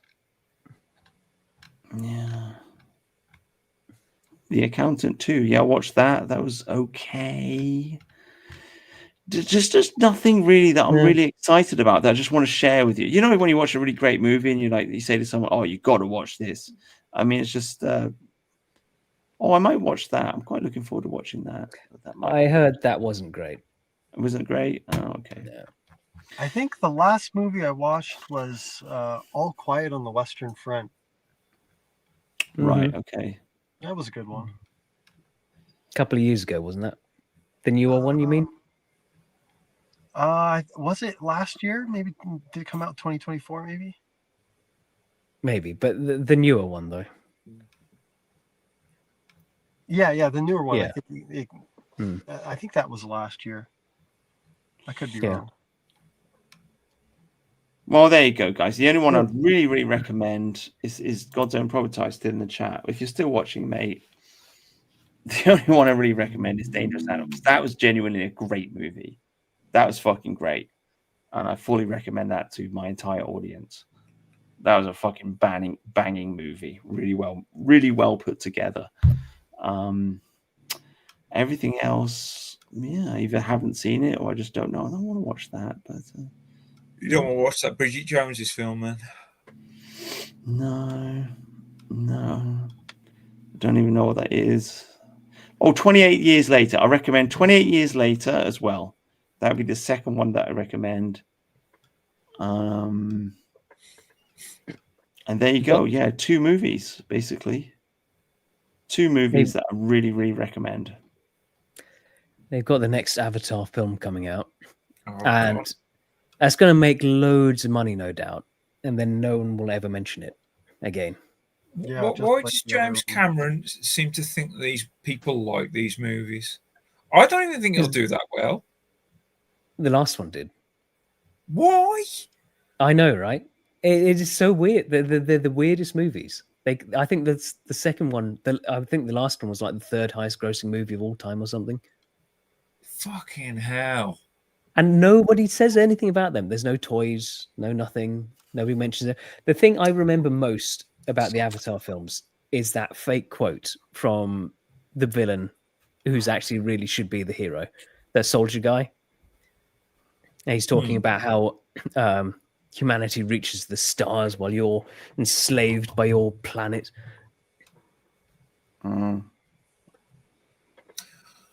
tell you what needs reevaluating.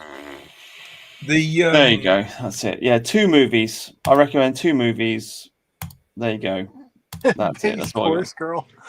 out of 1 year of movies, I can 100% recommend 2 of them: the Shark movie and 28 Years Later, and that's all I got for you, mate. That's it. Mm-hmm. And there are a bunch of others that are okay. I mean, it might be a good idea to do a movie stream. I might do that actually. I might put some effort into it. I don't know. Yeah. So this is the best part of Avatar that wasn't actually in the film. As this character, because humans should always be the good guys, not the aliens. Always the humans. And he goes, "Spare us your pity, alien. You gush about your connection with nature, your primal wisdom, but what has it brought you? Where are your marvels of engineering, your voyages of discovery, your great insight into the nature of the universe? Even at our basest, when we dressed as you do, dwelt as you do, hunted as you do, lived as you do, we did more than merely survive. We built wonders, we made great journeys, we forged epics. You have not. You speak so proudly of the plugs dangling from your skulls, little realizing that they are but the strings, then your puppet, and you the puppets. What little you have accomplished, you attribute to the wisdom of your goddess, who is nothing more than the voices of your dead, echoing for all eternity. She moors you to the past, serving as a leash that keeps you a little better than apes, sad parodies of civilization that lack the special spark to become something more. We have come to your world in search of resources. Whether your actions drive us back or we take what we want and move on, the outcome is the same. We will depart your wretched planet, leaving you behind, and in 1,000 years you will not have changed from this contact with another world. You'll remain in your trees, hunting your prey, communing with your goddess, until your sun burns out and your world dies, and above your tomb the stars will belong to us." Fuck me. Yeah. Based space marine. He was the good guy. He was the hero. Yeah. Needed to get that and unobtainium. Yeah. Fucking, oh my God. Okay, guys. Well, I guess we'll end on that. 33 people watching, Masonic number. So let's knock it on the head. 4 hours and 17 minutes. Pleasure to meet you, Jesus Fried Christ. Always welcome on the show.